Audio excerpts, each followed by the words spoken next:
Chapter 2686. Under the sky. Knife. Li Shuecheng and Li Yuzhen's faces were turning green. They felt like they were going crazy. Their eyes were full of red, bloodshot lines, and they clenched their fists tightly, unaware that their nails were digging into the palms of their hands.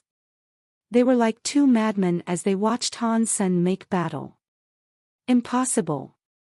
This is impossible. They felt as if they were going to suffocate. A half-deified was fighting a deified and was no worse for wear. It made them feel more and more nervous about how things were going to turn out. They were afraid that the unthinkable might actually happen, and they might lose their bet. No way. There is absolutely no way that a half-deified can defeat a deified in combat like this. Plus, this deified is the one and only Shale. Our fears cannot come to pass. I am positive Shale will win, Li Yuzhen hissed slowly, gnashing his teeth. It was like he was speaking to himself as much as to Li Shuecheng. His eyes remained glued to the screen in front of him. Shale's eyebrows were furrowed slightly. Although he was still in charge of the situation, he did feel as if there was something wrong. Every move Han Sen made seemed to be guided by the hand of God. Shale had difficulty repelling even the most casual slash that Han Sen directed toward him. Ordinary strikes were more effective than should have been possible. Regardless of how much he analyzed Han Sen's techniques, Shale didn't understand what was happening. Shale wasn't someone who was willing to just lay down and let himself lose. So, when he felt that something was wrong, he made the best decision he could. The hellish flames around his body roared high, and he ignored Han Sen's attacks and rushed toward his opponent. No matter how dexterous you are with your skills, your power is no match for mine. My power will crush you and your skills alike. I can summon enough force to break your techniques. Shale was like a demon god. He carried scary substance chains with him as he thundered forward to suppress his foe. Han Sen's knife air slashed at him, but the substance chains crushed it.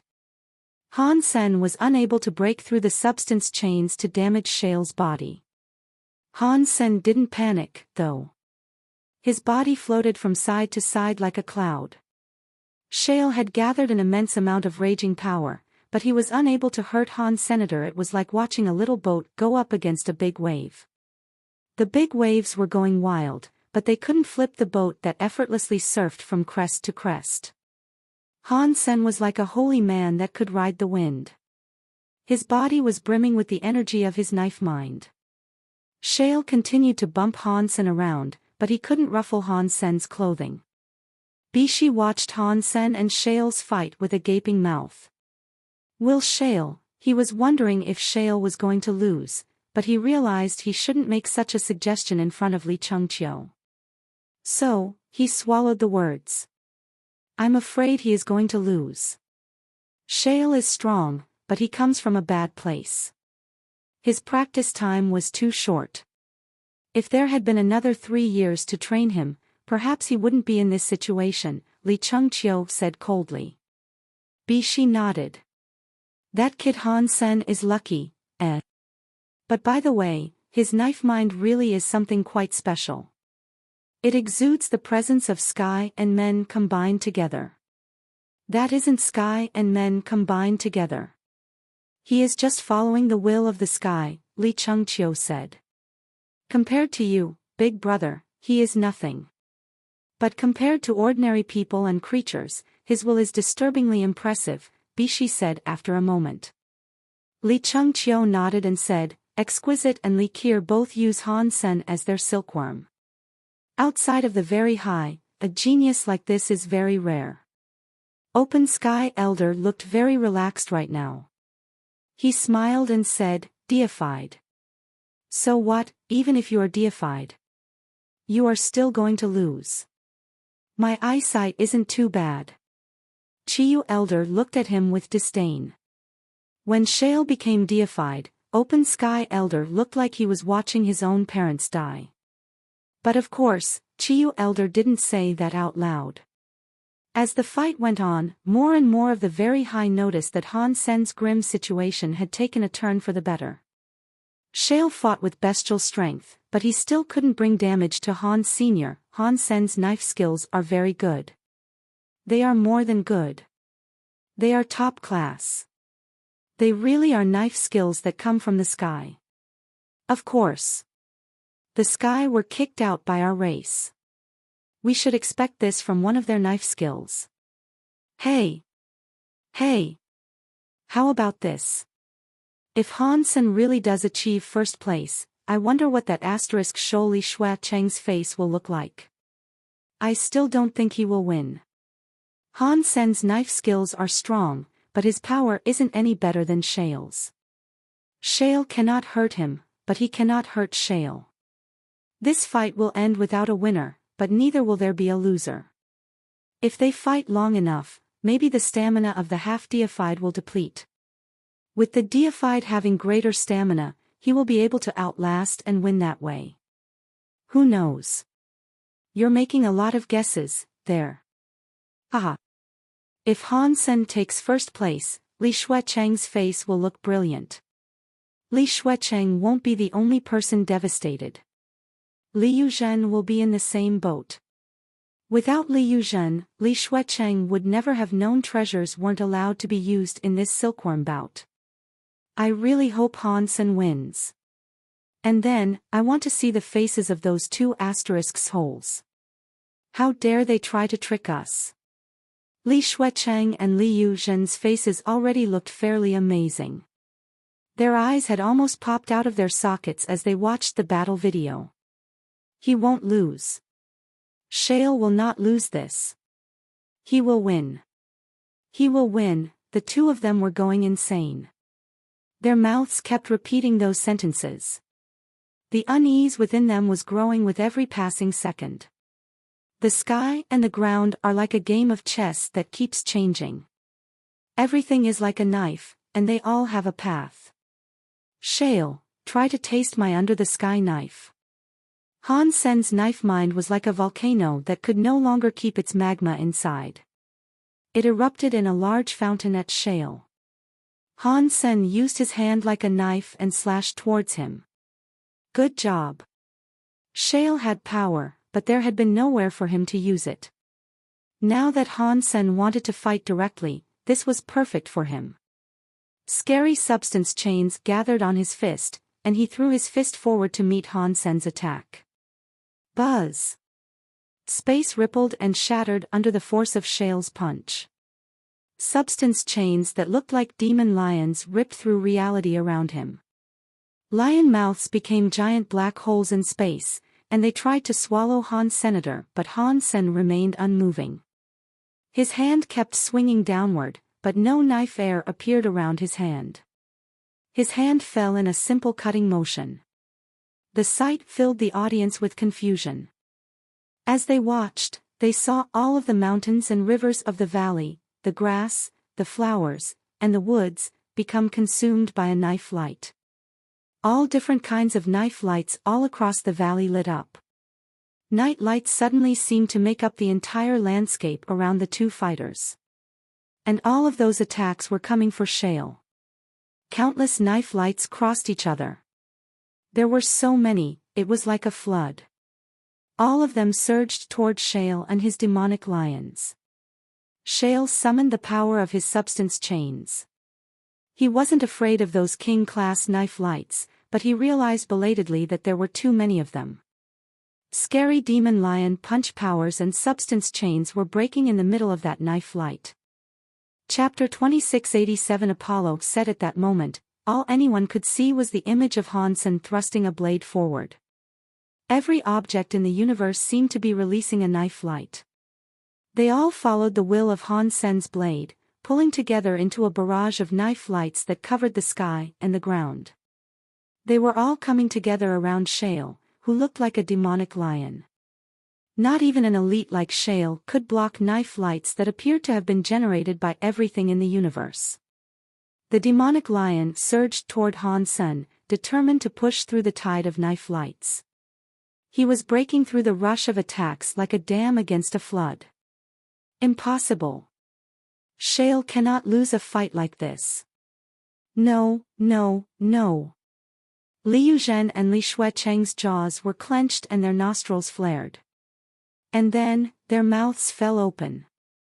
They were too stunned by the sight before them to even make a noise. In their hearts, however, torrential tears of sadness were coming down.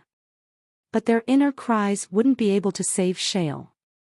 As the knife lights flooded into Shale, appearing relentlessly from the sky and ground, the demonic lion began to break. Shale's body couldn't take it anymore. The moment the demonic lion broke, the substance chains across Shale's body were shattered by the flood. The knife lights began to slash directly across his body, and his deified form was dealt a river of wounds. The knife lights were only half deified in level. 1 slash, 10 slashes, even 100 slashes, wouldn't have been enough to damage the deified Shale. But these knife lights were beyond counting. Their numbers appeared infinite, and as they attacked in ceaseless succession, not even Shale's deified form was able to withstand the stream. Of course, this was all because of Shale's deified body wasn't strong enough. If he had achieved true invincibility, it wouldn't have mattered how many knife lights were thrown at him. Regrettably, his body wasn't that strong yet. Seeing Shale's body inside that flood of attacks, with blood flying everywhere, Liu Zhen and Li Shuecheng almost collapsed to the floor. Open Sky Elder and the others, however, were in sheer euphoria. Exquisite and Li Qir were immeasurably happy, too. They could feel Han Sen's knife mind with Under the Sky in operation. By watching this fight, they had been able to learn Under the Sky knife skills.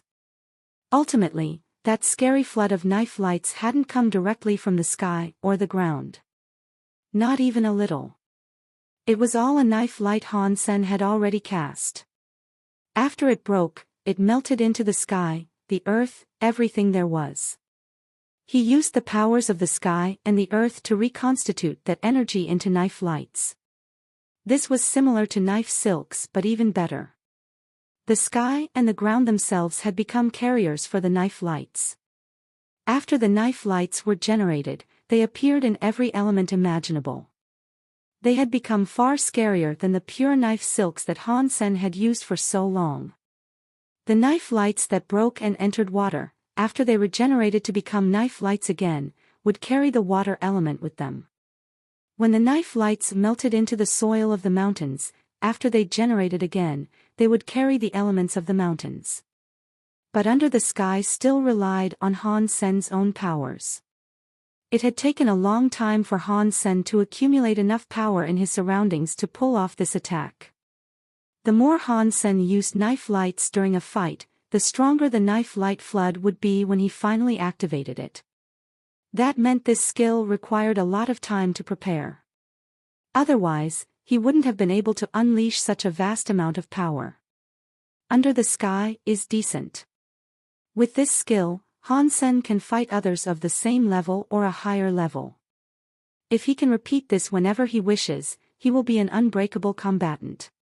If he can last a long time, then when Under the Sky explodes, others of the same level would never be able to block this knife light torrent that is absolutely everywhere. It was unfortunate Shale ended up going against Han Sen, Li Qir concluded with a sigh, looking at Shale. His body was out of his control. The endless flood of knife lights were tossing his body away like flotsam on the ocean. To beat Han Sen, he would have had to defeat him quickly. Han Sen's enemies will have to defeat or suppress him in a short amount of time, lest they end up losing, Exquisite said. His use of Under the Sky is excellent. It allowed him to completely dominate Shale, right at the end. It looks like I will have to focus on training Shale against this power. When they fight again, Han Sen will not be able to use Under the Sky knife anymore, Li Chunqiu coldly said. He didn't get emotional about Shale's failure. Instead, he analyzed precisely why Shale was losing, and how he could further perfect Shale as a warrior. Han Sen slashed and then stopped. He didn't allow the flood of knife lights to rip Shale entirely to shreds. He raised his hands, and the knife lights everywhere shattered. They rose and disappeared. The valley was returned to the sound of silence. You win. Shale stood up. He could still fight, but he was now willing to concede to Han's senator. After standing up, he teleported to someplace beyond the seal. He knew Han Sen had dismissed the attack halfway instead of using its full power. If Shale had taken the full force of those knife lights, he would have been torn to pieces. So, continuing to struggle was pointless. Li Xuecheng and Li Yuzhen were kneeling on the ground. Their eyes were frozen, and they could scarcely believe the result. They couldn't accept it. What do we do? We have to pay back a huge debt, and the open sky jewelry. The minds of the pair were struggling to work. Just one knife skill was enough to mimic sky and men combined together. This Han Sen is fantastic material. It is a shame he is just a silkworm and not a genuine heir of the very high. Open Sky Elder was delighted that he had won the bet, but he couldn't help but feel that Han Sen's low status was a terrible shame. After the fight with Shale, no other silkworm dared challenge Han's senator. They fought each other and eventually departed the valley. In the end, only Han Sen remained inside the seal. When all the others had left, the seal was lifted. At the same time, a square, bronze chest appeared. It descended from the sky, carried by warm light, to land beside Han's senator. Han Sen grabbed the bronze chest and opened it. Inside were the 7 pieces that comprised the Apollo set. Han Sen didn't bother pretending to be humble about all this. He put on the Apollo set immediately. There was a helmet, an upper chest piece, a lower torso piece, a pair of gauntlets, and a pair of battle boots. 7 deified treasures now clad his body.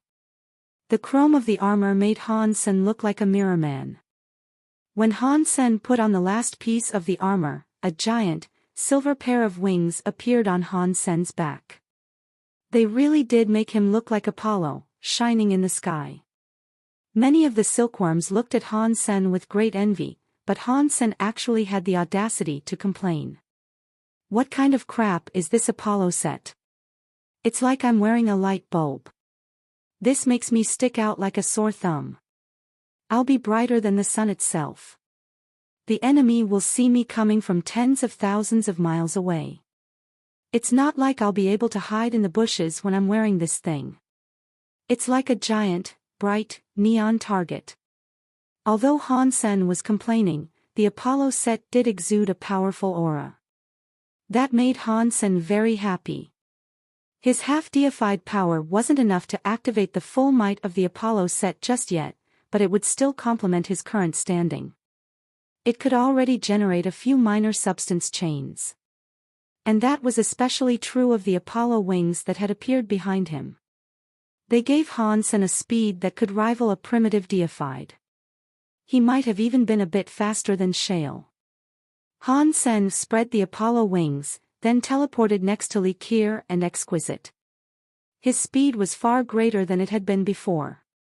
This is similar to the power I gain when I use the Peacock's soul robe. The Apollo wings don't give me as much speed as the Peacock's soul robe, but the power of the Apollo set isn't fully activated yet. Once it is used to its full potential, I might be able to fight larva deifieds like Meng Lai. Han Sen admired his Apollo set. He really loved it. Chapter 2688 Broken Underworld Silk. The smoke and the fog were as heavy as rain. There was a garden that housed a lake, and Li Qier and Exquisite were sitting at a stone table nearby. They appeared to be in a state of confusion. Have you thought about Under the Sky's flaws? Exquisite asked, glancing at Li Qier. Li Qier shook her head. What about you? Exquisite shook her head as well. She frowned and said, for us, silkworms are a way of gaining new understanding. However, they aren't merely tools for learning. Our situation now is both good and bad.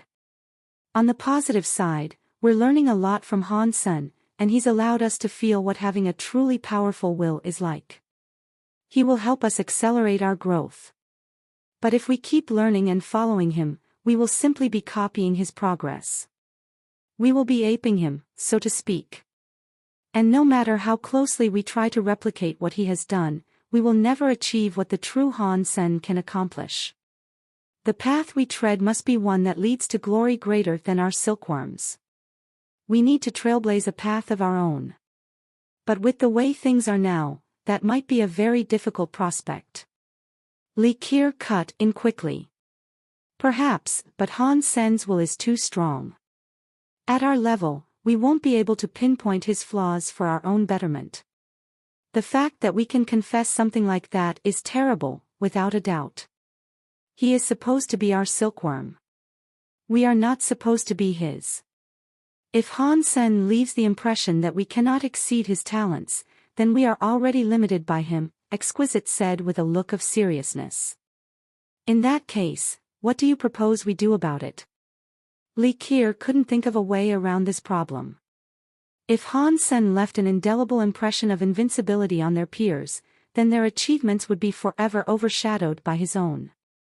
That wasn't the sort of silkworm they were looking for. Han Sen needs to lose once. A loss is the only way that impression of him can be erased from our hearts, Exquisite said. Even Shale lost to him. I highly doubt that any other silkworm will come close to rivaling him in the near future. Li Qiu looked at Exquisite with confusion. She wasn't entirely sure what her third sister was implying. Why do you suggest it has to be a silkworm? Now that Han Sen has achieved first place, he should be able to go to Jail Demon Hall. He can start practicing there. First, it will be a great help for his own abilities. Secondly, he will probably get crushed. Once that happens, he will lose his confidence and cockiness. Thirdly, it will break the image we have of him. We'll have a hard time viewing him as being so incredible if he gets defeated. That sounds like 3 birds with 1 stone, if you ask me, Exquisite said coldly. This is a brilliant idea. Now, let us go and register his application to enter Jail Demon Hall. Open Sky Elder earned a lot from Han Sen, so I doubt he will refuse his request to go there, Li Qiu replied merrily. Han Sen and Bauer were still fishing at Underworld Lake. Li Qiu gave an underworld silk to Bauer, so Han Sen no longer had to share his own. But Han Sen was still feeling quite depressed. After he fished up the Xian Yellow Sutra, the only things he had pulled from the lake were utter trash. Rusted armor and broken weapons were a frequent sight. He had even collected bits of broken statues and the like. One time had been particularly bad. While he was fishing, he latched onto something super heavy. He had instantly assumed, based on the weight, that he had snagged something amazing. He spent half the day reeling it in. When he finally pulled it free of the lake, it was just a 3-meter-tall statue with shoulders and legs missing.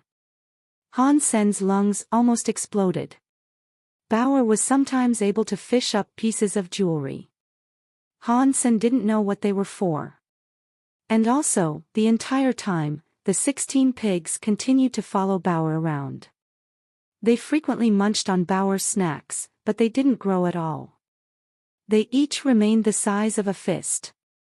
They looked small and cute, but as far as Han Sen could tell, they were completely useless. If they were not spending their days eating and sleeping, they were sleeping and eating.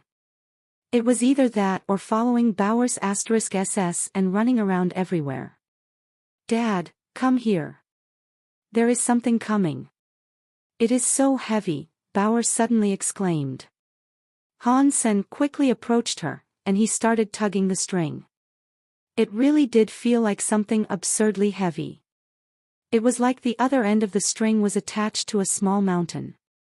Han Sen and Bauer used all their strength as they tried to reel in the underworld silk from the lake. After pulling it for a while, they finally saw something coming up from below the swirling clouds. They could see its corner as it rose from the mist. What is this thing? Han Sen looked shocked when he saw the item. Based on what he could see, Han Sen could tell that the item was built from bronze. It had an opening that was 1 meter wide at the top and narrowed as it went farther down. As the bronze item was slowly pulled up, more and more of it appeared above the fog. Han Sen could soon see that this bronze item's opening was 1 meter in size. It was a statue of a sheep's head. No, not a single sheep's head. Each of the object's 4 corners held a sheep's head. This thing. It looks like a 4-sheep cube, Han Sen thought to himself when the bronze item finally slid into full view. Pang! It sounded as if something had broken. Although the bronze item had almost completely been removed from the lake, its ascension came to a halt. The underworld silk holding the statue had snapped. Han Sen watched the 4-sheep cube sink back into the mist of the lake. He didn't know if it was an illusion or not, but Han Sen could see the 4 sheep heads seemed to smile strangely at him as the object disappeared. Han Sen stared at the lake in confusion. The underworld silk had broken with ease, which was a first. Han Sen and Bauer had spent a long time fishing with underworld silks, and never before had this happened. Now, the underworld silk had simply snapped without them understanding why. He wanted to ask Li Keir and Exquisite, but they weren't present. Han Sen had nothing else to do except continue his mellow fishing experience. It has been a few days. Mr. White should have some news for me. I should ask Li Keir to take me to the desert again, Han Sen said to himself as he continued fishing. He had a simmering sense of excitement regarding the Xian Yellow Sutra.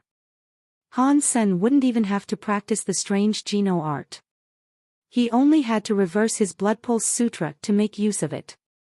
How lucky was he to stumble on such an easy new Geno art. I hope the Xian Yellow Sutra is useful, Han Sen thought to himself. But then he suddenly heard Bauer shouting, "Dad, something is coming. Come and help me." Han Sen saw Bauer's small hand clutching the underworld silk. She seemed to be struggling. The underworld silk had latched onto something heavy that kept the line taut, just like earlier. Han Sen raced over to her and grabbed hold of Bauer's underworld silk to pull the next item up. Whatever he was bringing up now was heavier than the 4-sheep cube. Han Sen and Bauer fought against that immense weight. There was a power that was pulling downward, struggling against them. They were on the verge of losing the underworld silk or getting pulled into the lake themselves. The 16 little piggies came over, too. They all stood in a line to bite the underworld silk. Then they leaned back, pulling it like a big game of tug-o-war. Put your back into it, comrades.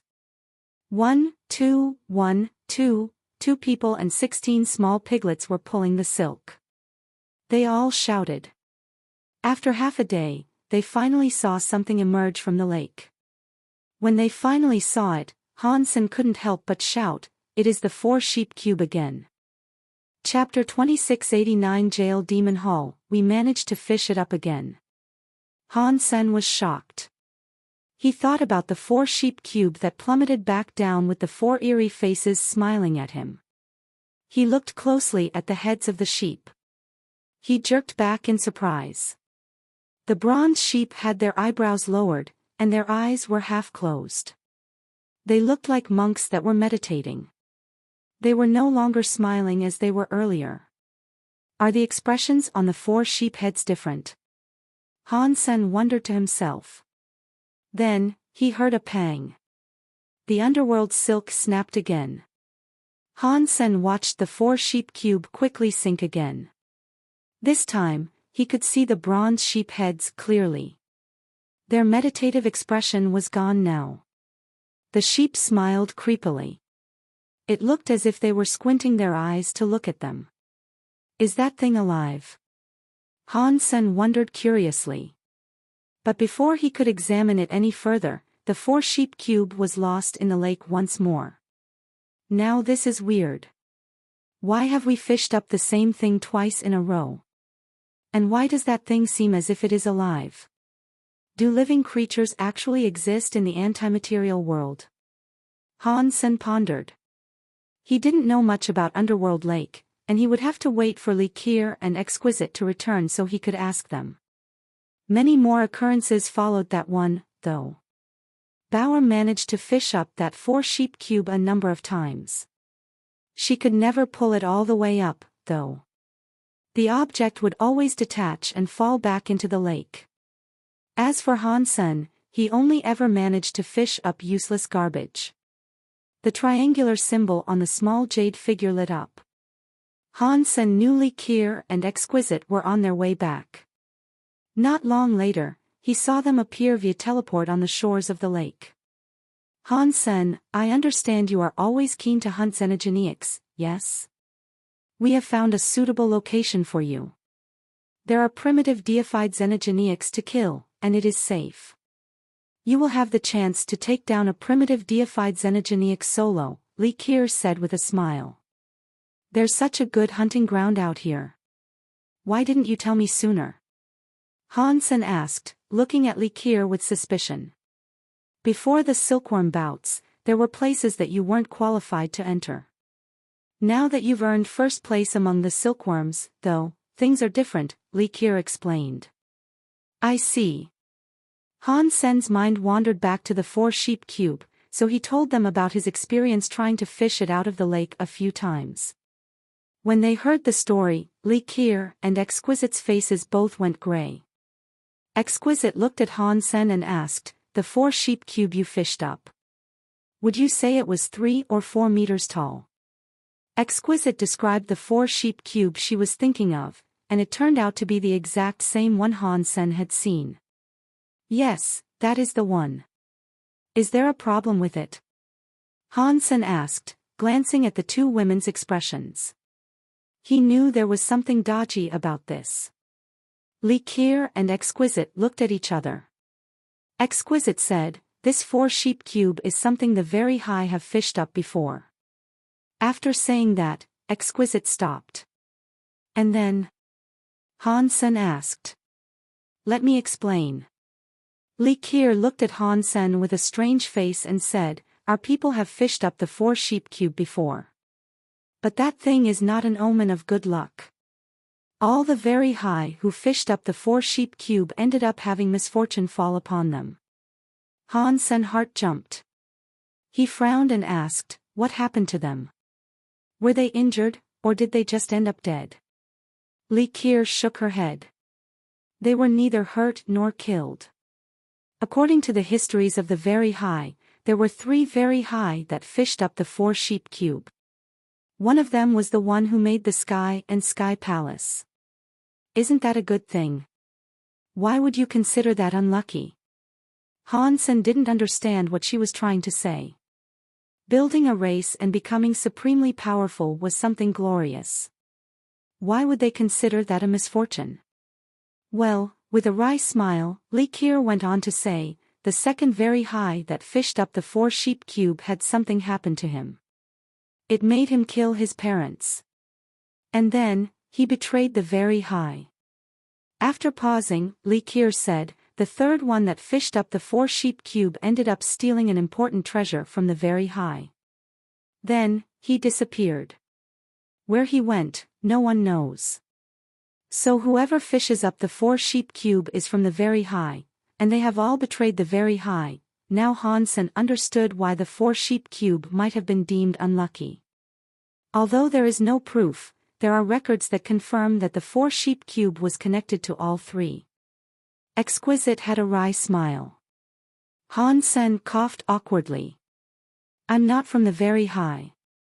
I will leave one day. That doesn't mean I will betray you one day, does it? Exquisite went very quiet, then said, the 3 very high that I talked about only fished the 4-sheep cube once. They never saw it before or after that one time. But you seem to have fished it up 6 times. Although the whole betrayal thing is just a guess, this item is considered taboo for our race. You and Bauer should never again mention the fact that you fished up the 4-sheep cube. It is best not to stir up any trouble. Han Sen nodded. He had originally thought it might be a useful item, but he'd had no clue it was actually so profoundly unlucky. He wasn't going to mention what he fished up to anyone else. That being said, he didn't know many people in the very high. Even if he wanted to tell someone else, there was no one he could tell. Let's go.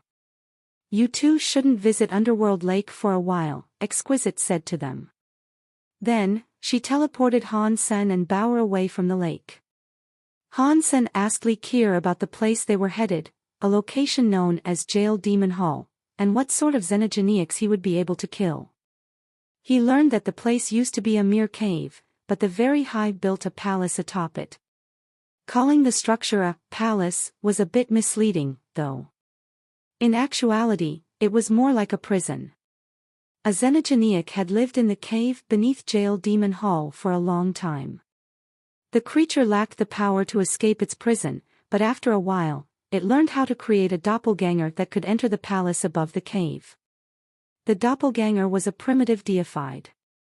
Now, every so often, the Very High had to go to Jail Demon Hall and kill the doppelganger to make sure that the xenogenic stayed contained. Li Qier and Exquisite had already filled out the paperwork that would allow them to hunt in Jail Demon Hall. Now that his request had been granted, Han Sen would be given the chance to solo a deified xenogeniac. A primitive class deified xenogeniac, huh? I can test the strength of my Apollo set this way, and earn a deified xenogeniac gene as well. That is 2 birds with 1 stone, Han Sen thought happily. The Peacock King Beast Robe and the 6-core Snake Bow were items Han Sen didn't dare use while Li Qier or Exquisite were around. He didn't want them to realize that Beast's souls and treasures were different. His new Apollo set would do a great deal to help Han Sen keep his secrets. The 4 of them went to Jail Demon Hall. There, Li Qier pulled Bauer to the side so that Han Sen could enter Jail Demon Hall alone. The rest of them would wait outside. Han Sen wasn't suspicious.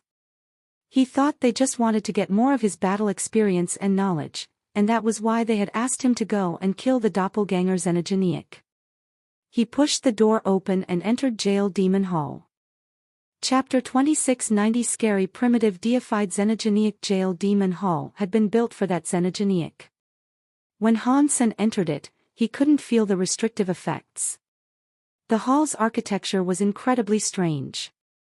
The floors of an ordinary hall were usually flat or subtly sloped as they led up toward a stage. Inside this hall, however, all 4 sides of the hall led down a series of broad steps to a 10-meter-long stone platform at the bottom. The stone platform was covered in symbols that Han Sen had never seen before. Although he had no clue what they meant, he could sense a strange power coming from the runes. An ink-black stone pillar sat in the center of the stone platform, and it ran all the way up to connect with the hall's ceiling.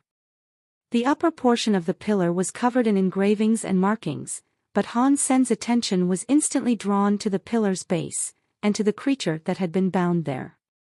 That creature looked vaguely humanoid, but the body was insectal.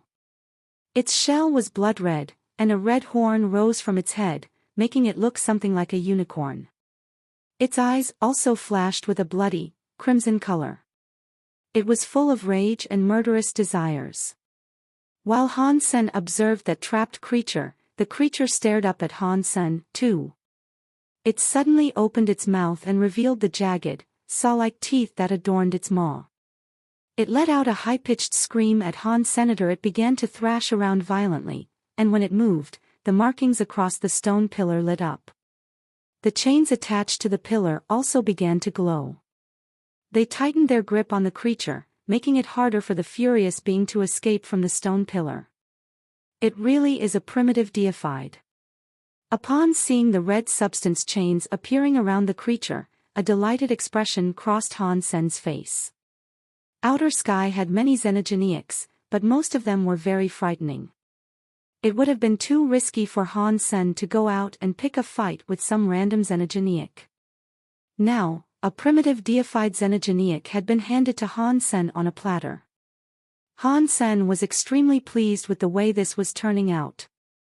Han Sen donned his Apollo set, and then, the Apollo wings fluttered slightly. They sent him zipping toward the stone platform in an instant.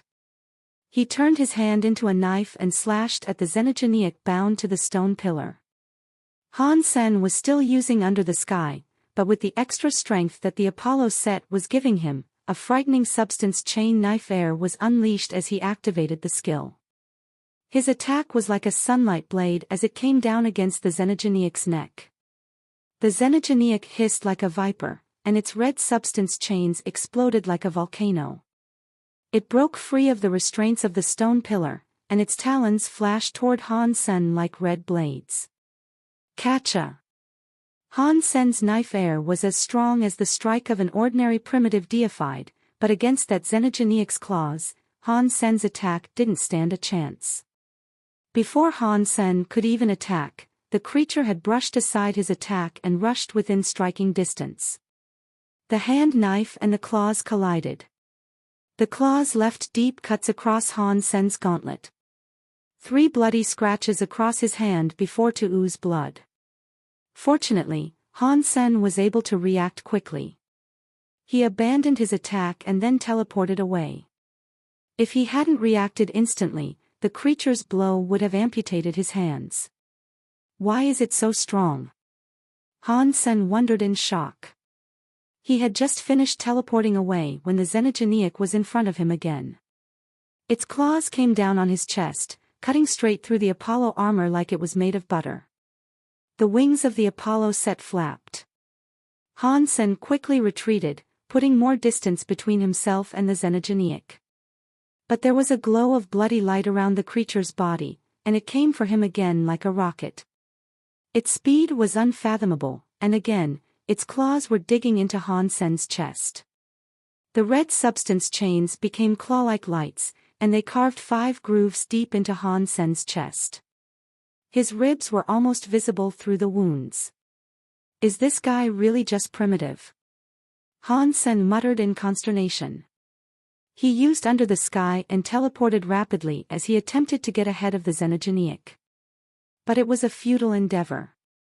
The Xenogeniac seemed to predict every movement Han Sen sought to make. Han Sen had only just moved away when the Xenogeniac was in front of him again. Han Sen screamed, his voice strained. A talon had perforated his stomach. If Han Sen hadn't teleported away fast enough, his guts would have been strung across the floor. He was fortunate that the Apollo set was a deified treasure. But even so, beneath the sharp claws of that malevolent Xenogeniac, it seemed no stronger than wet tissue. It didn't have the defensive properties that a deified set of armor should have given him. Han Sen had no idea what to do. Although he was fighting a primitive deified, it was only a doppelganger. His true opponent, the real body controlling the creature before him, was a scary true god deified. This body was just a doppelganger, but it was undoubtedly the best that a deified could be at primitive class. It was in a whole different league than Shale, who had just become a deified. Even more frightening, its will and its movements were true god class. Han Sen was very proud of his will and power, but before a true god, his capabilities were measly. He was borrowing power from the Apollo set so he could fight at a deified level, but he still couldn't endure the Xenogeniac's attacks. Every very high that came to defeat this doppelganger would usually encounter a larva deified for them to kill. Transmutation class deifieds would still take a long time to kill. Exquisite and Likir had told Han Sen this was only a primitive deified. They hadn't told him how scary the creature was, though. Once Han Sen realized how powerful it was, he knew he shouldn't push his luck and continue trying to fight it. He used his teleportation abilities to escape Jail Demon Hall. The attacks he had already survived had left him bloody and injured. If he kept going, there was no doubting the fact he would end up dead. Is that Xenogeniac really a primitive deified? Han Sen asked, still clutching the wound in his belly. He looked at Likir and Exquisite with suspicion. It is true. It really is a primitive class deified, but he is the greatest primitive deified alive. We thought that with your power and will, you could fight it. That is why we signed you up to take it on. I can only suppose we were too hasty, Exquisite said, making sure that her voice sounded quite serious. Her facial expression was a carefully crafted mask of disappointment. In her heart, She was actually thinking, it is good for you to suffer failure every now and again. We don't want you getting too cocky in the future. Li Keir provided her own sort of comfort. She smiled and said, losing here is perfectly understandable. After all, you aren't yet deified. Not being able to beat that fiend means nothing. How about this? We will find weaker deified xenogeneics that are easier for you to defeat. Han Sen knew Li Keir and Exquisite wouldn't be lying to him about this stuff. If they said that the xenogeneic was a primitive deified, then it probably was.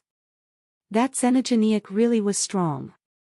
Han Sen paused, observing Exquisite and Li Keir.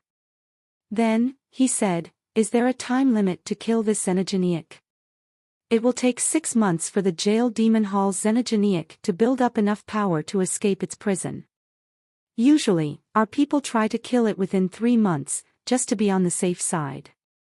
If it escapes and gets in contact with the other xenogeneics in outer sky, it might be able to save its true self, Li Keir said. If there is still time, then I will try to defeat it again. Han Sen didn't want to just give up. Chapter 2691 Xian Yellow Sutra. Of course you can. If you are confident enough, you can try as many times as you want. But this doppelganger has already been here for a month.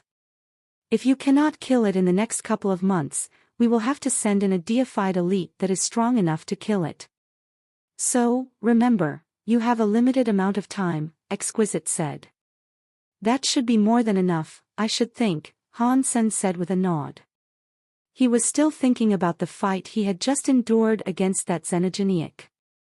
Han Sen thought his fighting power was decent at this point, but that xenogeneic had completely suppressed him in every way imaginable. Aside from the power gap between them, there were also important differences in the ways that the two of them fought. Now that he thought about it some more, he realized he had been completely suppressed. He had lost in the most embarrassing way possible. It was just a doppelganger, and yet, it had such a scary amount of power. I wonder how strong its true self is, then. Han Sen wondered to himself. Exquisite and Li Keir looked at each other. They had played Han Sen perfectly, and now they could barely suppress their laughter. Han Sen didn't know that the doppelganger he battled was different from most other doppelgangers. It was kind of like a child of the true god xenogeneic. Although its power was indeed primitive class, the battle experience it possessed, and its skill and will, were top-notch. Han Sen was the only person who would struggle to defeat such a beast. Even most deifieds would lose badly against this opponent. Let him lose a few more times against it.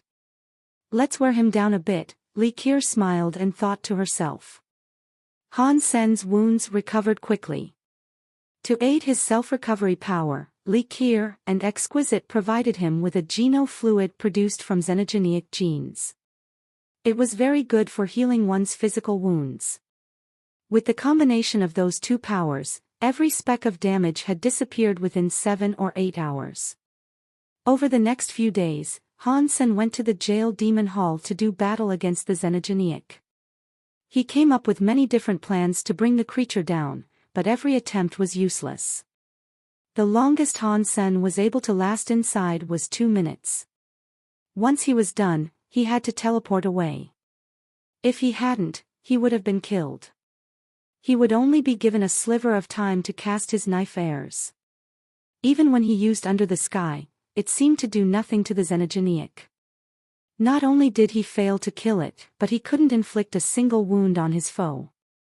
It really is too strong. Han Sen couldn't help but compliment how frighteningly powerful his latest xenogeneic opponent really was. But despite his repeated defeats, he never thought about giving up. As soon as his body recovered, he went back to the jail demon hall to fight. He was determined to find a way to kill it. But every time he went there, he would leave disappointed. The xenogeneic was too strong to be predictable, and so Han Sen couldn't figure out the creature's patterns and use those to manipulate it either. The more Han Sen went, the more Li Keir and Exquisite started to worry. They had only wanted to get rid of some of Han Sen's pride. They wanted to use that xenogenic to wear down his resolve. But if he kept going on like this, and he eventually broke down completely, they would have a destroyed silkworm on their hands. Fortunately, they hadn't sensed any sign that Han Sen was about to give up. Although he kept losing, after each failure, he would just start thinking about how he might defeat the beast the next time he did battle. His entire mind seemed devoted to coming up with ways to defeat the fiend. He never wasted brain power on thinking about anything else. That made Exquisite and Li Qier feel a little safer with what they were doing. They just hoped that the time limit would pass soon. Then, Han Sen would have no choice but to give up. It wouldn't destroy too much of his confidence, they predicted. No, that still won't work. Han Sen failed again. He dragged his body, which was riddled with slashes and puncture wounds, out of the jail demon hall. He shook his head. Exquisite and Li Qier weren't there. Because Han Sen now spent his entire days either fighting or healing, they stopped hanging around after the first few days. It was dull. They would occasionally come back to feel how Han Sen felt during the fight, but not all of the time. Also, due to the fact that Han Sen kept losing, they were only learning how to deal with failure. That didn't help them much. Because there wasn't much else for them to learn, they stopped focusing on his thoughts as much. It looks like taking down that xenogenic won't be easy. Hey wait, it's almost time to meet up with Mr. White. I need to go to the core area. Han Sen thought about the Xian Yellow Sutra, and he realized it was time for him to take a break from fighting. When he saw Li Qier again, Han Sen mentioned his need to visit the core area again. Li Qier hastily agreed to his request. She and Exquisite had grown worried about Han Sen's constant fighting in the jail demon hall. They were worried that being defeated endlessly might do too much damage to his confidence. Now that Han Sen had expressed a desire to go to the core area, they thought it was a best-case scenario. Li Qier took Han Sen back to the oasis so he could enter the core area. Of course, Gu Qingcheng was there at the place they were supposed to meet. When he saw Gu Qingcheng there, Han Sen couldn't wait to ask, "Okay, what did you learn? Did you receive news from Mr. White? This is what Mr. White asked me to give you." Gu Qingcheng passed a notebook to Han Sen, alongside the original version of the Xian Yellow Sutra. Han Sen accepted them and put away the Xian Yellow Sutra. He opened up the notebook to have a look. The pages were filled with an elegant script, which had clearly been written by hand. The notebook had 100 pages, and almost all of them contained notes. There were only 2 or 3 pages that were empty. Clearly, Mr. White had put a lot of effort into this. Mr. White really is so nice. There weren't many people who were as kind as Mr. White, Han Sen decided. He was the sort of person who did impressive things and achieved a lot. He was no common man. Instead of leaving the core area, Han Sen remained there to read Mr. White's notebook. He didn't want Li Qier and Exquisite looking over his shoulder as he studied, metaphorically speaking. The content of the notebook was a detailed analysis of the Xian Yellow Sutra. It also had notes on the problems it might cause and the aftermath of using it. As Han Sen read through the content of the notebook, he learned a great deal. And not just about the Xian Yellow Sutra either. He began to understand the Dongxian Sutra and the Bloodpulse Sutra to a higher level. Mr. White is a real grandmaster. Compared to him, I am just a peasant with some good luck and a bit of motivation, Han Sen murmured, shaking his head as he closed the notebook. Actually, Han Sen's compliment wasn't strictly accurate. Everyone's path to study was different. Mr. White had focused on acquiring knowledge. He knew so much, which put him on a higher plane than Han Sen when it came to intellectual pursuits. But then again, Han Sen wasn't the sort of person who focused on amassing huge amounts of knowledge, so it wasn't strange that Mr. White outmatched him in that area. Comparing the two men in such a singular way wasn't very fair. Han Sen memorized everything that was written in the notebook, but he didn't want to destroy it. After all, Mr. White put in the time and effort to write it all out by hand. Take this back to Planet Eclipse and ask Zero to hide it. Han Sen gave the notebook to Gu Qingcheng so she could take it back. After Gu Qingcheng left, Han Sen tried to digest the content of the notebook. The more he thought about it, the more shaken he felt. Based on what Mr. White had described, if Han Sen finished practicing the Xian Yellow Sutra, it would become a very scary power. Is it really possible to reverse blood pulse? Han Sen was shocked. If what Mr. White told him about the Xian Yellow Sutra was accurate, it was terrifying. Chapter 2692. For your convenience in his writing in the notebook, even Mr. White had admitted that his thoughts on the Xian Yellow Sutra were only theories. He hadn't tested any of these predictions in the real world. To find out how much power the Geno art would really have, Han Sen would have to practice it. Mr. White did mention, however, that there were risks associated with practicing the Xian Yellow Sutra.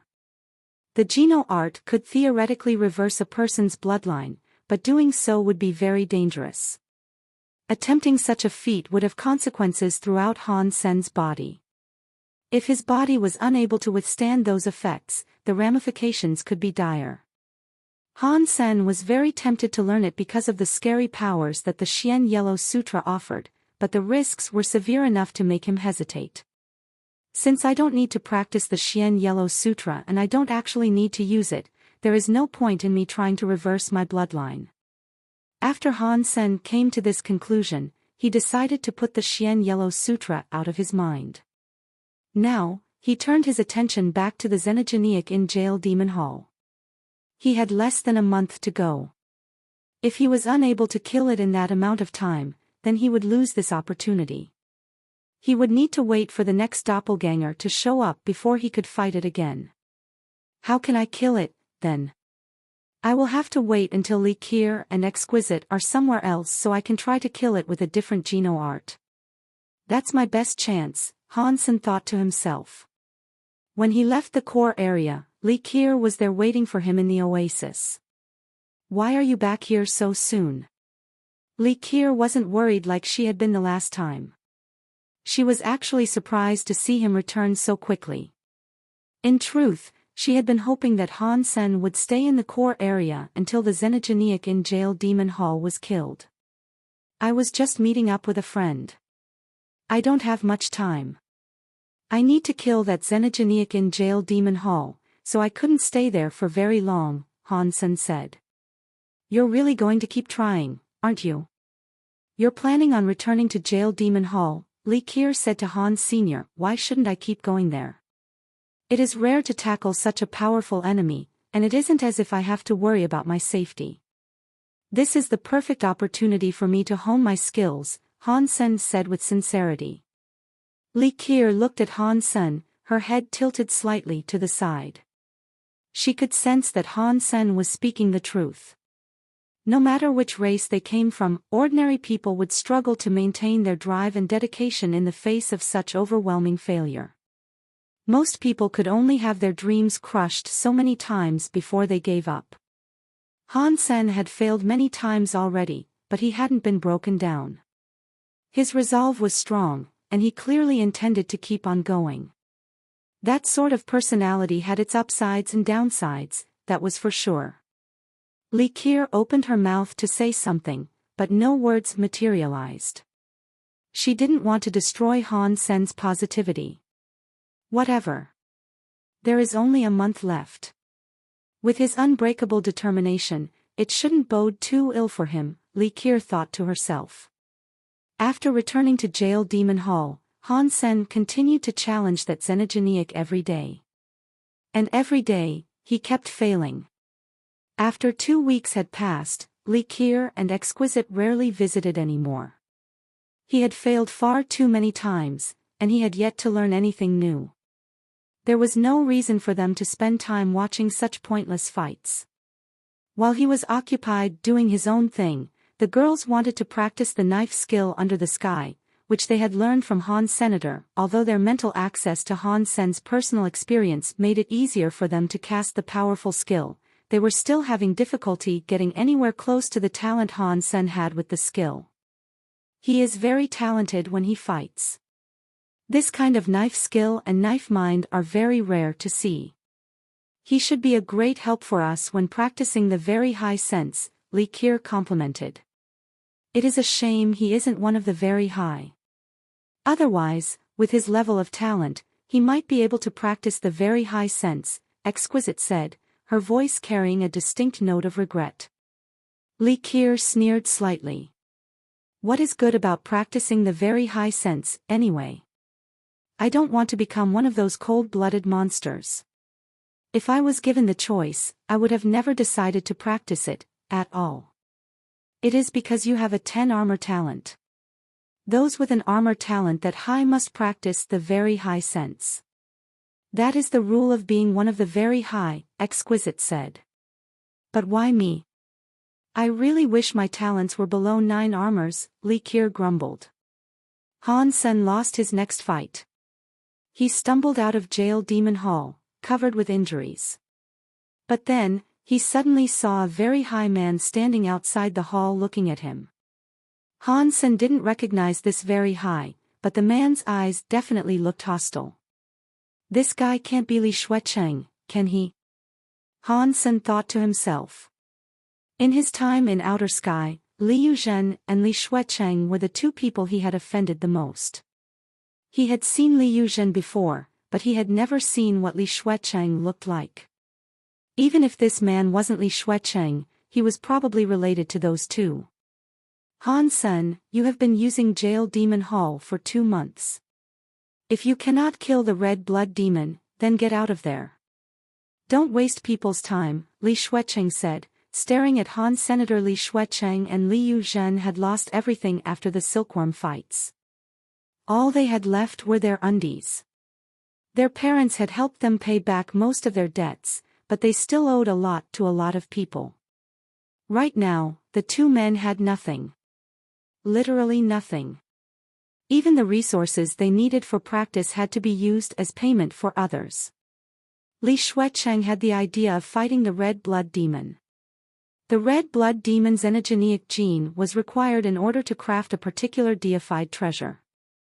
If he could get his hands on that xenogeneic gene, then Li Shuecheng could use it to earn more resources. Li Shuecheng couldn't kill the red blood demon alone, but he had his family backing him. If his family helped, he could probably take down the red blood demon. But when Li Shuecheng went to Open Sky Elder to request admittance to Jail Demon Hall, he was told that Han Sen had already registered there to be the one that killed it. He would have to wait until Han Sen failed before applying again. Li Shuecheng didn't believe Han Sen had what it took to slay the red blood demon, so he came to the Jail Demon Hall to see how things were progressing. And there, he found Han Sen getting repeatedly wrecked by the red blood demon. Exquisite told me I still have a month to go from the time I was allotted when I was signed up. Is that incorrect? Han Sen asked coldly, meeting at Li Shuecheng's gaze. If you don't have the required power, another month won't make any difference. Why not just give up now? Save yourself some time and stop inconveniencing others, Li Shuecheng shot back. I see. You say others, but you really just want me to do something that will benefit you, Han Sen said to Li Shuecheng, squinting slightly. You are correct. Rather than staying here and wasting everyone's time, just quit and save us all the trouble, Li Shuecheng said flatly. You are right. Making the lives of others more convenient is a nice thing to do. I shouldn't waste someone else's time. I should have finished here sooner, Han Sen said with a nod. He looked like he was agreeing with what Li Shuecheng said. That is a reasonable way of thinking. If you want to cancel your registration, you must visit Open Sky Elder. I can take you there, if you want, Li Shuecheng said, expecting Han Sen to genuinely throw in the towel. No, no, no. You misunderstood me. I will kill the red blood demon. Therefore, there will be no need for you to waste more time waiting for me, Han Sen said with a laugh. Chapter 2693 Blood Marrow Geno Fluid, Kill It. What, are you going to kill it with boasting? Li Shuecheng looked at him with disdain. The red blood demon wasn't like ordinary primitive deifieds. Not even Han Sen's Apollo set would be enough to let him fight the creature. Han Sen had already stated his intentions. He was going to kill the red blood demon. Han Sen acted as if it would be the simplest thing in the world, but to any of the very high, it would have sounded like he was daydreaming. If you don't believe me, then feel free to wait around. It isn't my time that's being wasted, after all. Han Sen shrugged, as if he didn't care one way or another. After that, Han Sen settled himself next to the stone pavilion to rest. The damaged Apollo set would take a while to recover, as well. Fortunately, the Apollo set was good at mending damage it had sustained. If it hadn't possessed such advanced self-repair abilities, it would have been a pile of scrap metal already. Red blood demons' fighting abilities are overpowered. If I was already a primitive deified, killing it would be easy. But right now, as I am, depending on the power of treasures will make it very difficult for me to bring this beast down. Han Sen kept thinking about how he fought before. He was trying to find a way in which he might kill the red blood demon. Because Exquisite and Li Qier had been focusing on practicing under the sky, they hadn't been visiting Han Sen very often. Han Sen thought that he was right on the precipice of his chance to succeed.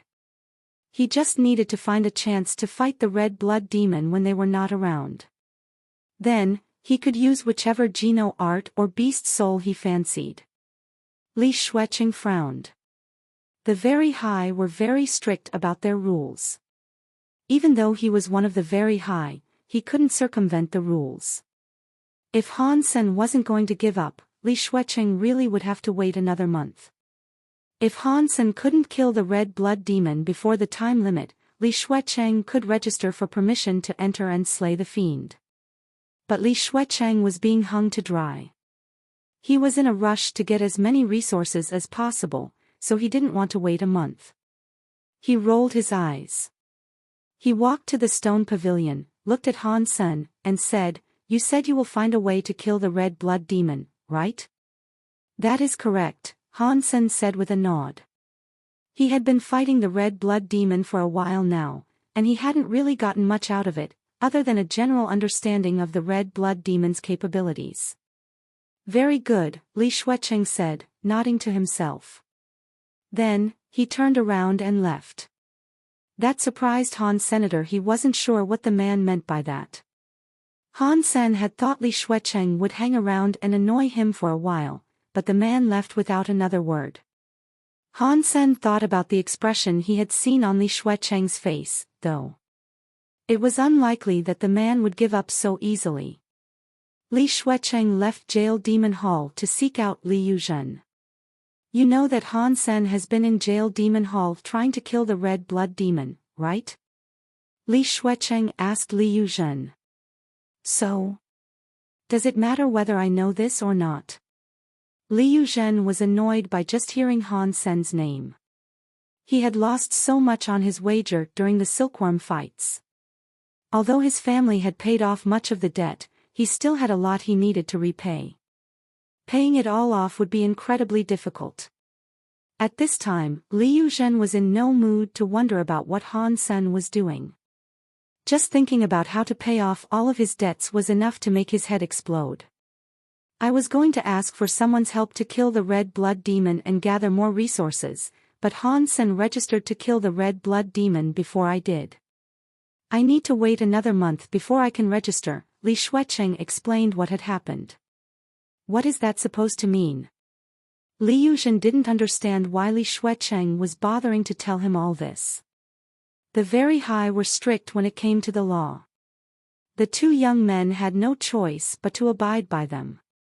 If Han Sen had already registered for permission to hunt, then as long as he didn't concede, no one could go there and attempt to steal his kill. As far as I know, he has been in the Jail Demon Hall for a while. He has been fighting the red blood demon every day. I don't think he can actually kill the red blood demon. I think he wants to use the red blood demon to practice his fighting skills. I think he will keep going until his time there is up, Li Shuiqing said. Is there a problem with that? Many of our people do the same thing. Li Yuzhen still didn't understand what Li Shuiqing was talking about, but he knew the other man had to be hinting at something. Upon hearing Li Yuzhen say this, Li Shuiqing laughed. But there was something sinister in the sound of his laugh. He said, "You know that many students of our race have done this in the past. Why have fewer attempted such a thing in recent years?" That is because, Li Yuzhen trailed off halfway through his response. He now understood what Li Shuiqing was getting at. He looked at Li Shuiqing with shock and said, "You want to use the glitch in Jail Demon Hall to kill Han Sen? That isn't very nice. If the rest of our people find out, it will be considered a huge crime. We might end up being exiled to confinement on a small and empty island. Not if Han Sen activated the glitch himself. If that happened, it would have nothing to do with us." Li Shuiqing grinned darkly. He then went on to say, "He was the reason that we lost everything. Are you really going to sit back and accept that?" Jail Demon Hall's restrictions originally weren't as strong as the real body of the Red Blood Demon. Because of that, the beast almost managed to escape. When it was realized how close the Red Blood Demon came to escaping, our elders added another security measure to guarantee that the Red Blood Demon could never break free. If the doppelganger gains enough power to break out of the first level of restrictions, then the extra security protocol goes into effect. Jail Demon Hall instantly goes into complete lockdown. A long time ago, one of our primitive deified warriors was battling the Red Blood Demon. The Red Blood Demon became enraged and activated that special restriction. When the Jail Demon Hall went into lockdown, it trapped that primitive deified inside. He was unable to teleport away. When they opened Jail Demon Hall again, they found that the Red Blood Demon had already eaten the man. All that was left of him was a little blood on the floor. Li Yuzhen said quietly, but when that happened, they decided to modify the restrictions. They increased the level of power needed to trigger it. Unless the Red Blood Demon went completely nuts, I don't think it would be able to trigger that security measure again.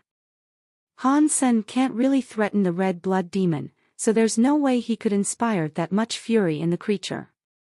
So, how could he trigger the glitch? If he isn't able to do it, we can help him. Every time he leaves the hall, he's badly injured. He uses very high geno fluids to heal. You've met the man before, and you have a connection to the current situation that I think we can exploit. I'm sure you can give him some better geno fluid to recover, right?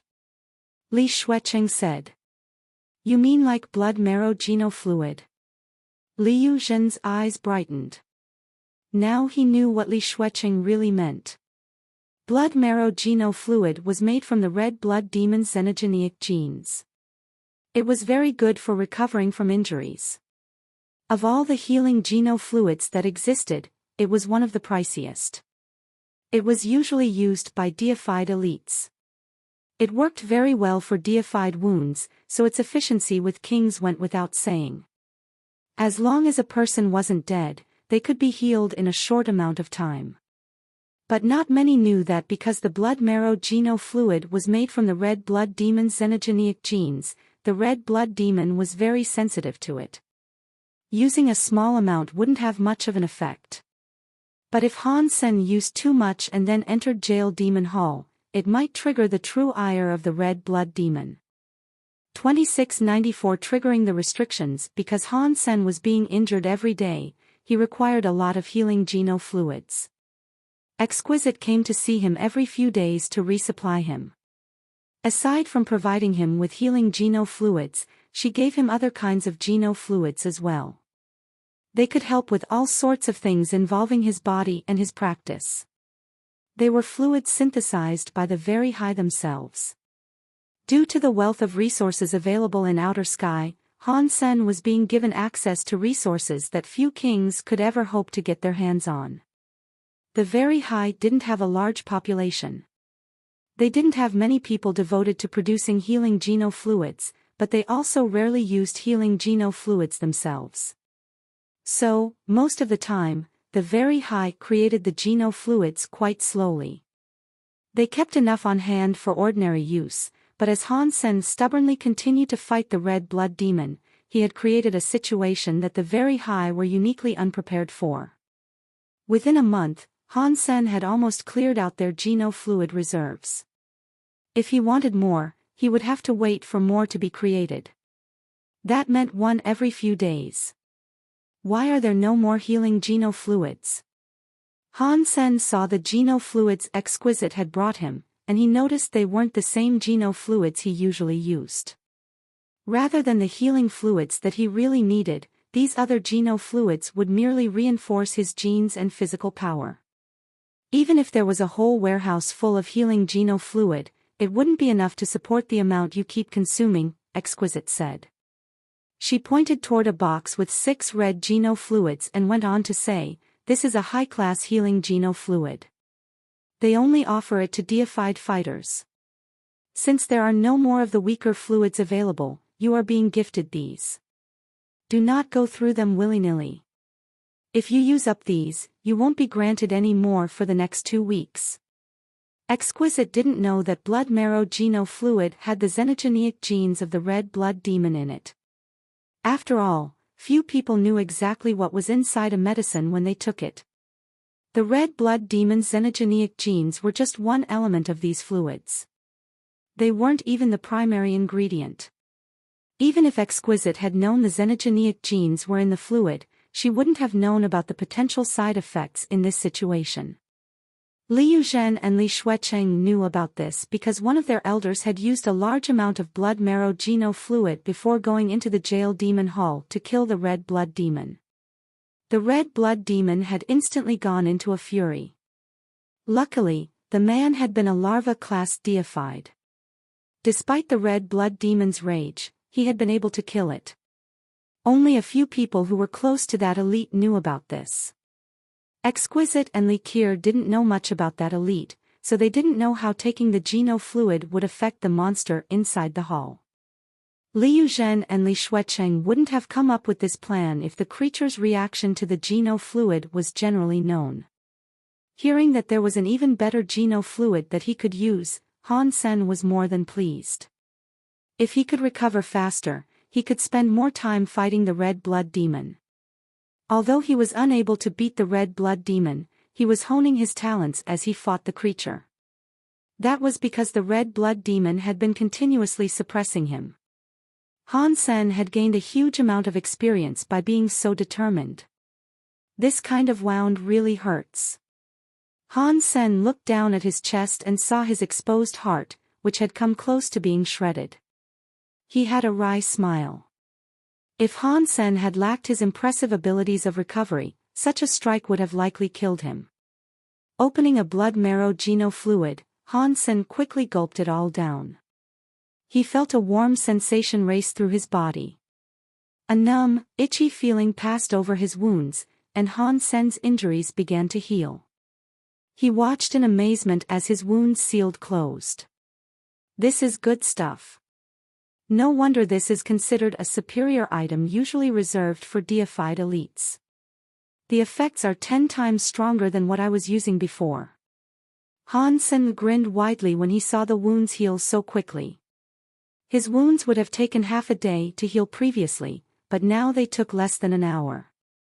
But the Apollo set hadn't recovered yet, so Han Sen had to keep waiting.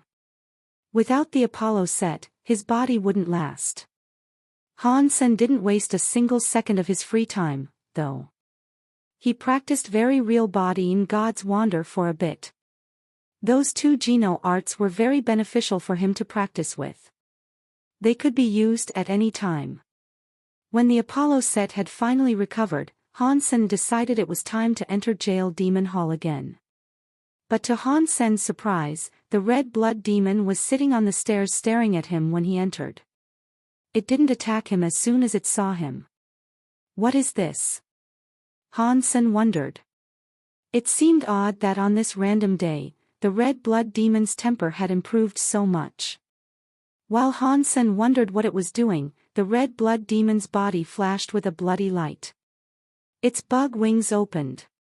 The strange horn on its head flashed with a crimson that looked like a sun. Holy sh*t. What is going on with this guy?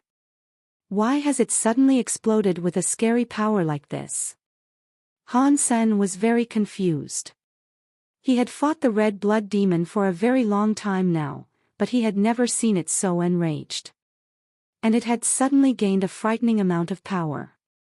Before Han Sen had time to consider his situation, he saw the red blood demon's evil-looking crimson eyes light up like light bulbs and turn to stare at him. Han Sen didn't say anything. He just wanted to teleport away from Jail Demon Hall. Han Sen couldn't fight the red blood demon at its normal power level, but now, it was a raging version of itself. For all he knew, this thing could destroy his body in one punch and cripple him, leaving him no chance of teleporting away.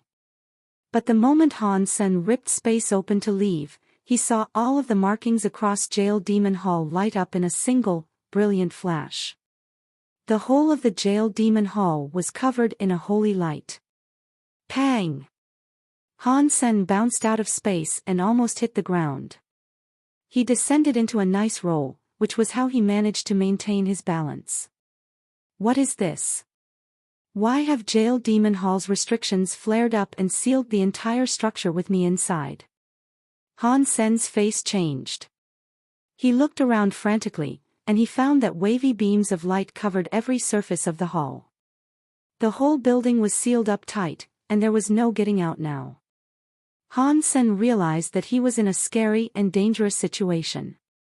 Jail Demon Hall was sealed, and he couldn't use God's Wander to leave. He was trapped inside with the beast. Furthermore, the red blood demon had become far more dangerous than usual. When Han Sen had fought the red blood demon previously, he could only last a few minutes. But now, the red blood demon was in a scary mode. Thinking of this, Han Sen turned his attention back to the red blood demon. The red blood demon's eyes were giving off red light. It looked like a small flashlight, the beam of which landed on Han Sr. What is this? I thought we were friends. I'm just taking a break here, you go and do your stuff. No need to worry about me. Han Sen forced a smile at the red blood demon as he spoke. The red blood demon actually smiled back at Han Senator, but that smile sent a chill down his spine. The jagged, razor-like teeth that lined its maw were particularly menacing to see. It was like a demon that could destroy and devour anything. The next second, the red blood demon let out a strange screech. Its body was like a red shadow, and it was coming straight for Han Senator. Han Sen's eyesight couldn't read its movements either. He saw the flash of a red shadow, but the red blood demon remained where it was. Then, another red blood demon appeared in front of him. Its sharp claws were already digging into his chest. Chapter 2695 Trapped inside the Jail Demon Hall. Pang! The talons of the red blood demon tore through Han Sen's body, and it exploded like a water balloon. The next second, the water that had separated began to gather up again. It reformed Han Sen's face, but before the water finished reconstituting Han Sen's body, the creature spread its claws again. Once more, it swung at Han Senator. The red substance chains that went with the attack erupted like a volcano. Han Sen was shocked. He had used his original Water King body to escape that first strike, but right now, his body still hadn't coalesced. If he was hit again, all of his cells that had been turned into water would become nothing. Even the original Water King body wouldn't resurrect him a second time. Han Sen could no longer afford to hesitate. In a moment, his body glowed pure white as he entered his Super God Spirit mode. The volcanic-looking red substance chains went right through him, passing harmlessly through his shadow. But just as Han Sen started using his Super God Spirit body, some strange power knocked him back out of it. He was back to his usual self in no time at all. Han Sen's stomach sank. With Wanner still inside his Destiny's Tower, his Super God Spirit mode had been severely downgraded. Again, it had been cancelled before he could use it to finish a fight. The red blood demon didn't give Han Sen any time to think. Its body became a crimson shadow that went straight for him again. It was like a real demon, and it moved toward him too fast for his eyes to follow. Han Sen teleported away, regardless. Because he wasn't trying to escape Jail Demon Hall, he didn't trigger the building's restrictions. But by the time Han Sen had teleported away, an evil smile had already crossed the red blood demon's strange face. Again, it appeared directly in front of Han's senator. 5 red-clawed fingers reached forward to shred his heart. Han Sen's eye flashed red.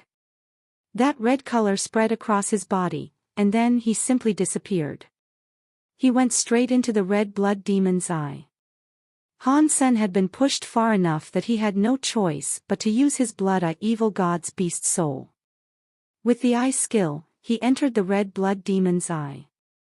Doing this might allow Exquisite and Li Qir to suss out the secrets of beast souls, but he had no choice. He couldn't let the red blood demon kill him just to keep his secrets. In the red blood demon's eyes, Han Sen's surroundings were pure red. It was completely different from the eyes Han Sen had entered before. Han Sen felt a bit relieved, for a moment. Just as he thought he had escaped all of the danger, he saw the redness around him begin to boil. The power rose up around him like scary flames of blood. That power carried a scary presence, and it turned the whole of the eye world into a flaming red sea. Han Sen could feel the power inside the bloody flames. He didn't dare stay there any longer. He teleported out of the red blood demon's eyes. This guy is too much for me to deal with. As soon as Han Sen teleported out, the red blood demon was coming for him with its red substance chains lashing around. It reached Han Sen in an instant.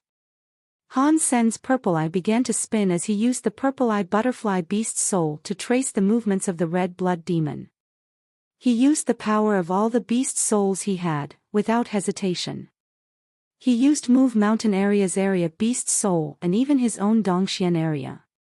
He used Jade Skin, the Blood Pulse Sutra, and more.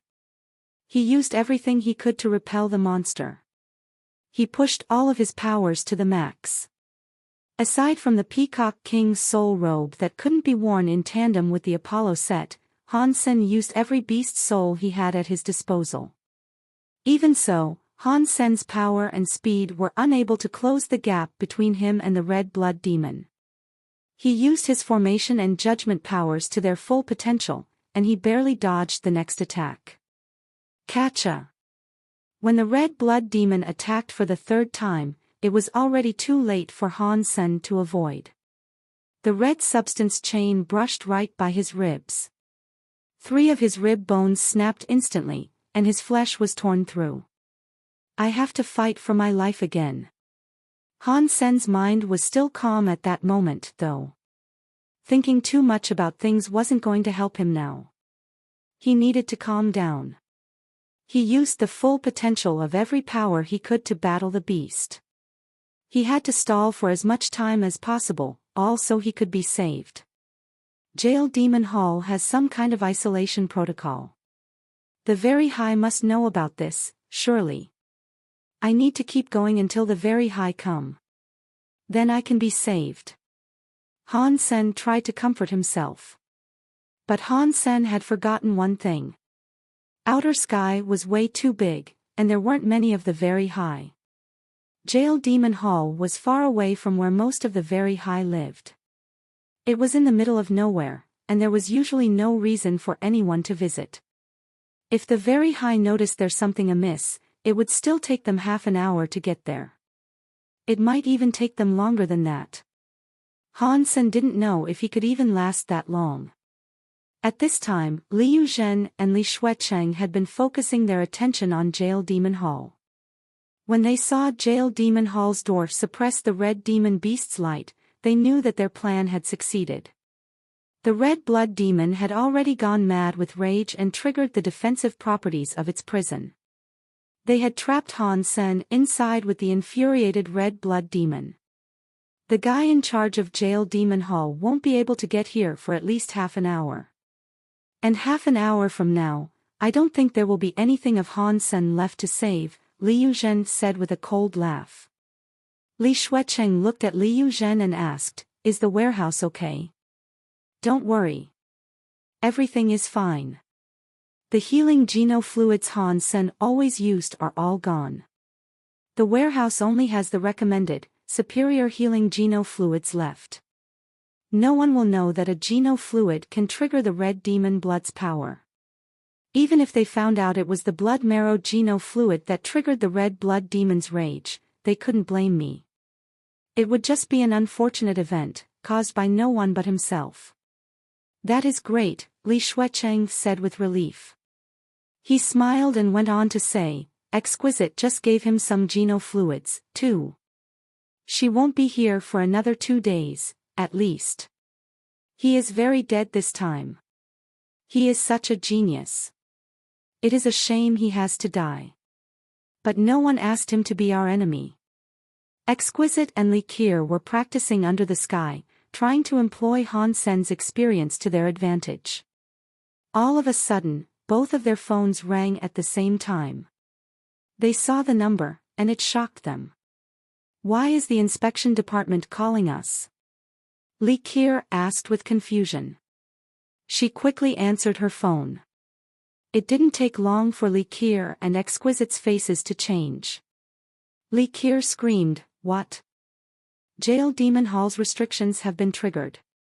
Because Jail Demon Hall's restriction powers had been activated, they had no way of learning what was going on inside either. All of their scrying powers had been cut off due to the hall's defenses. So, right now, even the inspection department couldn't tell what was happening inside the hall. They had already sent out an agent. When they found out who was in charge of Han Sen's challenge to the red blood demon, they contacted Exquisite and Li Qier. They asked if the two women knew if Han Sen was inside, because the restrictions had been triggered 10 minutes before. "It is over," Exquisite and Li Qier felt cold. Only Han Sen had permission to hunt inside that hall, so he was the only person inside. If the red blood demon had triggered the defenses, Han Sen was probably the reason that it had done so. After the two of them spoke to the inspection department, they used God's Wander to travel to Jail Demon Hall. They prayed Han Sen wasn't inside. But the closer they got to Jail Demon Hall, the colder they felt. That was because they couldn't sense their connection with Han Senator. Something was smothering their ability to feel what he was feeling. There weren't many powers that could sever their connection with Han Senator. The power that bound the true god Xenogeniac within Jail Demon Hall was one of the only things that could. There was an 80% to 90% chance that Han Sen was trapped inside Jail Demon Hall. He could even be dead already. Chapter 2696 Reversing Bloodline. Every second inside Jail Demon Hall was a desperate scramble as Han Sen attempted to cling to life. Thus far, he had only been inside the hall for 1 minute, and his body had already incurred 7 or 8 wounds. Those wounds were so deep that bones were visible inside them. D***MN. This isn't the way. Han Sen felt terrible. His power was no match for the monsters, and the skills he had were losing their effectiveness. "I have to try this out." As Han Sen teleported away, he used the moment's reprieve to pull out a piece of gear. It was a peculiar bottle. The handle was the tail of 2 sirens. It was the holy item siren bottle from the sirens in the Extreme King. Han Sen tapped on the left side of the siren bottle, but before he could take the next step, the red blood demon was in front of him. Its sharp claws were like knives, and Han Sen was unable to avoid them. He immediately summoned the shield of the Medusa's gaze to block the red blood demon's scary attacks. Although Han Sen couldn't use the power of the shield to attack, it still had amazing defenses. The red blood demon's claws came down on the shield but failed to deal any damage to it. The scary power blasted Han Sen and the shield away, though. Pang! Han Sen's body slammed into the back wall of the hall. His entire body felt as if it had been shattered. It was almost too painful for him to stand back up.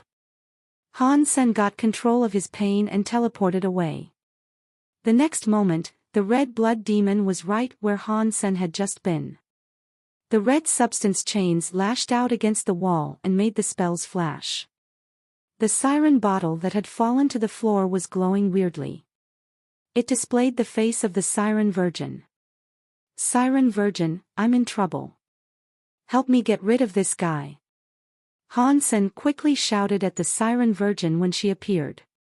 Han Sen had just said that when the red blood demon's talons flashed toward him again. Han Sen flapped his Apollo wings and, through careful judgment, decided to veer left. He managed to evade the attack. But the red blood demon's body flashed again. Those claws were right in front of Han Sen once more. Han Sen tried his best to dodge, but a substance chain still connected with his shoulder. The blow opened him deeply enough to expose pale white bones inside his flesh. The red blood demon, the Siren Virgin said in shock when she saw the red blood demon. It's good that you know this creep. This is just a doppelganger, though. It is only primitive class. Do you know how to deal with it? Han Sen immediately asked as he teleported again. With a wry smile, the Siren Virgin said, if my true body was still here, perhaps I could fight it. But right now, I still don't have a body. There is no way for me to help you. Although it is just a doppelganger, the red blood demon is a doppelganger that carries the battle experience of its true self. It isn't like an ordinary primitive deified. So, I wish you luck. After that, the body of the Siren Virgin shrank. She returned to the siren bottle. Han Sen didn't have any time to be angry. The red blood demon was already on him again. He had nowhere to dodge, so he had to use the shield of the Medusa's gaze to block the strike again. Although the shield protected Han Sen's body from the creature's claws, it did nothing to soften the impact of the strike. It made Han Sen's body feel like it had been struck by a big hammer. Han Sen was unable to fight the fiend, and he knew he couldn't escape. He was at a dead end. I can't keep going on like this. If this keeps up, my body isn't going to last. Even if I find a chance to strike back, I won't have any strength left to do so. I guess I will just have to try this. Han Sen gritted his teeth. The blood pulse sutra inside his body began to surge like mad, but this time, it was different. The blood pulse sutra's path ran in complete reverse. This Geno art was no longer the blood pulse sutra. It was the Xian Yellow Sutra Han Sen had fished out of the underworld lake. It was a different Geno art entirely from the blood pulse sutra. Han Sen was desperate. He had to try every option he had before it was too late. If Mr. White's theory of the Xian Yellow Sutra was correct, perhaps the Xian Yellow Sutra was the last thing that could save Han Sen's life. If someone else had attempted to practice the Xian Yellow Sutra, it would have been extremely hard. But to cast it, Han Sen only had to reverse the Blood Pulse Sutra. He hadn't even needed to practice with it. But this was Han Sen's first time casting the Xian Yellow Sutra. He didn't know what would happen after he used it. The Blood Pulse Sutra's power was gunning in reverse through Han Sen's body. It made him feel like his entire body was covered in static. It made him feel as if his body wasn't coursing with blood, but with electricity instead. The tingling pain almost made Han Sen, a man with a strong will, scream aloud. The Blood Pulse Sutra usually released a red aura. In reverse, though, that color darkened to a red that was nearly black. It was like old, dried-up blood. The red blood demon was unbothered by this change. Its eyes still looked murderous, and it swung its claws at Han Sen again. It would be too hard for Han Sen to dodge. His body was in so much pain that it felt like he was going to be torn apart. There was no way he could dodge the next strike. Han Sen gritted his teeth to endure the pain and raised his shield to protect his body. At the same time, he punched toward the red blood demon. The red blood demon ignored Han Sen's fist as the claws came down upon the surface of the shield. Han Sen clutched the shield desperately. He moaned in pain. The reversed blood pulse sutra released its power, and it felt as if his body was being torn apart. The pain he felt was too difficult to describe. Pang! The red blood demon's blow came down on the shield. Han Sen's body flew away with the shield, but the Xian Yellow Sutra he cast also hit the red blood demon. Han Sen hit the seal again, and he once more coughed up blood. But he noticed that his wounds weren't as grievous as they had been. Then, to his shock, Han Sen realized that the Blood Pulse Sutra had become half-deified. It had finally completed a key step in its ascension, combining the 9 tiers to revert back to 1. He quickly looked at the red blood demon. He wanted to know if the Xian Yellow Sutra had worked or not. The results were disappointing. The red blood demon didn't look as if it had been injured. It looked the same as it always had. Its presence was oh so scary. Before Han Sen could really get a good look at it, the red blood demon was already committed to another attack. Oh no, this is the end of the line for the great Han Sen. The Xian Yellow Sutra didn't work, Han Sen thought sadly. If the Xian Yellow Sutra didn't work, he would have to use the shield of the Medusa's gaze again. But with his body already injured, using the shield would probably end up sucking him dry again. This time he could die, and it was way too big of a risk. So, despite the dire nature of his situation, Han Sen hesitated to use the power of the shield. But as he hesitated, something unbelievable happened. Han Sen could feel the red blood demon's power and speed lessen. Chapter 2697 Beating a deified Han Sen used a teleportation trick to avoid the red blood demon's next attack.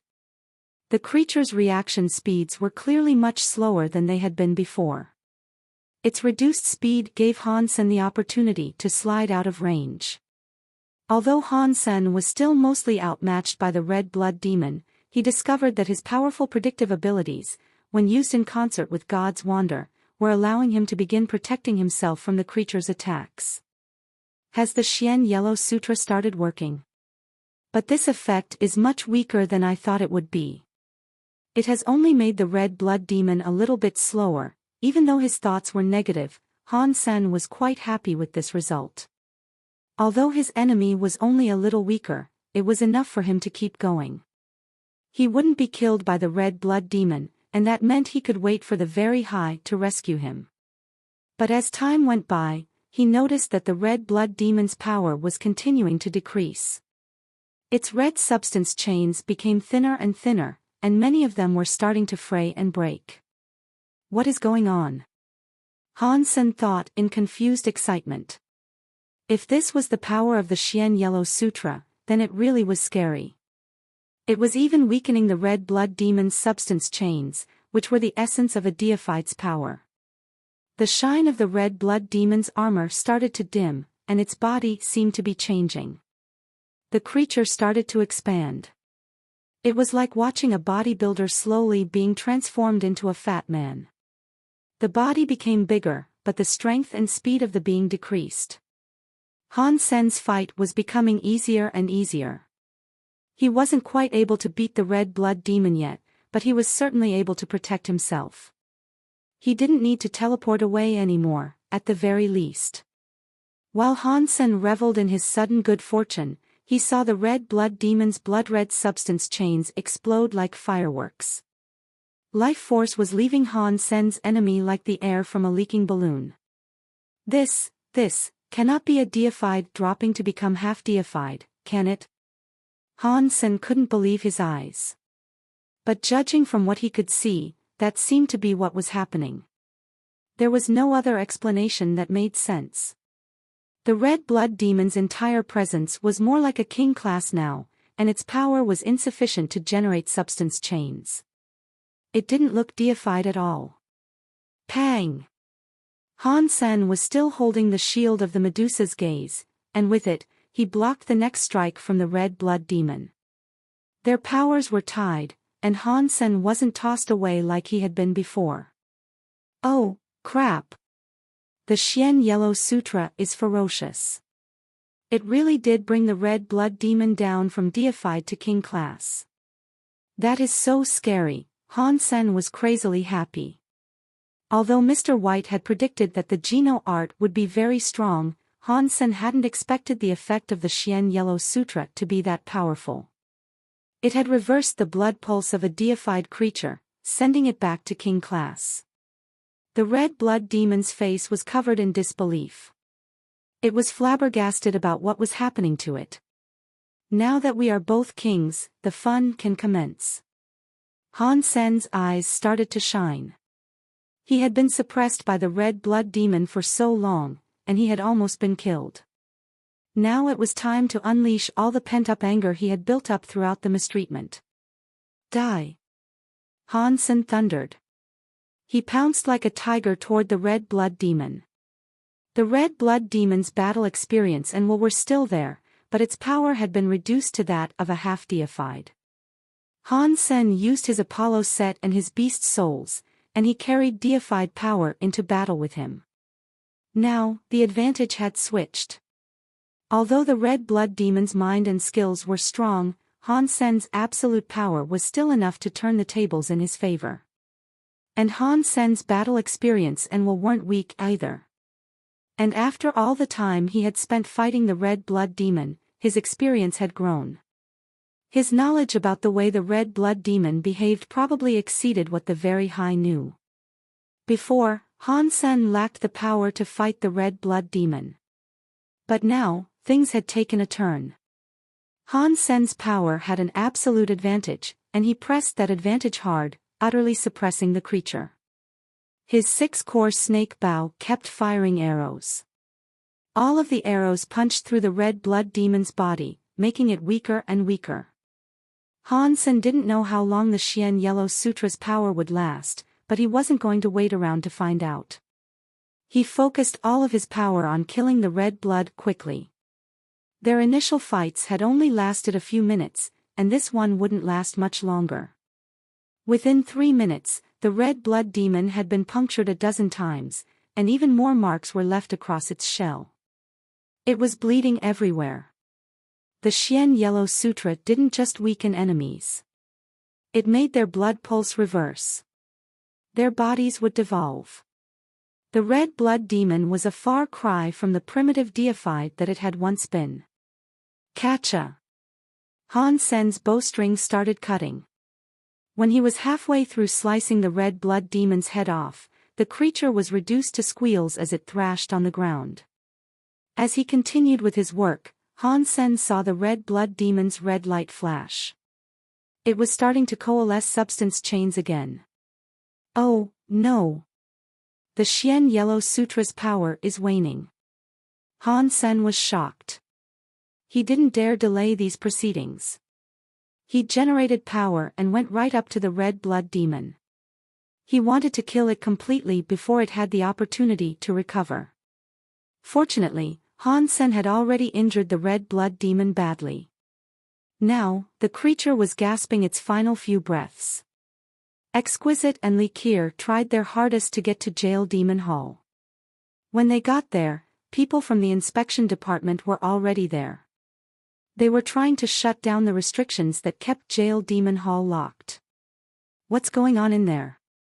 Is Han Sen still inside? Exquisite asked in a rush. I don't know. When the restrictions of Jail Demon Hall activated, they cut off all connection to the outside. We have to wait until we have deactivated the added security before we can see what is going on inside, a member of the inspection department replied. Then what are you waiting for? Press the button and shut it down. Li Qier said. But the worker shook his head and said, we cannot stop it just yet. We have to wait until Open Sky Elder gets here. Why? Exquisite and Li Qier asked at the same time. Jail Demon Hall's security systems are active. That means the red blood demon inside is raging already. Its power is primitive class, but even so, our strength won't be enough to tame and defeat it. We need to wait for Open Sky Elder to get here before we lift the security, the very high man explained. We don't have time to worry about that right now. Hit the button. Han Sen is still in there. Saving him is more important, Li Qier said. The very high man shook his head and said, if Han Sen was in there, it has been over half an hour. He would have been killed by the red blood demon several times over by now. It is pointless for us to open it now. We should wait for Open Sky Elder to get here. Exquisite didn't respond. She teleported past the man. She was going to press the button to open the building. The two very high men gaped in surprise. They moved to stop her, but a voice halted them. Let her open it, Open Sky Elder said as he teleported beside them. When he received the news, he had come as soon as possible, but it had already been half an hour, and therefore, it was likely too late. Chapter 2698 Demonic Beast Soul. Liu Zhen and Li Xuecheng watched all of this unfold from afar. Their faces were gleaming with joy. Half an hour has passed. No matter how lucky Han Sen is, he will have been eaten by the red blood demon by this point. Lifting the security now is pointless, Li Xuecheng said with a chuckle. I hope Exquisite isn't too upset. I'll have to think of ways to comfort her. This will surely be an open window of opportunity for me to swoop in and work my wily charms, Liu Zhen said, grinning widely. In that case, I hope you win the damsel at the end of this tale. Li Xuecheng was so happy. It felt like he had been waiting a long time to take out Han Senator. This was ointment to the long string of bad days he had recently suffered. Exquisite, let them do it. You don't know how to lift the restrictions, and you are wasting time, Open Sky Elder told Exquisite, eyeing her as she reached out to push the button. When Exquisite heard him, she retreated and quickly exclaimed, hurry up and lift the security keeping him in. Right now, Exquisite was feeling both numb and nauseous on the inside. Even if Han Sen died, she and Li Qier could find another silkworm. It didn't have to be Han Sen, but for some reason, she didn't want to entertain the thought of finding someone else. Merely the idea made her feel dismal. I'd never find a silkworm like Han Sen again. That's why I'm feeling like this. It must be. It must be the reason. It must. Exquisite had realized that her emotions weren't very rational, and so she was desperately trying to convince herself that they were. The two inspection department men stepped forward and pushed the button. Open Sky Elder sighed and said, Han Sen was such a rare genius. It is a shame to learn he has died in a tragedy like this. Open Sky Elder was quite familiar with Jail Demon Hall and the beast it contained, and he knew that being locked inside would have been a death sentence for Han Senator. No matter how strong Han Sen was, he was half deified, and that was that. Only by depending on the powers of treasures could he manage to fight a deified being. And that was only by a small margin. Against an ordinary deified, Han Sen might have stood a chance. But the red blood demon was far from ordinary. And when it was in its rage mode, even a larva deified might not be able to kill it. Catcha. The restrictions binding the Jail Demon Hall were deactivated. Not willing to wait a second longer, Exquisite rushed inside. She pushed open the door to Jail Demon Hall. Open Sky Elder followed with haste, in case the red blood demon tried to rush through the open door and bring harm to the others. But when Exquisite pulled the door open, everyone's mouths gaped at the sight before them. Han Sen was standing in the middle of the room, one foot propped up atop the red blood demon's body. He was holding a great bow and using the taut string of the weapon like a saw blade. The string slid through the remaining flesh of the red blood demon's neck. And they watched in awe as the head of the red blood demon dropped to the ground with a wet thud. Exquisite and the others stood completely still. They were so flabbergasted that they barely knew how to react. Han Sen, he killed the raging red blood demon. Exquisite and Li Qier were as shocked as they were happy. Open Sky Elder and the two people from the inspection department looked at the scene with disbelief. They had a firmer grasp of how strong the red blood demon was. Han Sen was just a half-deified, and he had managed to decapitate it completely. Even if Han Sen had some help from his Apollo set, this was an unbelievable feat. Li Yuzhen and Li Shuecheng, who watched all of this from afar, were just as stunned. Their eyes widened, and Li Shuecheng screamed aloud, "Impossible! How is that possible? How could Han Sen have killed the red blood demon? This is impossible." He couldn't believe what he was seeing. The raging red blood demon had been taken down by a measly half-deified. That was far beyond anyone's wildest expectations. When Han Sen had sliced off the red blood demon's head, he heard a familiar voice ring inside his head. Mutant deified xenogenic killed, red blood demon. Xenogenic gene found. Obtained red blood demon beast soul. Han Sen didn't dare to let his mind dwell on his new acquisition. He threw the beast soul into his sea of soul without thinking about it. He had to control his thoughts very carefully to keep Exquisite and Li Qier from noticing that something was amiss. "Are you okay?" Exquisite asked, hurrying over to Han Senator. Although she could see that Han Sen was fine, she couldn't keep herself from asking anyway. This is nothing. Just a few wounds and scrapes," Han Sen answered, gesturing down at himself. "It is great that you're okay. We were so worried about you. Why did the red blood demon go into a rage?" Li Qier asked after rushing forward to see him. "I actually don't know. As soon as I went inside, the red blood demon just went crazy. Its power exploded to obscene levels with no warning," Han Sen answered. But Han Sen didn't explain how he had managed to defeat the red blood demon. He just said he had been fortunate, and that he had to use all of his power to win. His victory basically boiled down to luck, though. "Luck, huh?" Open Sky Elder looked at Han Sen with interest. He wasn't the sort of person that believed in luck. The raging red blood demon wasn't something that could be overcome through dumb luck, but Open Sky Elder didn't push the subject any further. He only asked about the raging red blood demon. He needed to figure out why the red blood demon had gone wild. After answering a few more questions, Han Sen left with Exquisite and Li Qier. He finally found some time alone to check out the red blood demon beast soul. Mutant red blood demon beast soul, demonic beast soul, incomplete. Han Sen's eyebrows rose. This was the first time he had seen a demonic beast soul before. Also, like the Tianxia Peacock King beast soul, the red blood demon beast soul was an incomplete beast soul. He didn't know what additional strength the complete versions might offer. So, what exactly is a demonic beast soul, I wonder? Han Sen thought as he summoned it.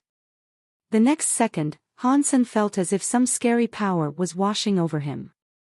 His entire body brimmed with a blood-red power. Crimson light started to leak out of his skin. Many substance chains exploded throughout his cells, changing him as they went. Soon, visible changes began to occur across Han Sen's skin. Under the influence of the light and substance chains, Han Sen's skin hardened like a shell. The red color coming from him looked just like the red blood demon. In a flash, his entire body was encased inside that protective shell. The more Han Sen grew to look like the red blood demon, the more his presence increased. Red substance chains swirled restlessly around him. This is like a shape-shifting beast soul, but it is a bit different. Transfusion shape-shifting beast souls transform my body to look like the creatures that the beast souls originally belonged to. This demonic beast soul reinforces my body as well, however. I'm basically half human and half demon, Han Sen murmured to himself, trying to get a sense for exactly how the beast soul worked. He was very pleased with his prize. Despite the change in Han Sen's appearance, the demonic beast soul wouldn't turn him into a xenogeniac. He would have both the red blood demon's power and his own human power. In demon mode, I would probably have enough power to fight the red blood demon reliably. So even if I ran into the red blood demon again, I wouldn't have such a hard time. Han Sen tried to explore the breadth of the beast soul's power. The demonic power it wielded was greater than Han Sen had expected. He liked it more and more. But what does the incomplete part mean? Does that mean the Peacock King Beast Soul and the Red Blood Demon Beast Soul can still be upgraded? If so, how do I make them complete Beast Souls? Han Sen thought to himself. Chapter 2699 Fish in a Bottle. The incident in Jail Demon Hall had yet to be explained. Although it was suggested that the raging of the red blood demon might have been somehow connected to the blood marrow geno fluid, the inspection department came to no ultimate conclusion. And before the incident, no one had known that the bone marrow geno fluid could produce this sort of effect. The warehouse frequently offered that type of geno fluid when they ran out of the ordinary ones, so it all seemed like one giant coincidence.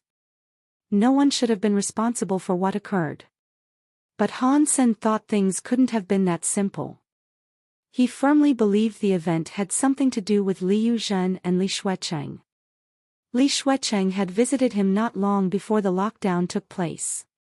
The timing was too suspicious to be a coincidence. But there was no evidence linking the event to Li Xuecheng, and that meant Han Sen could not do anything to the man. It is a shame that the red blood demon doppelganger will take another 6 months to regenerate. Otherwise, I could go and kill it again. Maybe that would help me figure out what an incomplete beast soul is, Han Sen thought to himself as he fished at Underworld Lake. Then he heard Bauer's voice shouting to him, interrupting his thoughts. "Dad!"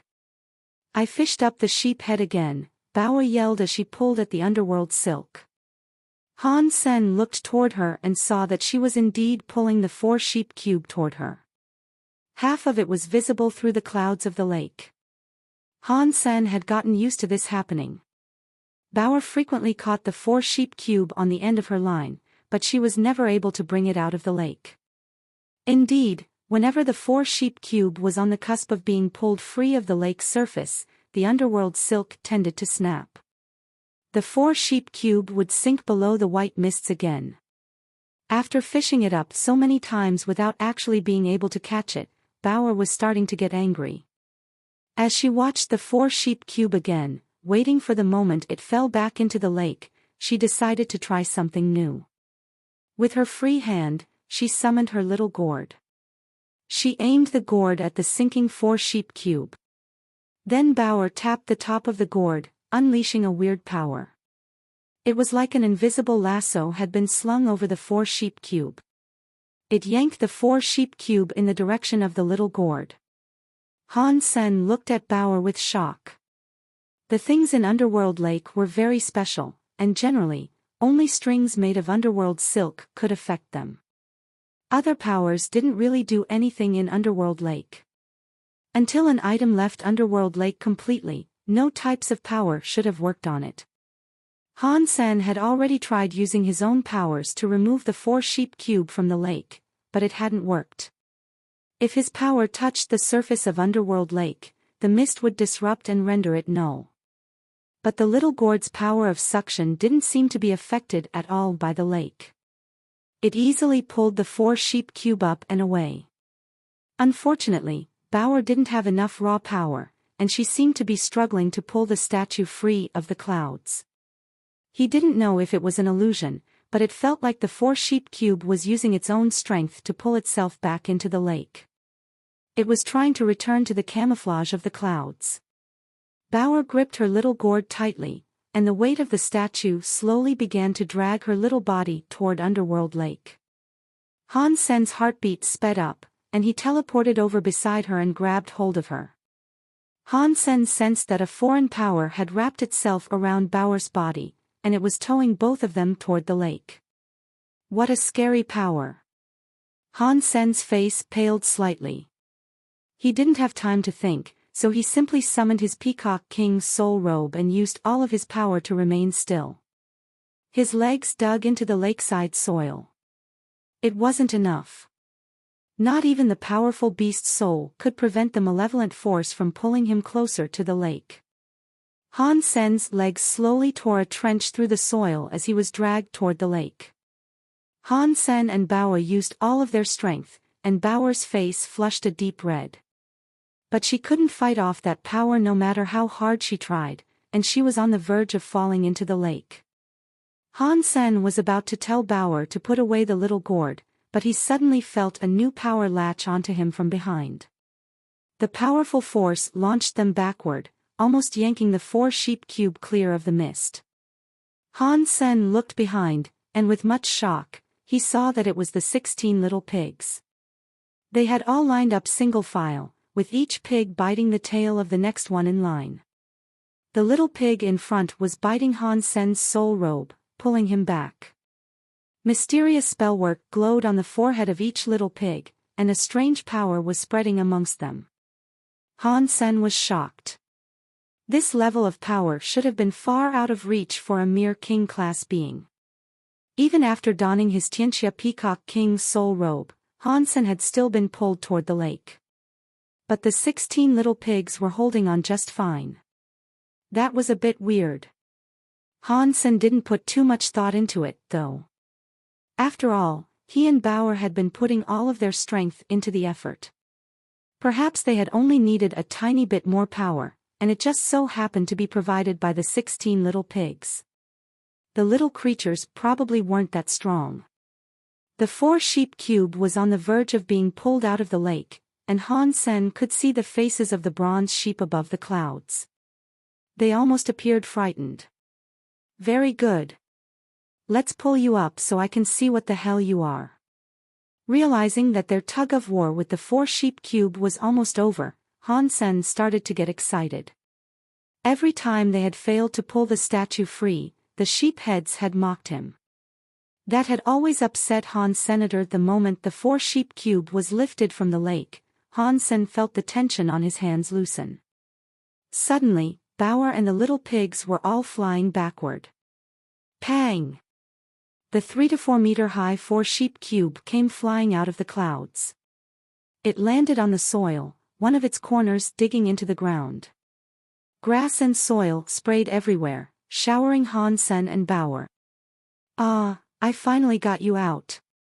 So what on earth are you? Han Sen merrily exclaimed. He lifted himself off the ground and approached the 4-sheep cube. Bao and the little pigs came up to see it, too. Han Sen, Bao, and the little pigs surrounded the 4-sheep cube. After walking around, Han Sen confirmed that the 4-sheep cube was an ordinary bronze statue. He couldn't sense any life force or power coming from it. It seemed dead and inanimate. Han Sen looked at the 4 sheep heads, but their faces all looked the same. They had lowered eyebrows and half-closed eyes. They looked like frozen monks. They didn't seem to be mocking anyone. Weird. I swear I saw different expressions on their faces. Why aren't they changing now? Han Sen used his purple-eyed butterfly to have a look, but he couldn't see anything strange about the statue. The purple-eyed butterfly's rewinding power didn't work on it either. Is this thing dead or alive? Han Sen wondered aloud, searching carefully for some sign of power from the statue. Despite its lack of response, Han Sen didn't believe that the statue was an ordinary bronze object. Han Sen reached out his hand to tap his fist against the side of the 4-sheep cube. The action produced a dong-dong noise. The statue didn't look damaged at all. When Han Sen saw that, he became certain that this was no ordinary piece of bronze. With his power, even treasures made from king-class xenogeneic genes would break if he struck them. But the 4-sheep cube was totally fine. That meant the material was special. Bao jumped over to the 4-sheep cube to get a better look. She said in surprise, "Dad, there are 2 fish." "Fish?" Han Sen asked. He flew to the top of the 4-sheep cube and lowered his head to get a better view of the top of the 4-sheep cube. It was full of water, and there were 2 goldfish inside. They were black and white. Chapter 2700 Sea Palace. Their heads were like those of a Buddha, and their tails spread like butterfly wings. Their bodies were really fat and round. Other than their black and white coloring, they looked a little like lion-head goldfish. They were swimming calmly around inside the four-sheep cube, undisturbed by their rough exodus from Underworld Lake. Bower was squatting near the four-sheep cube. She put her hand down into the water, wanting to touch the fish. The fish were only a few inches below the surface of the water. She put her arm into the water up to her shoulder, but still, she couldn't touch those two goldfish. Han Sen frowned. He pulled out his ghost teeth knife and thrust at the white fish below the water. The white fish was so close to the surface of the water, but when Han Sen thrust the knife in, the blade sank completely into the water without getting any closer to the white goldfish. The two fish inside didn't seem to know what was going on. They continued swimming around slowly. Han Sen frowned. Ghost teeth knife generated a dangerous knife air that flew into the water once more.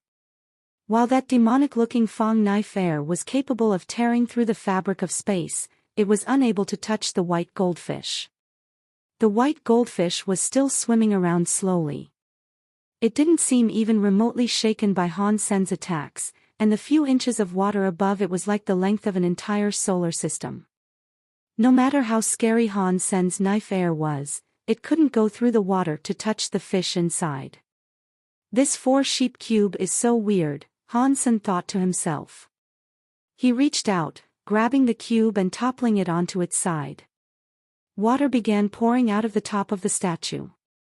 Water burst out like a flooded river overrunning its banks. The water poured out so quickly that it looked like it was going to form another lake, but the water level within the cube didn't seem like it was being reduced. What is this thing? Han Sen thought, disturbed. The four-sheep cube was far too strange. Not even he could see or understand what it was. If the statue was deified, it was still strange that Han Sen couldn't get a power reading from it. And if it was just an ordinary object, it shouldn't have been able to hold an ocean's worth of water. Han Sen was lost in thought, so he didn't immediately notice that Bower had climbed to the top of one of the bronze sheep heads. She used her foot to stomp on it. Clearly, Bower was more than capable of holding a grudge. She remembered each and every time the sheep had mocked her as they fell back into the lake of clouds. So, she wanted to step on the heads of the sheep to unleash the anger she had been harboring all that time. But when she started stomping the head, she heard a catcha noise. The sheep head had been raised, but it was pushed down by Bower's furious blows. The sheep head was lowered, as if it was about to take a bite of grass. Bower was shocked by this, too. She hadn't thought the four-sheep cube was fragile enough to break after being stomped on. Han Sen jerked his head up, immediately noticing the strange scene. The bronze sheep head had been stomped down by Bower, but the other three heads were still raised. An ominous feeling rolled through Han Sen's stomach. Before, when he struck the statue, he thought it was a very hard object. He had been unable to leave a single mark on the object. Bower, however, had almost broken one of the heads when she stomped on it twice. If Bower didn't use some special power to do that, then the cube, before Han Sen could finish his thought, he saw the swimming goldfish suddenly accelerate. As the two goldfish swam, the water started to splosh and spin until a whirlpool formed. Han Sen realized this was bad. He grabbed Bower and turned to teleport away. He wanted to get as far away from the four-sheep cube as he could. But after picking up Bower, he realized he was too late. A powerful force of suction reached out of the cube and grabbed him and Bower. They fell into the whirlpool and quickly sank. The 16 pigs got pulled in, as well. They were spun around inside the whirlpool alongside Han Sen and Bower. Han Sen held on to Bower as he tried to escape, but the world around him had turned into chaos. When he finally managed to regain control of himself and pull himself out of the water, he froze. The four-sheep cube sat quietly beside him, and the two goldfish were once more swimming placidly through the water. The vortex had disappeared, and the sheep head that Bauer had stomped on looked ordinary again.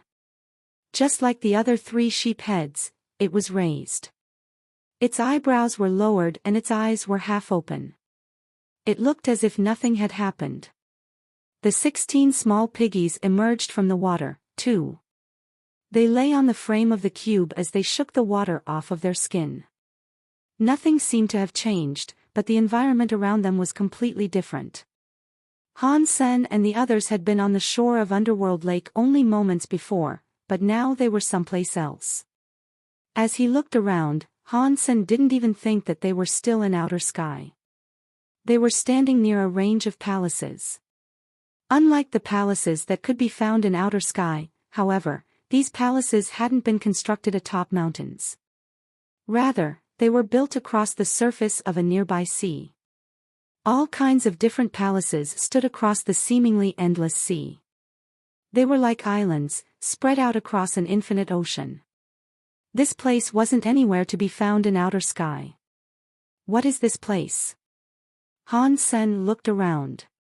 Aside from the palaces, there was nothing much to see. There didn't seem to be any living beings around, either. The sea below them looked infinitely deep, but it wasn't like an ordinary sea. The sea wasn't blue, it was transparent like a crystal, and there were no waves.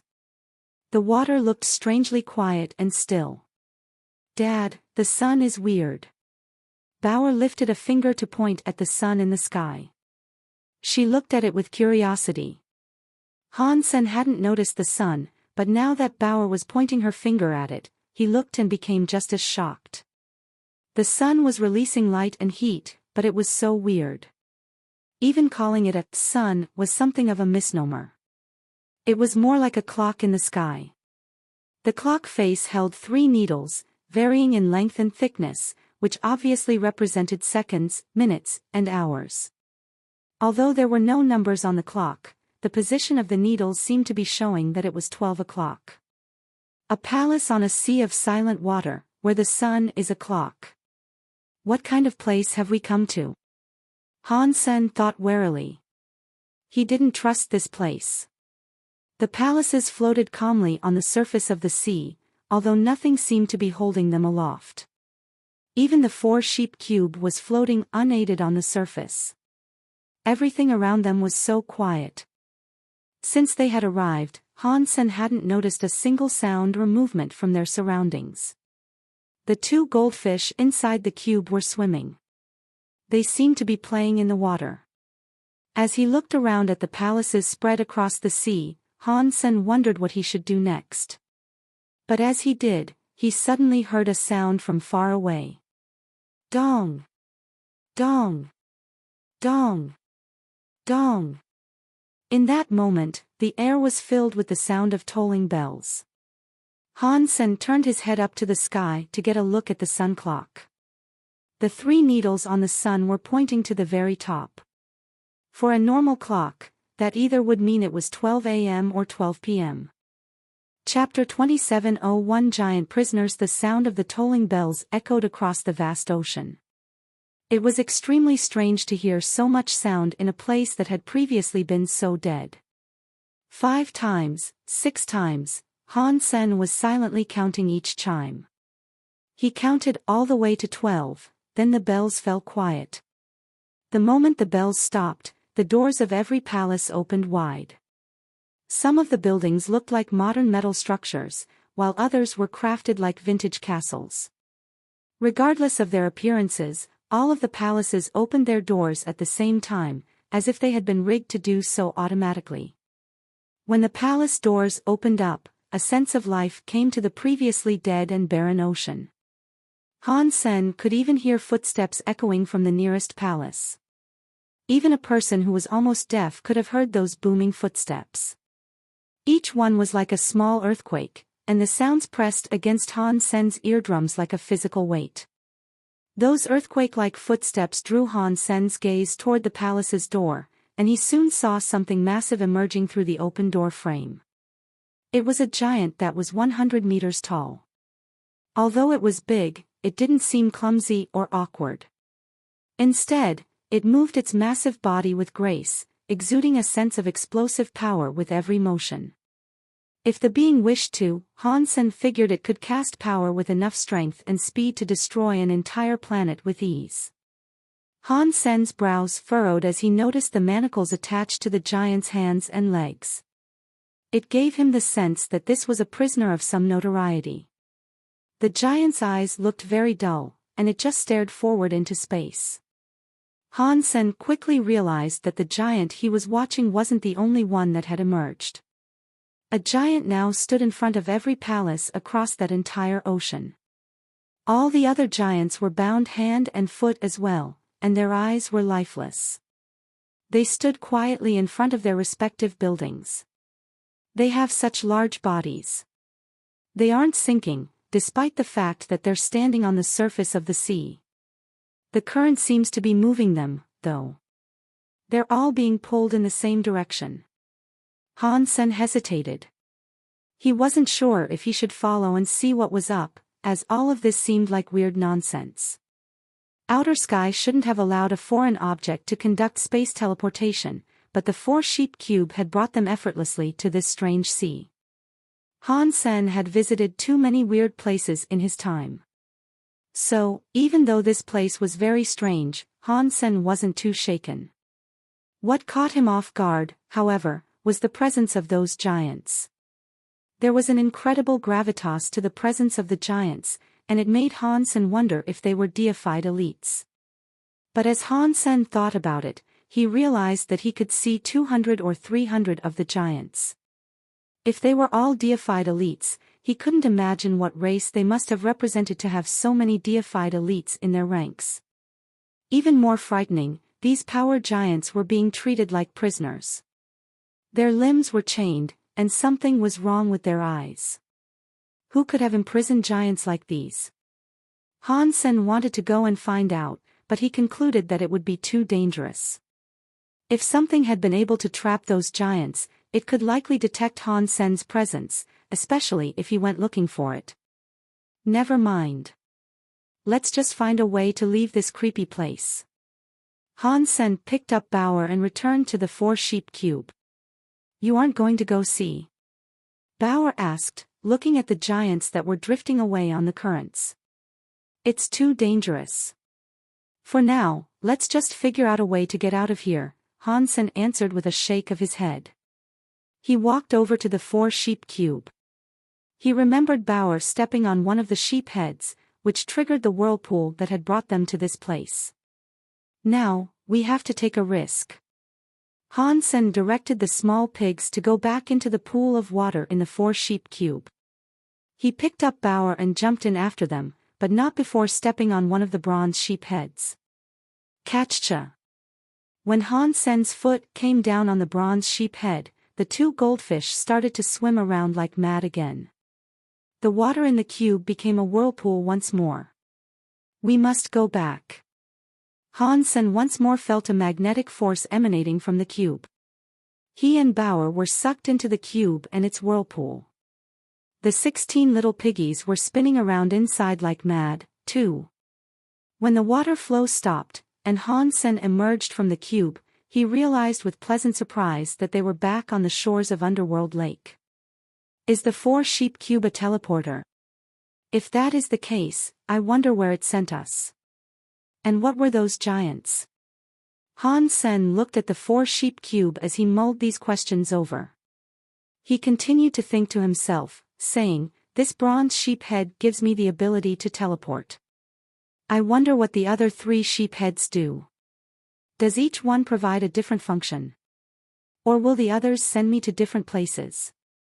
Han Sen gave the matter some thought. His curiosity regarding the object had increased immensely, but he didn't want to take too many risks. If his instincts were correct, those giants were deifieds. And if that was true, wherever they were going had to be very dangerous. Based on that assumption, Han Sen imagined that the other three bronze sheep heads would lead him to someplace else that was dangerous, too. Despite all his strengths and talents, Han Sen had a flaw. He could be too curious. He knew how dangerous that sea filled with giants could be, but now that he had discovered such a weird and mysterious place, it would drive him insane if he didn't go and find out its secrets. Bauer, you stay here. Han Sen set Bauer down, planning to visit the giant world alone. Dad, I'll go with you. Bauer clutched Han Sen's leg, not wanting to let go. That place is too dangerous. I will go and scout ahead. If it looks fun, I will take you there. Han Sen had to comfort Bauer for a while before she agreed to stay behind. Han Sen took Bauer someplace far away before returning to the 4-sheep cube. He used his hand to press down on the sheep head. Just like before, the 2 goldfish in the water started to swim in a swift circle. They created a whirlpool in the water that sucked Han Sen inside. When Han Sen emerged from the 4-sheep cube, he found himself standing atop that big sea again. The giants had all disappeared. He looked at the sun, and the clock was showing that only a dozen minutes had passed. Boom! Han Sen suddenly heard a massive explosion come from where the giants had gone. He could feel the spike of power coming from that direction. As the power shook the air around him, Han Sen's face changed. He whispered to himself in a hoarse voice, "That shockwave. It feels like Break 6 skies." Are these giants the legendary Break skies? Break 6 skies was the secret Geno art of the Break skies. The destroyed were one of the few races with the blood of the Break skies in them, but they were never as good as the Break skies themselves. The legends of the universe claimed that the Break skies were unable to breed. So, the universe gradually forgot them. If they wanted to extend their bloodline, they had to interbreed with other races to create hybrid Break skies, like the destroyed. If these giants really were Break skies, then the story of the Breakski's fall wasn't as simple as it initially seemed. Chapter 27:02 Giants move mountains without hesitation. Han Sen followed the waves of the sea. He flew in the direction they were coming from. He didn't dare to teleport, though. He merely reduced his presence as much as he could and flew slowly. Because teleportation caused ripples in the fabric of space, elites were likely to pick up on such a technique if he used it. That could allow the people he was tailing to notice his presence, which he was trying very hard to avoid advertising. It was better for Han Sen to fly in as slowly and quietly as he could. He wouldn't draw as much attention that way. Boom! Boom! Boom! Boom! Explosions sounded one after another. The strong shockwaves they emitted let Han Sen confirm that it really was the power of Break 6 skies. He had practiced Break 6 skies before, but he had never used it to create anything as powerful as the shockwaves that were now rolling by him.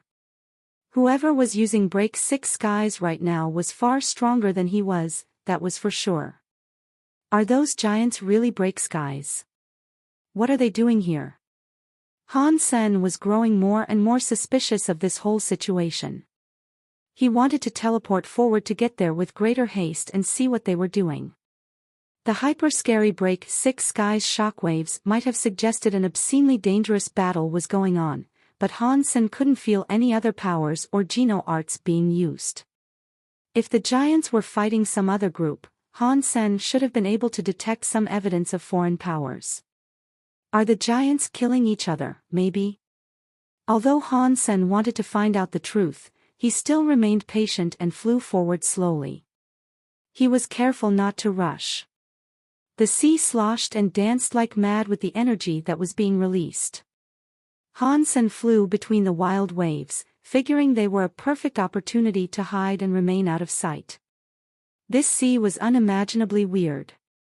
Han Sen had flown for dozens of miles, yet he hadn't seen a single piece of seaweed or ocean creature.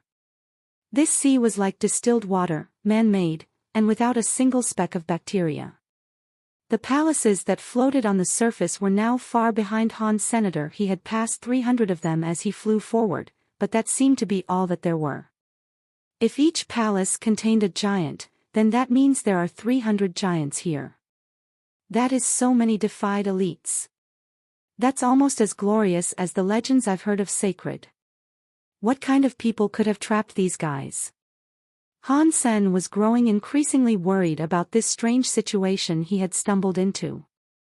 Eventually, Han Sen saw a big mountain appear over the horizon. That mountain quickly swelled to block his vision as he flew toward it. It looked massive. The giants, who were possibly break skies, had gathered at the foothills of the mountain.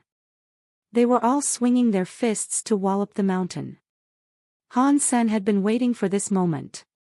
The shockwaves of their blows rushed over him, and he confirmed the nature of the power. It really was break six skies. But what surprised Han Sen was that they weren't fighting. They were using break six skies to excavate the rocks of the mountain.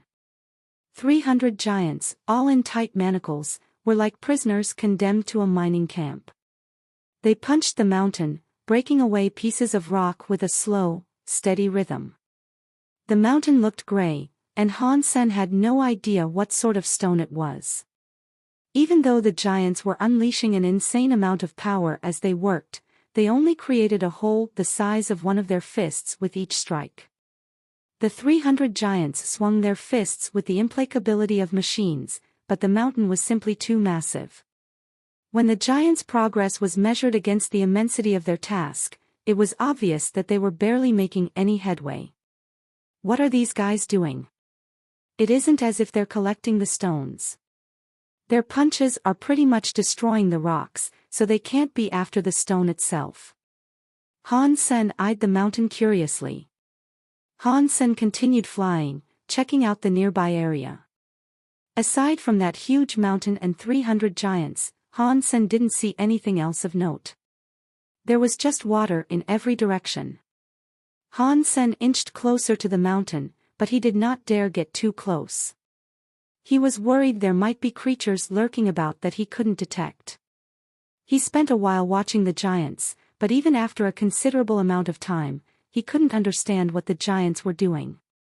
Are these guys the heirs of Yugong? Are all of his children here, moving this mountain?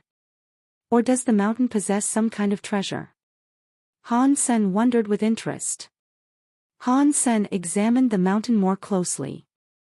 God knew how long the 300 giants had been working there.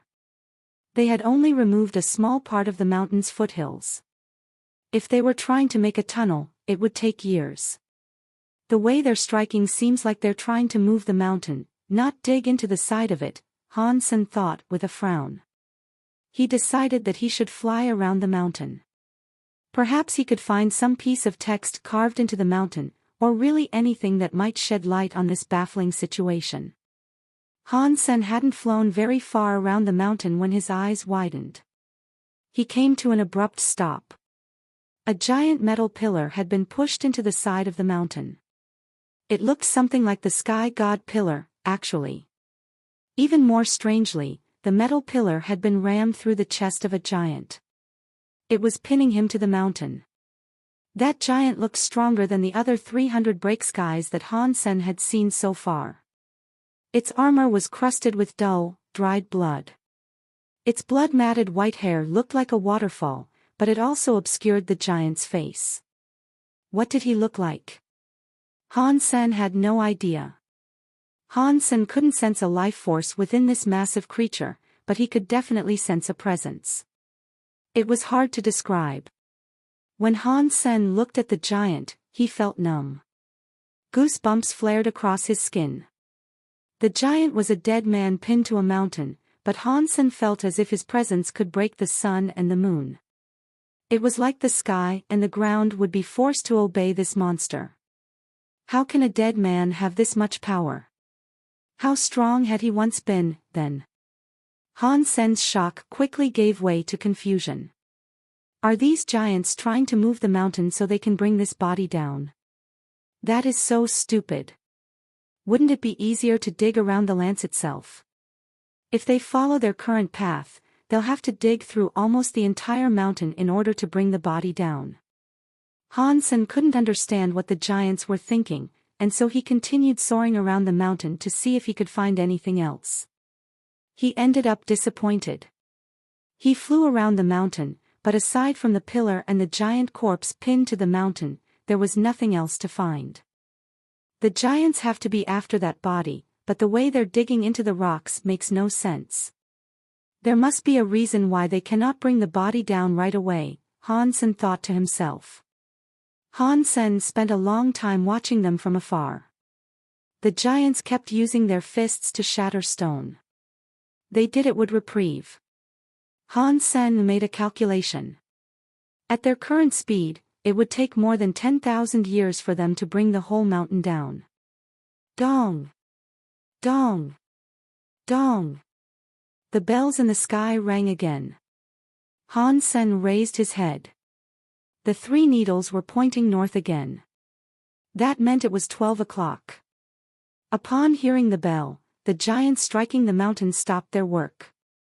They all turned and headed back the way they had come.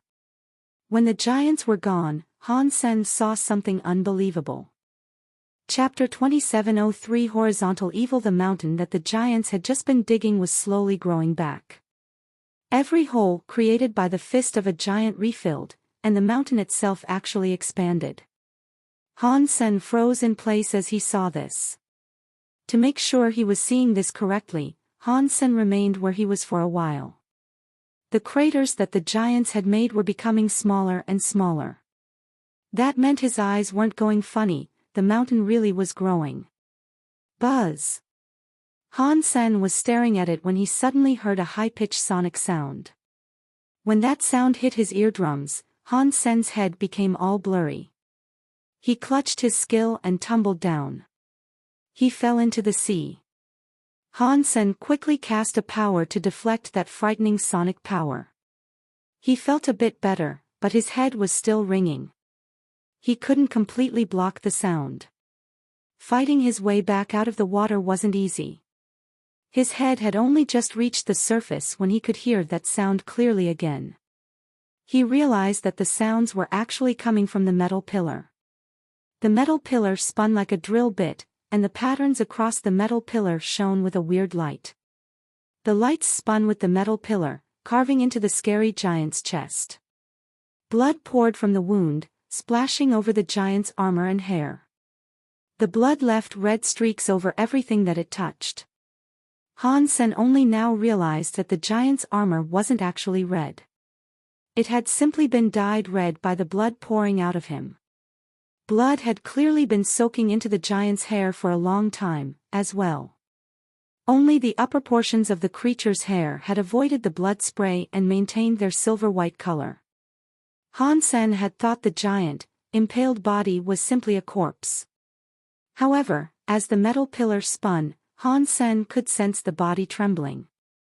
It looked as if it was suffering unimaginable pain. That guy is alive. Han Sen was in shock. Who are you? Why are you here? Han Sen was thinking to himself. But then, he heard a sound.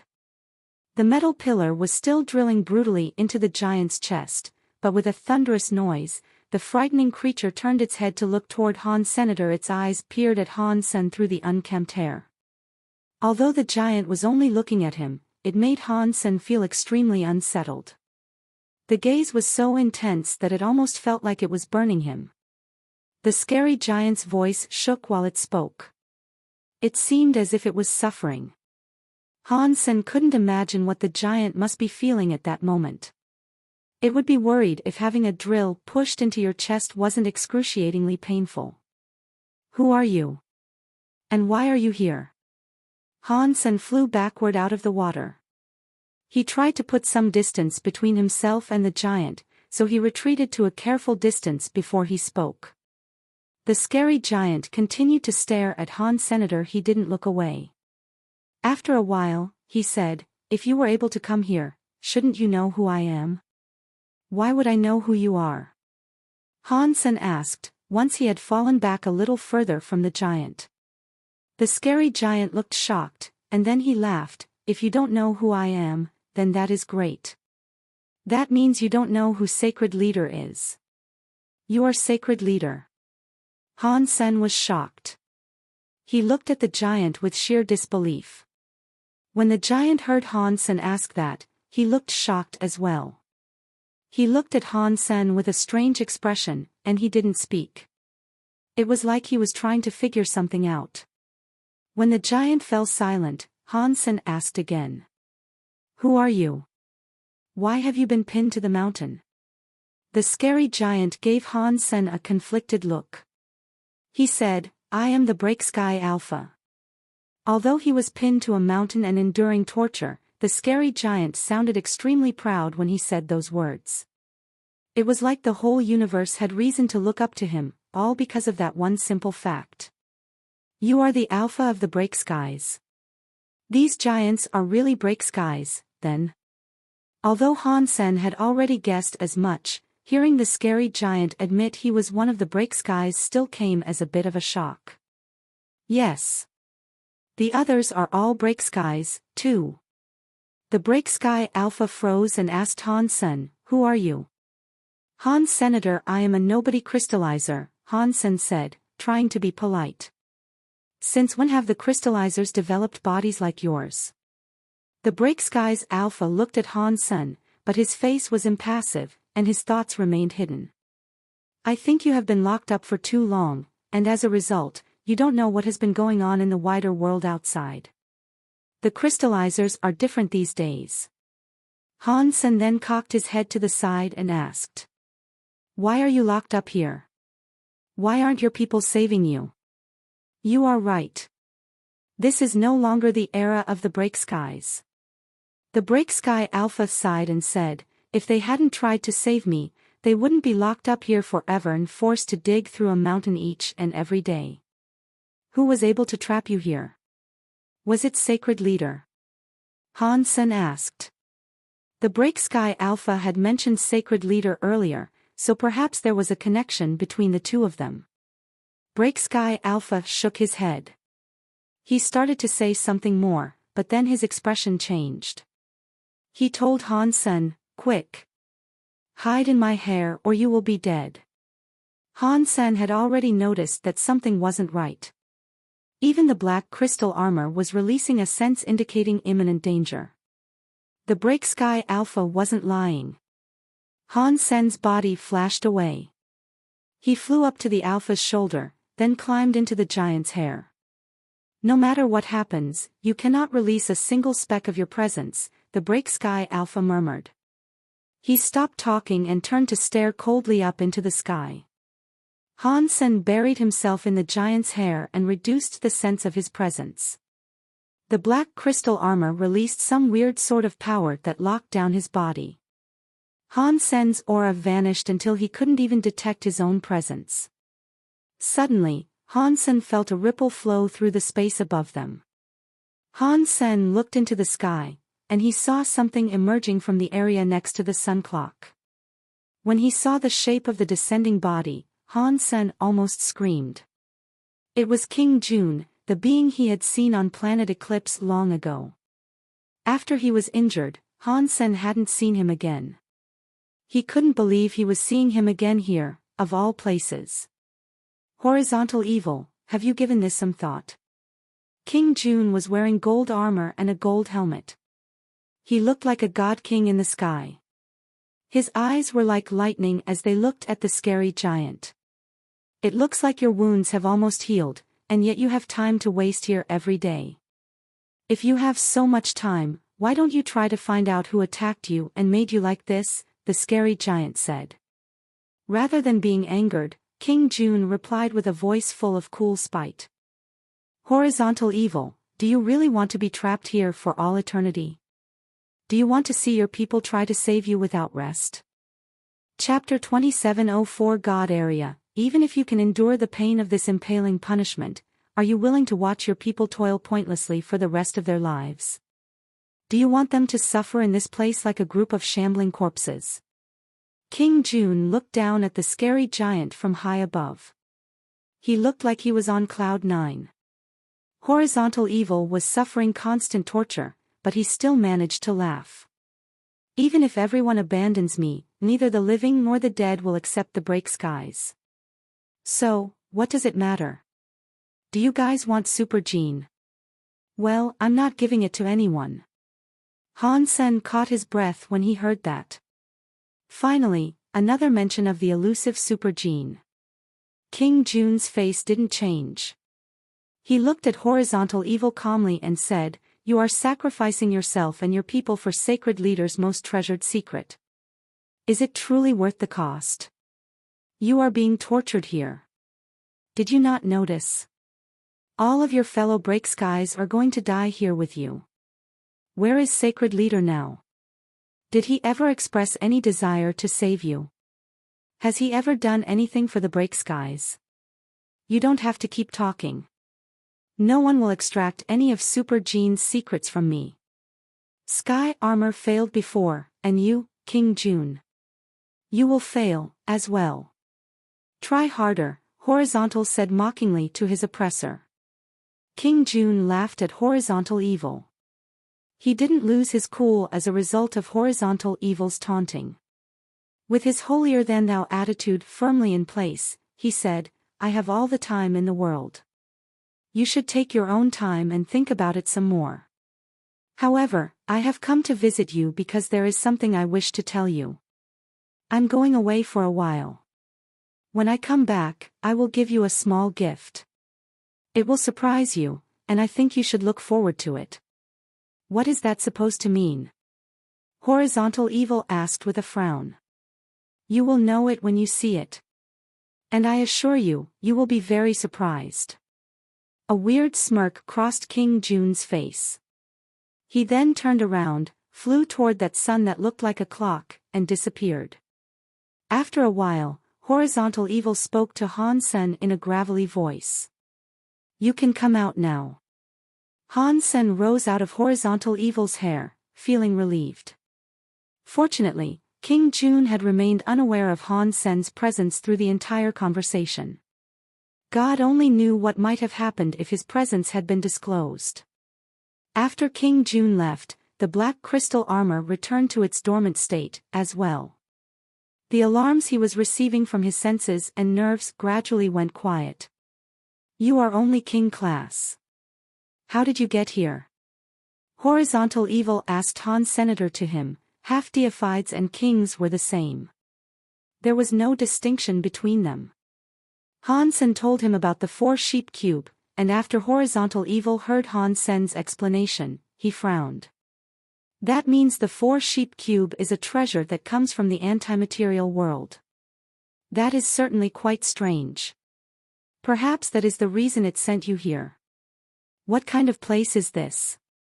And who was that man?" Han Sen asked.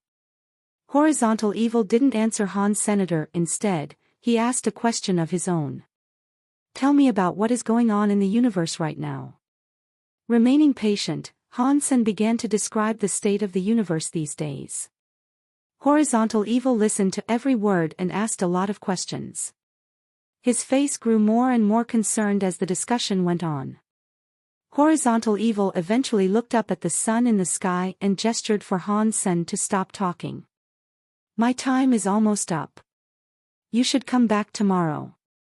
Han Sen was going to continue, but he then heard the bells chime. He raised his head and noticed that 12 whole hours had gone by. The metal pillar stopped spinning, and its lights faded away. It returned to looking like a simple metal pole. Horizontal Evil's eyes slowly closed, and he looked as if he had slipped into a deep sleep. No matter how Han Sen tried to wake him, there was no response. Not long after, Han Sen heard the Break Skies headed toward him.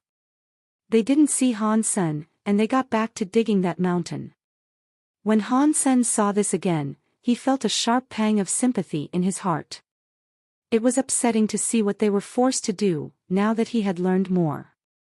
These Break Skies try to dig into the mountain every day. They are trying to save their alpha, but it is a task that they will never fully accomplish. Whoever set this up is unimaginably evil. Killing them would have been simple, but he wanted them to suffer this painful existence for the rest of their lives. It is quite scary to think about. Han Sen sighed. He didn't stay there any longer. He flew back to the 4-sheep cube. When he returned to Underworld Lake, he found Bauer and the 16 piggies waiting there. They were all looking at Han Sen when he came back. Exquisite and Li Qiu didn't show up while I was absent. Han Sen asked, picking up Bauer. No. Bauer shook her head. Han Sen nodded. That was one less thing to worry about. He tried putting the 4-sheep cube inside Destiny's tower, and he was able to slide it inside without difficulty. He let out a sigh of relief.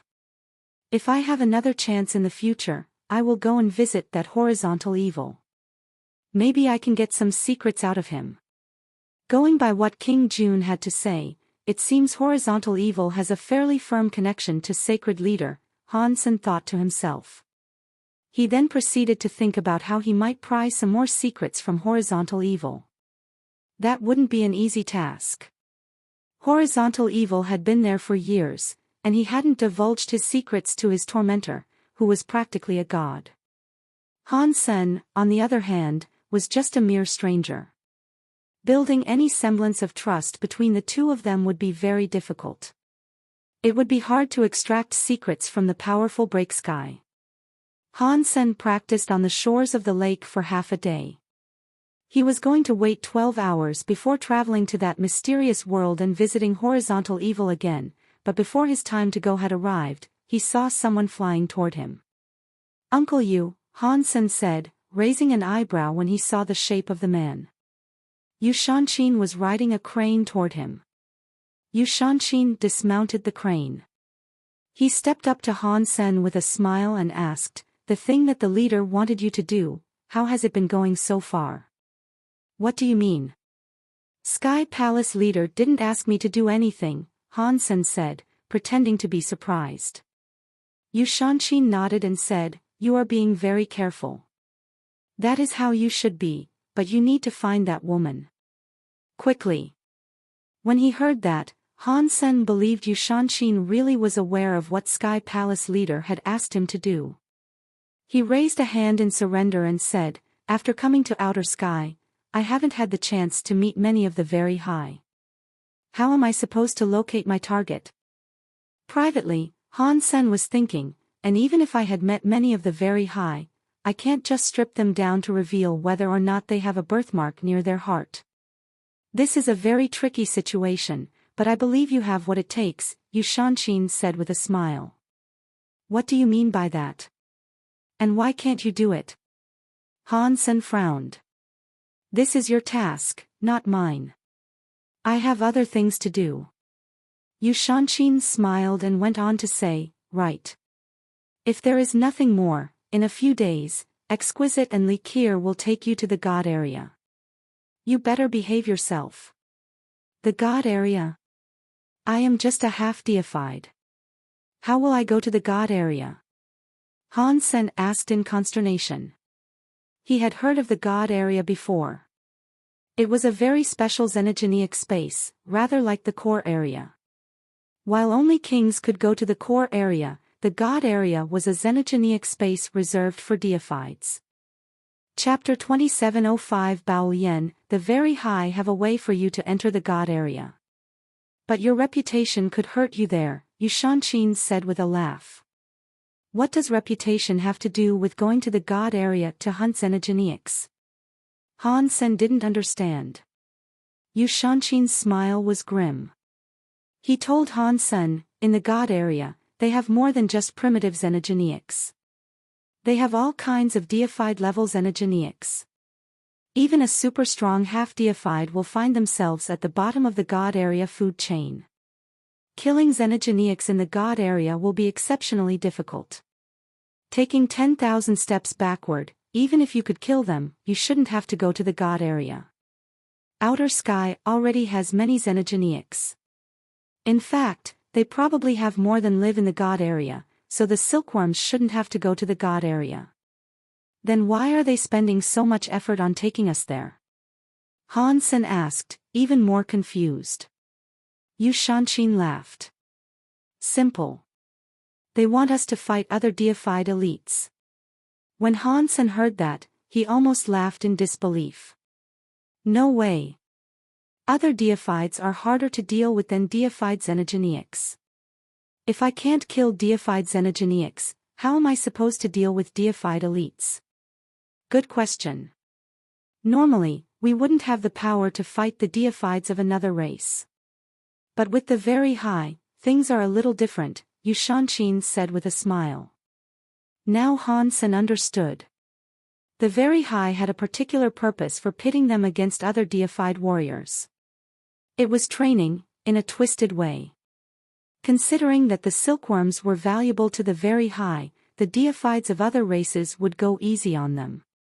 They wouldn't kill silkworms like Han Senator, and the silkworms could fight against fighters from other races, allowing them to increase their knowledge and power. They could gain more experience by doing this. They would basically be using deifieds from across the universe as sparring partners. Only the very high would dare to attempt such an audacious plan. What if we run into a grumpy deified? There might be some deifieds who don't respect the very high enough to avoid killing us.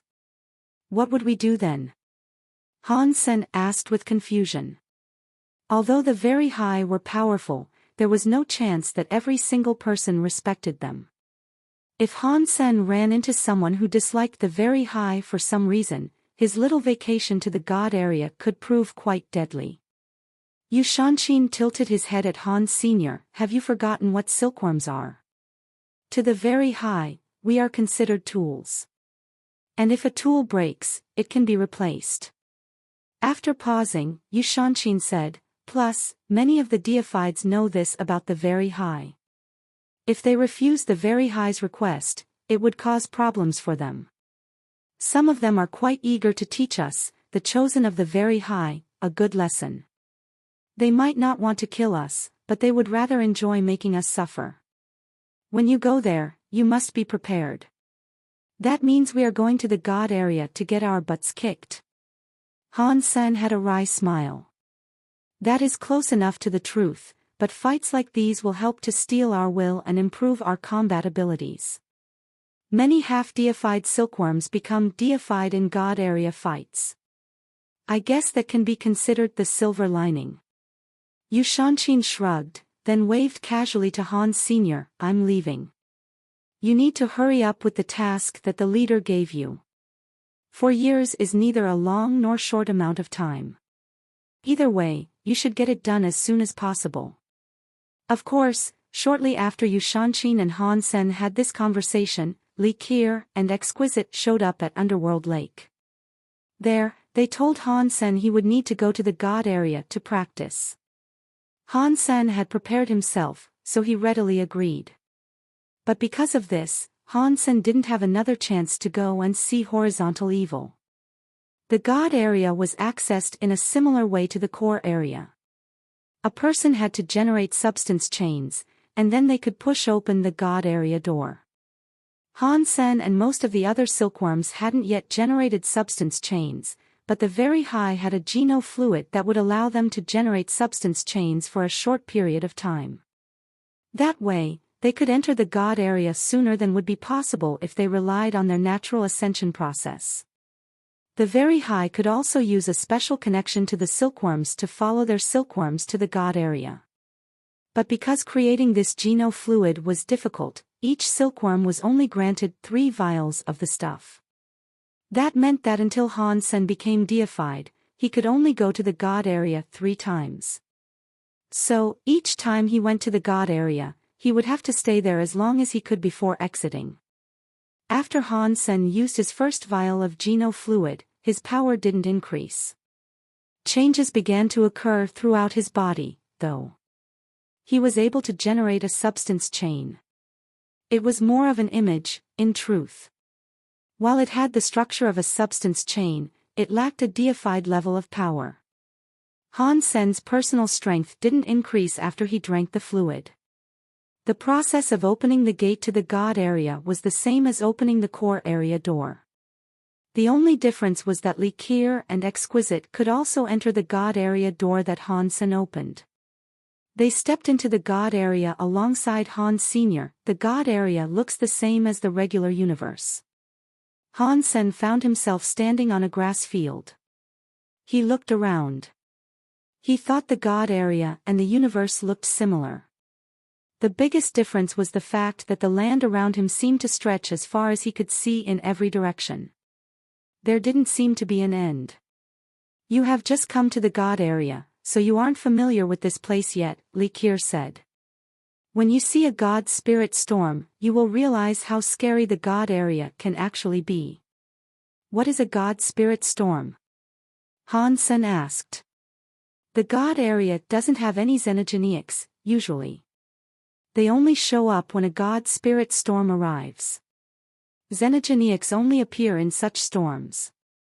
So, that will show you the brutal reality of the God area. If there weren't any God spirit storms, you could treat this place like a holiday hotspot. Li Qiu laughed. As they were talking, someone came flying through the sky toward them. Han Sen had a look at who it was, and he noticed it was a deified extreme king. Are you the extreme king known as Bao Yan? Exquisite asked. Who are you? The deified extreme king looked at Exquisite with confusion. We are Exquisite and Li Qiu of the Very High. Greetings. Exquisite and Li Qiu greeted the man. Bao Yan heard the words, very high, and he seemed to remember something. He smiled and asked, you two are ladies of the Very High. Do you need anything? Bao Yan said that, but he looked at Han Sen instead. He was obviously aware of what Li Qiu and Exquisite wanted him to do. He recognized Han Sen, as well. It was difficult for people of the Extreme King not to recognize Han Senator. He had killed a prince, defeated an elder, and kidnapped King Bai's favorite son, after all. There were many in the universe who might not recognize Han Sen at first glance, but most of the Extreme King did. Their hatred for him ran deep in their hearts. I heard that Han Sen had become a silkworm of the Very High. I can't believe he has shown up in the God area so soon. And here I am, meeting him. This is a great chance for me, Bao Yan thought to himself. His eyes flashed. Chapter 2706 Life and Death is a Matter of Fate. Bao Yan wasn't planning on killing Han Sen in front of the Very High, but he wanted to use this opportunity to teach him a lesson. There was nothing the Very High could say against that. But Bao Yan was aware that Han Sen had the shield of the Medusa's gaze. Even Meng Lai had been frozen by Han Sen and left to dangle in the sky. The Extreme King had spent a great many resources resuscitating Meng Lai after that gross defeat. In addition, Bao Yan was just a primitive deified. He wouldn't dare try to take on the shield of the Medusa's gaze if it was used against him. We have brought Han Sen to the God area for practice. I hope you can teach him a thing or two, sir, Li Qiu said. If you are both asking this of me, then I would be remiss not to help out. But if we use weapons, someone might get hurt. I suggest we don't make use of treasures. What do you both think of that? Bao Yan said with a smile. What you say makes sense, Mr. Bao. Exquisite could see through what Bao Yan was thinking, but she still agreed with his suggestion. If they didn't agree, Bao Yan might refuse to fight against Han Senator, and if treasures were allowed, Han Sen probably wouldn't gain as much battle experience. For Li Qiu and Exquisite, that would defeat the point. As far as whether Bao Yan would try to kill Han Sen, Exquisite wasn't worried about it. Bao Yan was just a primitive deified. Even though he wouldn't be using treasures, Han Sen still had God's wonder. That in itself was very good. It wouldn't be difficult for him to escape danger if the need for flight arose. With the two of them near, as well, it was unlikely Han Sen would be killed. Han Sen had no opinion on the matter.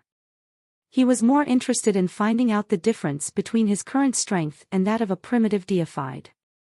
Bao Yan, seeing Exquisite agree, smiled and said, in that case, I can help you. Han Sen knew what Bao Yan was thinking, as well. But he didn't address the matter. He walked up to Bao Yan and looked the man over. What is your connection to Bao Qin? When Han Sen said the name Bao Qin, and it made Bao Yan's face run cold. He said in an icy voice, Bao Qin is a family member. Ah, you guys are family. That is good. I never did get to wrap up matters with him, the last time we met. If you are from the same family, allow me to exact my vengeance through you. Sins of the family, and all, Han Sen said. Of course, I feel the same. But what do you mean by vengeance? Bao Lian asked, laughing darkly. To exact my vengeance, I think it is only right that we fight for our lives. You don't have to worry about the rules. Use everything you have at your disposal. Life and death is a matter of fate, after all, Han Sen said. Huh? You're going to use the shield of the Medusa's gaze to fight me? Bao Lian looked at Han Sen and spoke in a hard voice. He didn't think Han Sen would be nice enough to let him kill him if things ended up that way. Han Sen didn't speak. He took off his Apollo set and handed the garb over to Li Qir. He then passed the shield of the Medusa's gaze to her. Just like before, I will not use treasures. You, however, can use whatever you like, Han Sen said to Bao Lian after he finished divesting himself of treasures. Bao Lian looked at Han Sen with confusion. He had no idea what Han Sen was thinking, but whatever it was, it looked like the man was committing suicide. But Han Sen didn't look like someone who wanted to die. He must have had a trick up his sleeve, Bao Lian figured. What? An extreme king deified is scared of a bare-handed half-deified. Han Sen looked at Bao Lian with a wolfish smile. I'm just afraid these two ladies might disagree. Bao Lian grunted as he looked at Exquisite and Li Qir. If this is his decision, then we cannot interfere, Exquisite said. She and Li Qir could read Han Sen's mind, so they didn't need him to explain his intentions. In that case, please don't take what is about to happen as a show of disrespect to the very high. Bao Lian's eyes shone with a godly light. He peered at Han Sen as substance chains unfolded around him like petals. They wrapped him up. Han Sen didn't move, but he pushed the power of the story of genes as far as it would go. He looked at Bao Lian and said, do it. If you let me strike first, I'm afraid you will be unable to fight back. If you want to die, then I'm happy to fulfill your wish. Bao Lian was filled with fury when he heard Han Sen's boasting. He looked murderous. But he didn't lose his cool. He opened his fingers wide and looked at Han Senator. A giant lotus flower substance chain appeared next to Han Senator. The petals fluttered open, as if they were ready to snatch and throttle Han Senator. Han Sen teleported away. Like the wind, he slipped out of the attack. Bao Lian's power looked like blooming flowers. Wherever his attacks went, lotuses would appear. It made Han Sen appear to be dancing across a sea of flowers. Han Sen was calm. He traveled around the sea of flowers, not being harmed by Bao Lian's substance chains. Han Sen's battle power has improved. The deified Bao Lian isn't even making him break a sweat, muttered Li Qir.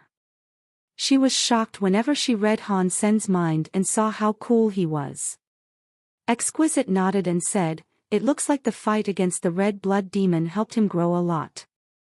It is a shame we were unable to see the details of that fight. If we could, it would have helped us a lot. It is fine. In the God area, we are bound to meet many more elites. There will be plenty more chances for us to learn, Li Qir said. This isn't the same. Fighting against the red blood demon was a real deathmatch. In this God area, the other elites are going to go easy on Han Sen because of you and I. Han Sen won't get much out of it. His life isn't really on the line. Exquisite paused for a bit, and then she went on to say, this fight will probably help Han Sen a good amount, though.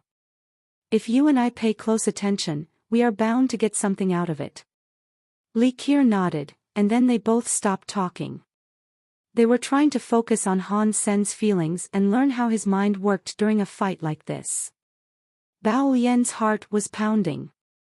He realized that he had no clue how to stop Han Sen. His speed and power were greater than Han Sen's, but his opponents still seemed to know everywhere he was going to attack. Han Sen could always dash to safety and render his attacks void. Han Sen was more than disappointed with his enemy. He was up against a primitive deified, but Bao Lian was far weaker than the red blood demon. Their power levels might be similar, but the Bao Lian's will and combat experience were far inferior. The red blood demon really did possess a true god mind. He was nothing like an average primitive deified. Han Sen realized he was now fighting a proper primitive deified. Although he wasn't stronger, it wouldn't be easy for a primitive deified to keep Han Sen under their thumb. If all four of his Geno arts were elevated to half deified, he could probably take down a primitive deified with relative ease. Bao Lian couldn't suppress Han Sen. His face had reddened with rage and embarrassment. He was a deified of the extreme king, and yet he couldn't suppress Han Sen, who wasn't even using any treasures. It would be embarrassing if people learned about this. Bao Lian saw Exquisite and Li Qier staring at the fight with expressionless faces. He thought to himself, if Han Sen has a death wish, then I will kill him even though he is with the very high. With that thought, Bao Lian stopped hesitating. His forehead shone with a god light. A white lotus flower appeared on his brow, and it began to spin around and around. Finally, it's here. I wonder what Bao Lian's king body can accomplish. Han Sen had expected this to happen, and so he watched Bao Lian closely. Chapter 2707 God's Spirit Storm. When the lotuses opened up, Bao Lian was like a Buddha sitting in the air. The lotus became a shadow that enclosed his body within it. He was like some spiritual being born from a lotus flower. Han Sen could feel a weird sort of presence being released from Bao Lian's body. Even Han Sen had to compliment him, saying, "The Extreme King's king bodies are so scary." Just using his king body has allowed him to increase his presence by many multiples. The deifieds of an ordinary race cannot fight against the deifieds of the Extreme King. While Han Sen was still lost in thought, Bao Lian closed his eyes and said, "I didn't want to kill you, but you seem to be seeking your death. Don't blame me for doing what you have asked me to do. If you have power, show me what you've got. Otherwise, stop talking crap," Han Sen said. Bao Lian didn't speak.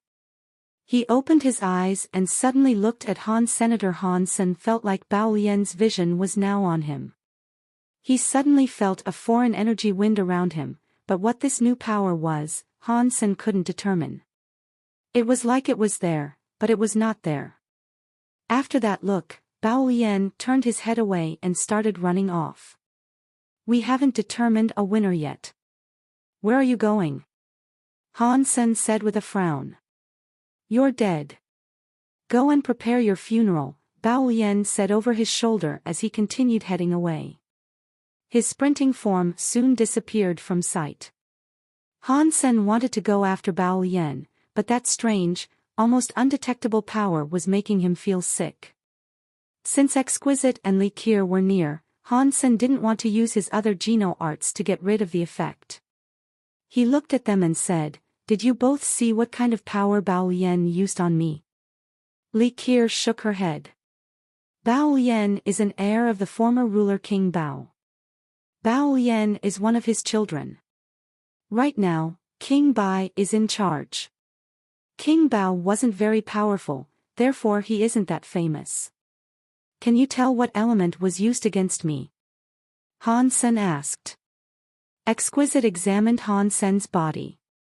After a while, she said, "The very high are very skilled when it comes to sensing types of energy.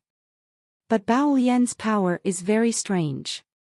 Not even I can tell what element he used. It felt like causal power, but that isn't exactly right." With Exquisite and Li Qier both being unable to determine what they had just witnessed, Han Sen frowned. He used the story of genes to examine his body, but he didn't find anything weird within him. His power seemed to be unaffected. There were no hidden wounds or anything.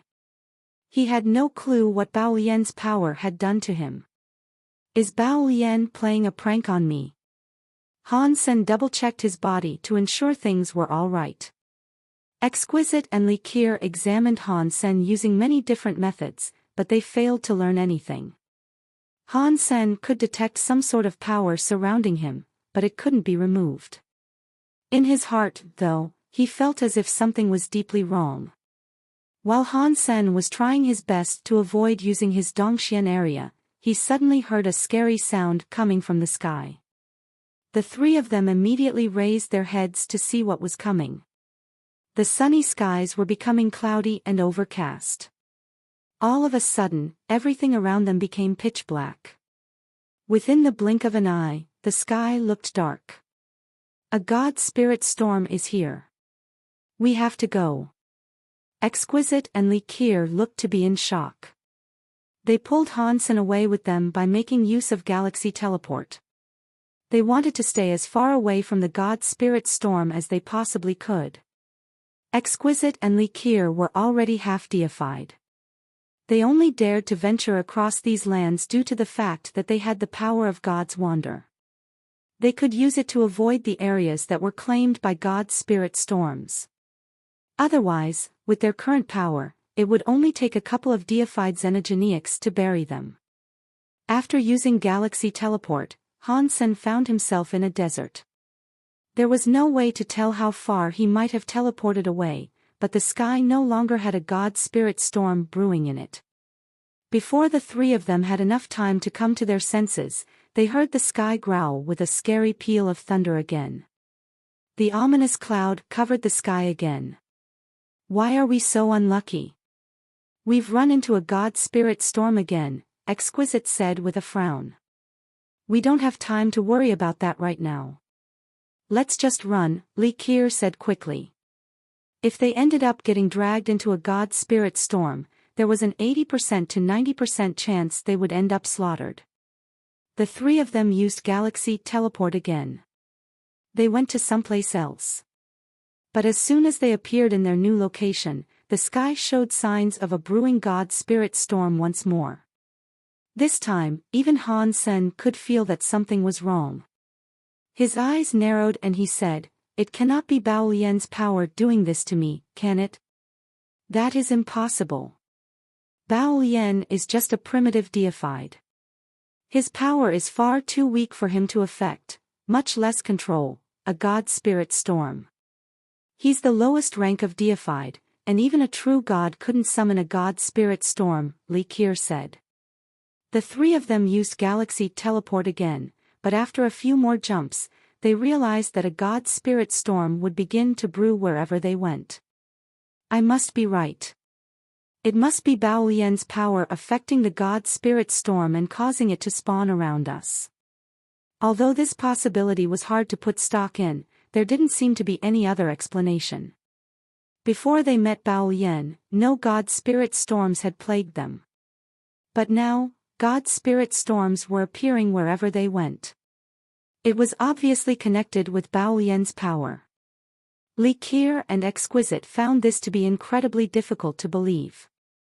After all, Bao Lian was just a primitive deified, the notion that he could control a god spirit storm was outlandish. But then again, this was the fact that was staring them in the face. They had no choice but to accept the reality in front of them. The god spirit storm comes too quickly. We don't have enough time to open the door to leave the god area. And if we keep using galaxy teleport, we won't last long that way either, Li Qiu said. Her face was rapidly losing its color. Galaxy teleport was a bit of an energy hog. The further they teleported, the more energy it cost them. But teleporting only a short distance wouldn't take them far enough from the god spirit storm to keep them safe. Han Sen was studying God's Wander, but he hadn't learned galaxy teleport yet. He had to be carried by Exquisite or Li Qiu, and that was costing them even more energy. If they kept using galaxy teleport like that, the two of them would only have the energy to make another 20 to 30 jumps. With the power they were spending, the distance they could travel would continue to decrease. Kier, you teleport to another location. Exquisite will teleport somewhere else with me. Then, we'll meet up on our next jump, Han Sen said to Kier. The two of them could sense what Han Sen was thinking. They didn't object, and they did as he instructed. With this test, they were able to confirm that the problem was indeed Han Senator. After Kier teleported away by herself, she didn't encounter a god spirit storm again. And when Exquisite and Han Sen teleported, they were immediately hounded by the god spirit storm again. It looks like I underestimated that deified elite. Han Sen had to admit his failure this time. He had lost completely. Bao Lian, who was just a primitive deified, had placed him quite firmly in a terrible situation. This was a very dangerous situation for him to be in. Exquisite and Kier had followed him there, but if the two women opened their doors, Han Sen wouldn't be able to leave. He had to open the god area gate himself. However, judging by the time it took to open the door and how long it took for a god spirit storm to spawn, he would be sucked into the storm before he could slip out of the god area. Right now, he was at the end of the road. Unless the god spirit storm stopped chasing him, that was. Otherwise, he would end up in the storm. Thinking about the countless deified xenogenics that spawned inside those storms, Han Sen's head felt itchy. Chapter 2708 No Choice. Exquisite took Han Sen with her as she teleported a few more times, but she was unable to shake off the pursuit of the god spirit storm. No matter where they teleported to, a god spirit storm would be on them in an instant. The god spirit storm was a very persistent stalker.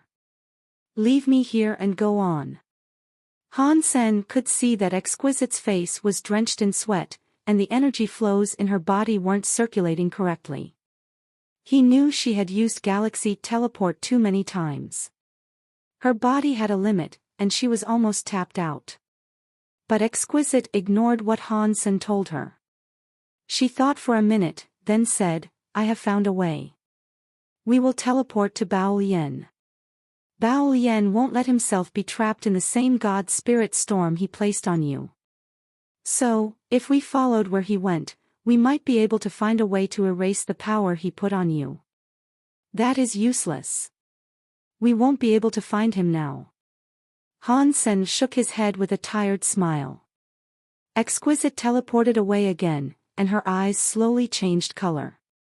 Her eyes darted here and there, but she couldn't latch onto an image of Bao Lian. Stop searching. He must have left the god area. He wouldn't allow himself to go down with us, Han Sen said. He had already figured as much, and this simply confirmed his suspicions. There must be a way. Exquisite's face looked different from how it usually did, and that was because she was out of options. She could not control a place like the god area. Seriously. You should go. The god spirit storm is coming after me, and I'm the one that challenged Bao Lian to a death match. This is my responsibility, Han Sen said. Exquisite shook her head.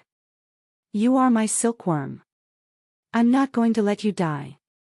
I thought that to the very high, silkworms are just instruments to you. If I was to die, you would just find another one, Han Sen said, meeting Exquisite's eyes. Exquisite shivered. It was just as Han Sen said, silkworms were little more than tools used in the progression and ascension of the very high. And Han Sen wasn't the only person who thought that. The very high who studied the very high sense thought that silkworms were nothing more than toys of the universe. They looked at most people and creatures of different races like that. Right now, Exquisite was caught in an inner conflict. According to what she had been taught by her people, her course of action was clear. She should simply leave and select another silkworm. But for some reason, Exquisite didn't want to do this. She knew it wasn't helping, but she kept teleporting Han Sen away, again and again. She didn't go to Kier either. Doing so would have been pointless. It would just force Kier to flee with them, and things would continue to go downhill. He is such a powerful silkworm. I will never find another one like one. If I'm to succeed in this life, I need someone like him. I must do what I can to save him. Exquisite said all this to herself. Every time she teleported, she looked for a way in which she might be able to help Han's senator, but no matter what she tried, there didn't seem to be a way out of this predicament. There was nothing she could do to escape. Although the very high were considered incredibly powerful, only a deified could sort this out. Exquisite was far too weak right now. Exquisite's aura became more and more disrupted, and her eyes were deeply bloodshot. Her face was colored a deep scarlet. Han Sen knew she had reached the end of her rope. She looked exhausted. Han Sen felt so touched by her dedication, but he was also in a hurry. For reasons that he didn't dare think about while she was nearby, he needed Exquisite to leave him alone for a moment. But Exquisite was too stubborn to leave him by himself. Her life force was messed up, but she still used Galaxy Teleport to haul Han Sen around. After using Galaxy Teleport again, Exquisite fell into a coughing fit. Blood speckled her lips. She had used too much energy. I'm really grateful for your determination, but you should leave. I will find a way to survive, Han Sen murmured, supporting Exquisite's shaking body as she coughed. Exquisite wiped the blood from her mouth. She looked at the sky and saw the black clouds and the thunder. Her face was expressionless as she said, "If I cannot even save my silkworm's life, how can I unlock the full potential of sky and man combined together?" When he heard her say that, Han Sen felt even more worried. Despite their dire situation, Exquisite was still refusing to leave. As the God Spirit storm formed again, Exquisite grabbed Han Sen and used God's Wander to teleport away. But this time, when they reappeared, Han Sen realized they weren't far enough from the God Spirit storm to reset the cycle. Exquisite had simply used up too much of her power, and she didn't have enough juice left in her. Jumps like this wouldn't take them far enough. Exquisite noticed they were still under the same God Spirit storm, and her face went gray. She tried to use more power to teleport again, but as soon as she moved, she coughed up even more blood. Her body was too exhausted to use Galaxy Teleport any longer. As Exquisite's body shivered and shook, Han Sen felt sick. If Exquisite had left, he could have easily sorted out this situation. But Exquisite's strong will was causing him more and more trouble. Even so, Exquisite's determination touched Han Sen deeply. After all, the whole reason Exquisite had stayed by his side was because of her desire to save him.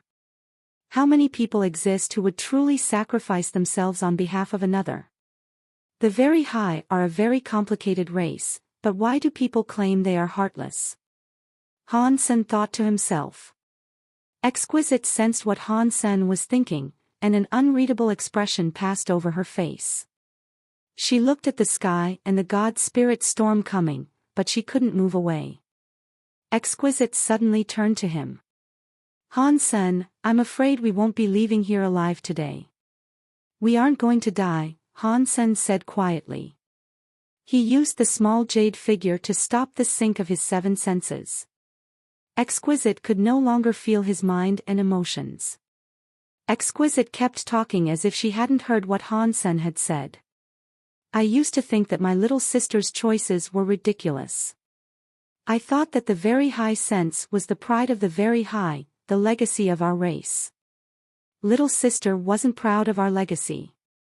She always found ways to get around practicing the very high sense, too. She even got lazy, and I could never understand why. Before Han Sen could respond, Exquisite carried on by saying, but now I seem to understand. Having a heart that connects to the entire universe feels rather empty. The very high forget about love. This teaching has been with our race for as long as we can remember. But despite all that, each one of us is just another creature of the universe. We aren't machines. Sometimes, having a little heart can be quite attractive. You don't have to practice the very high sense, Han Sen said. Exquisite shook her head. I have no choice. Your fate within the very high is determined for you when you are born. Li Qier didn't have a choice. I didn't have a choice. I thought Li Yuzhen was sad, considering that he would never have the chance to practice the very high sense. But now I envy him and the others. If I had the choice, I would prefer to be like them. I don't want to practice the very high sense. I want to be like a normal member of the very high. But that doesn't matter anymore, Exquisite said coldly, watching the god spirit storm sweep toward them. She sounded very calm. She almost sounded relieved. Either way, she didn't fear death. Chapter 2709 Deified Xenogeneics in the Storm. Han Sen looked at the sky. Then, he looked at Exquisite. He suddenly raised a hand and slapped Exquisite across the back of the head, knocking her out. If Exquisite was in peak condition, knocking her out wouldn't have been so easy. But right now, she was completely exhausted. Her entire body was running on fumes, and she would never have expected Han Sen to attack her. So, she was instantly knocked unconscious. I'm sorry. I must do something that will affect a whole race, so I cannot let anyone else know about it. Han Sen picked up Exquisite's unconscious form. He looked up to the darkening sky above him, and as he did so, his eyes started to turn white. Then, his whole body began to glow as he activated his Super God Spirit mode. Although the transformation had only just begun, the weird power that had been clinging to Han Sen was vanquished the moment his Super God body activated. It was completely gone. In a matter of moments, the glowing, white power disappeared as well. Han Sen's body returned to normal again. Finally, it is gone. The foreign energy that had plagued him had vanished, and he felt much relief. Bao Lian's attack had been expunged. The scary god spirit storm wasn't gone, though. It was still there in the sky. Boom! Boom! Boom! Lightning flashed across the pitch-black sky, sending bursts of light across the clouds. When the lightning struck, the whole sky rumbled with thunder. The lightning and thunder began to build in frequency and intensity. It made the whole sky and earth become an ocean of electricity. Han Sen looked glum. He didn't know if the god spirit storm was a remnant of Bao Lian's power, or if it simply wouldn't recede because it had already formed. Regardless, he was now stuck inside that god spirit storm. Any hope of an easy escape was gone. That thunderstorm was so weird. Although the storm pulsed with lightning, the lightning bolts never damaged the grass when they touched down. It was like the lightning was fake. But Han Sen knew the lightning was very real, but the element that composed it was rather special. And now that he was inside this thunderstorm, he couldn't use his teleportation techniques. The surrounding area seemed to be locked down by the storm. Exquisite had depleted her energy reserves before Han Sen knocked her out. And even if she had been awake and full of power, she wouldn't have been able to teleport them away either. I have no idea if we can escape this god spirit storm alive. Han Sen didn't hesitate. Still holding Exquisite, he flew through the thunderstorm at full speed. Lightning fell across his body like raindrops. Although it didn't hurt or numb him, he could definitely feel it. Boom! Boom! Somewhere within the thunderstorm off to Han Sen's side, a giant bolt of lightning exploded. But within the light of that bolt, he saw a shadow standing on the ground. The burst of light was so bright that Han Sen could only make out the shape of the shadow. It was a monster with the head and horns of a bull. A pair of bat wings spread from its back. That was all Han Sen could see in the momentary flash of light. He didn't dare to think about it too much. Instead, he continued to fly forward at full speed. While he was flying, another burst of bright light exploded in front of him. Han Sen saw the bull monster appear in front of him, and it was approaching. Thunder rolled with every step it took, and the creature moved with a mountainous sense of gravity. Its body was 100 meters tall, and every step caused the realm to quake. The hair on Han Sen's arms stood on end. He knew he had been targeted by the scary Xenogeniac, and while they hadn't made contact yet, Han Sen could feel that its presence was not a meager primitive class. Sacrifice, are you calling me? The mountainous bull monster stood amidst the storm. It was like a thunderbolt itself. Its eyes were massive, and they looked straight at Han Senator. Its voice rumbled, but Han Sen could hear it clearly within the thunderstorm. Although it was looking at Han Sen, the monster was confused. It wasn't sure if Han Sen was its sacrifice. Han Sen's heart jumped and he thought, Bao Yen, that asterisk shoal. His power put some sort of sacrificial marker on me that this deified can detect. No wonder the god spirit storm kept chasing me. He made me an offering for a deified Xenogeniac. I think you've made a mistake. I'm not your sacrifice. You should go and look elsewhere for it. Han Sen wasn't sure if the monster would understand him, but the creature did appear rather intelligent. If the creature could be reasoned with, then perhaps he could talk his way out of this. The bull monster heard what Han Sen said, but it didn't leave. It just looked at him and exquisite. You might not be my sacrifice, but you are already here. I cannot return empty-handed. I must take one of you with me as my sacrifice. The bull monster's voice echoed in the thunder. Han Sen understood what the bull monster meant. Either he or Exquisite would have to go with the creature. He looked at the comatose Exquisite. There was no one to stop him from handing her over, but when he thought about Exquisite's desperation and willingness to die in order to save him, he knew that giving her to the bull monster wasn't an option. But Han Sen didn't want to sacrifice himself either. We are both weak, low-level creatures. We cannot be your sacrifice. Why don't I take you somewhere else to find you a better sacrifice? The bull monster didn't speak. It stood silently as peals of thunder continued to roll across the sky. Although it didn't speak, Han Sen understood what it meant. It had already made its mind up to take one of them as a sacrifice. Does your sacrifice have to be a creature? Could it be something else? Han Sen asked. I wouldn't mind the shield that you're carrying on your back, said the bull monster's rumbling voice. Han Sen was shocked. He knew immediately which shield the bull monster was talking about. It was referring to the shield of the Medusa's gaze. This guy is smart, but he's just a Xenogeniac. He isn't one of the Ghana. Why does he want the shield of the Medusa's gaze?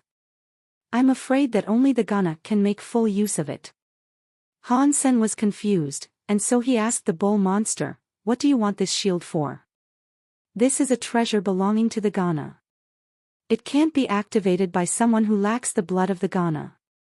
But now that Han Sen had a moment to think about it, he understood why the bull monster had been willing to stand around talking to them instead of just killing them on sight. This guy is scared of the shield of the Medusa's gaze. That's why he's being cautious instead of just attacking me.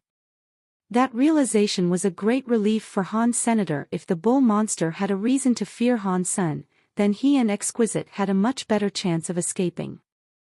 And Han Sen had no intention of handing over the shield of the Medusa's gaze. His opponent was just a Xenogeniac, so who could tell if it would even keep its promise? At the moment, its fear of the shield of the Medusa's gaze was keeping it at bay. If Han Sen gave it the shield, however, that would be the same as forfeiting his life. Han Sen would never allow another to control his fate. He doesn't know that I cannot use the shield of the Medusa's gaze. This is a chance for me, Han Sen thought to himself. Chapter 27:10 Honest cow-headed monster, hand over my sacrifice or forfeit your lives. The bull monster glared at Han Sr. You see, we are not your sacrifice, and yet you are asking us to give you something valuable. That is simply not appropriate. Han Sen could see that the bull monster's intelligence wasn't very high, and he could tell that the creature was afraid of the shield of the Medusa's gaze. So, he stopped playing nice. When it heard what Han Sen said, the bull monster started to get angry. Before it could react, though, Han Sen continued. How about this, we'll make a wager. If you win, I will give you the shield as a sacrifice. What do you want to wager? The bull monster asked. Han Sen was pleasantly surprised that the creature was considering his proposal. He hadn't actually expected the bull monster to agree to his suggestion. He only wanted to stall for more time and extract some extra information from the bull monster. But it seemed as if the bull monster was genuinely interested. This deified creature is easier to talk to than I thought. Han Sen didn't dare to let his guard down. He thought about it and then asked the bull monster, so, what should I call you? Whatever you like, the bull monster said impassively. I will call you Brother Bull. Have you ever played coin toss, Brother Bull? Han Sen asked him. What is a coin toss? The bull monster asked with curiosity. Opportunities just kept presenting themselves. So, Han Sen quickly brought out a coin and explained, this coin has two sides. One side features a number, and the other side contains the image of a person's head. I will shake the coin in my hands, and you have to guess which will be shown when I reveal the coin, the number or the head. If you guess it correctly, I will give you the shield as a sacrifice. How does that sound? Sure. Let's start then, the bull monster said. Its voice had grown much quieter than it had been at the beginning. Han Sen laughed and said, Brother Bull, if this is a bet, we both need to put something on the table for the wager. I am offering up this shield, but if you lose, what are you going to give me? Han Sen was testing how far he could push this bull monster. There was nothing he really wanted from the creature, and if it grew angry, Han Sen would ask for nothing more. Surprisingly, the bull monster really did bring out something. Pang! The bull monster dropped the item right in front of Han Senator. It fell, creating a deep hole when it hit the ground. Han Sen craned his neck to get a look at it. It was a gemstone with thunder trapped inside it. It was only the size of an egg, but the lightning inside it was shining with power. It looked as if it might randomly explode at any given moment. There was a frightening amount of energy inside the small item. Let's use this lightning Geno core to sweeten the pot, boomed the bull monster's voice. Is this a deified Geno core? Han Sen was shocked. He hadn't expected the bull monster to offer up something so expensive. A deified Geno core was a treasure only deified xenogeneics could create. They were called treasures, but they were different from the ones that were artificially constructed. Deified Geno cores could melt into a person's body and give the Geno core power directly to their recipient. Ordinary synthetic treasures required the user's power to activate. Once a deified Geno core was absorbed into a person's body, however, they could use it with the same ease as one of their own Geno arts. Deified Geno cores were also known as skill Geno cores. They were very useful, but only deified xenogeneics could create them. Even for deified xenogeneics, producing one was no mean feat. A single deified Geno core was considered quite precious. Even if people killed a deified xenogeneic, ordinary deified xenogeneics would destroy their Geno cores before death. They would never allow one to fall into enemy hands. Brother Bull is truly generous, Han Sen thought as tears leaked down his face. Now that the bull monster had wagered something so valuable, Han Sen had to gather his wits before he could respond. Deified Geno cores were divided into ranks, and the bull monster was definitely above primitive class. If he was able to get the creature's deified Geno core and absorb it, Han Sen would receive a power that was equivalent to the bull monster's. And since it was a Geno art, that was a very good thing. What? Is that not enough for the wager? The bull monster saw Han Sen staring at the deified Geno core in profound silence. He thought Han Sen wanted something more. Although the bull monster wasn't particularly intelligent, it was smarter than a lot of other xenogeneics. But compared to intelligent creatures like humans or very high, the bull only had the mind of a 7 or 8-year-old. He recognized that the shield of the Medusa's gaze was a powerful item, and he knew his Geno core was nowhere near as valuable as the shield. That was why he had asked if he needed to wager something else as well. It is a little bit unfair if you ask me. But because it is you, Brother Bull, I will accept it, Hansen conceded, looking a little embarrassed. He hadn't anticipated that the scary bull monster would be so easy to fool. It made him wonder if he was dreaming. He had never known that the world had a xenogeniac that was this easy to talk to. Then let us begin, the bull monster said as he stared eagerly at the coin Hansen was holding. The bull monster had once seemed scary and almighty, but by this point, that image had been completely scrubbed out of Hansen's mind. Hansen lifted the coin and smiled at the bull monster. He said, Brother Bull, look closely. This side is the number, and this side has the image. After that, Hansen clasped his hands together and began shaking them back and forth. And while Hansen was shaking his hands, he used his Dongxian area power to keep the bull monster from stealing any information about the coin. The Dongxian area wasn't as powerful as the bull monster, but it would allow Hansen to see all the cogwheels spinning nearby.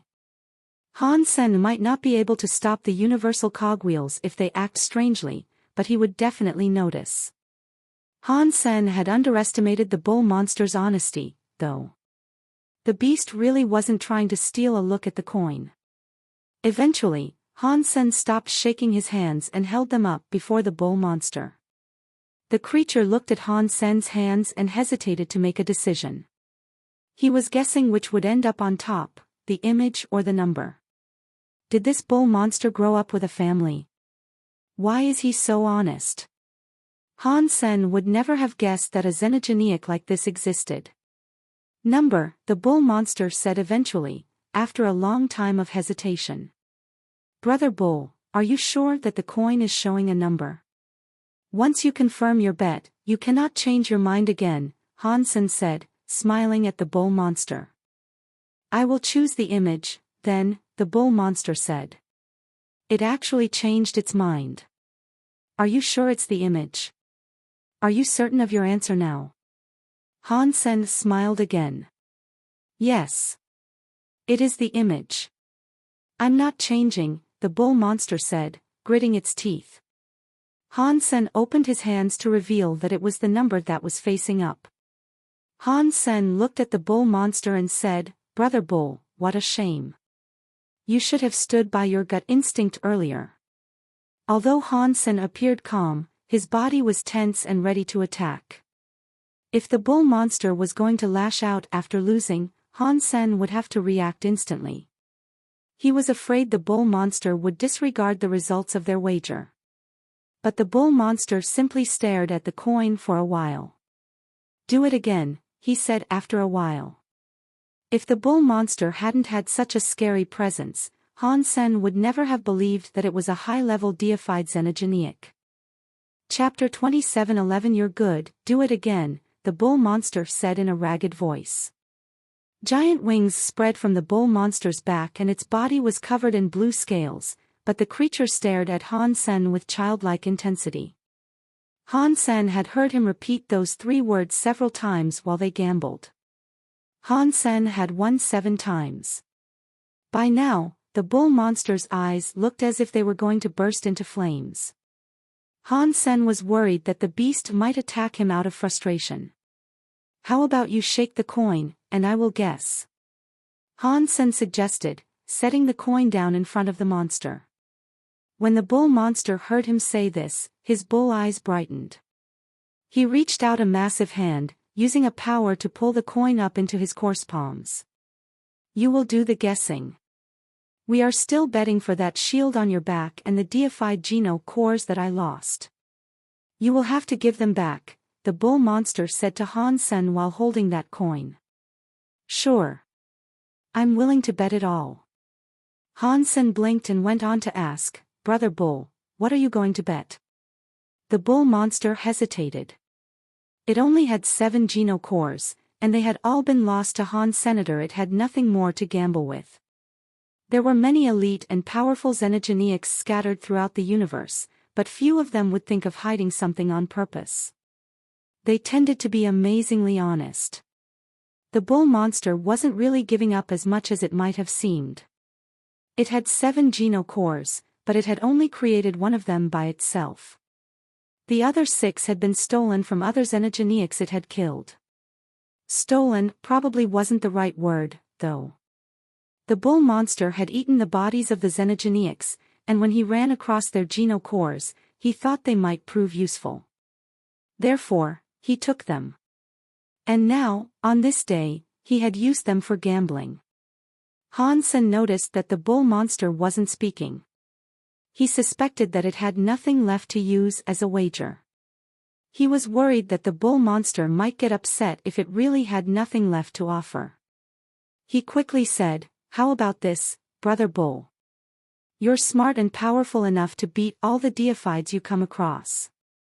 You could probably gather 10 shields and 100 geno-cores without much difficulty, if you wanted to. How about you do a favor for me as a bet?" What favor would that be? The bull monster was honest, but he wasn't stupid. He looked slightly warily at Hans Sr. "Actually, the favor wouldn't really be helping me. I feel bad for you, Brother Bull. It was that god *mn Shoal that summoned you. He didn't bring you a sacrifice. He was just playing you. If I see him again, I will try to punish him on your behalf. But I'm so weak. I'm not sure if I can fight him. It would be very embarrassing if I had to ask you to fight him on my behalf," Han-sen confessed, looking at the bull with embarrassment. When the bull monster heard this, he thought Han-sen was a very nice person. He actually wanted to help him. He looked at Han-sen and nodded. "You're good. Then it is settled. If I lose, you can have the shield and your geno-cores back. And if you lose, when I find that guy again, I will ask you to help me out with him. And you will help me, then and there," Han-sen explained, carefully confirming their arrangement.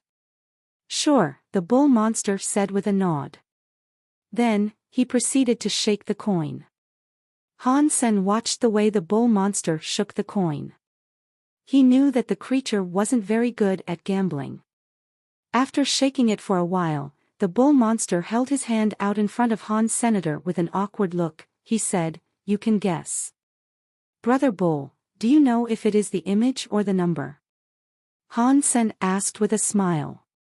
About that, the bull monster tried to think. He opened his hand and glanced at the coin.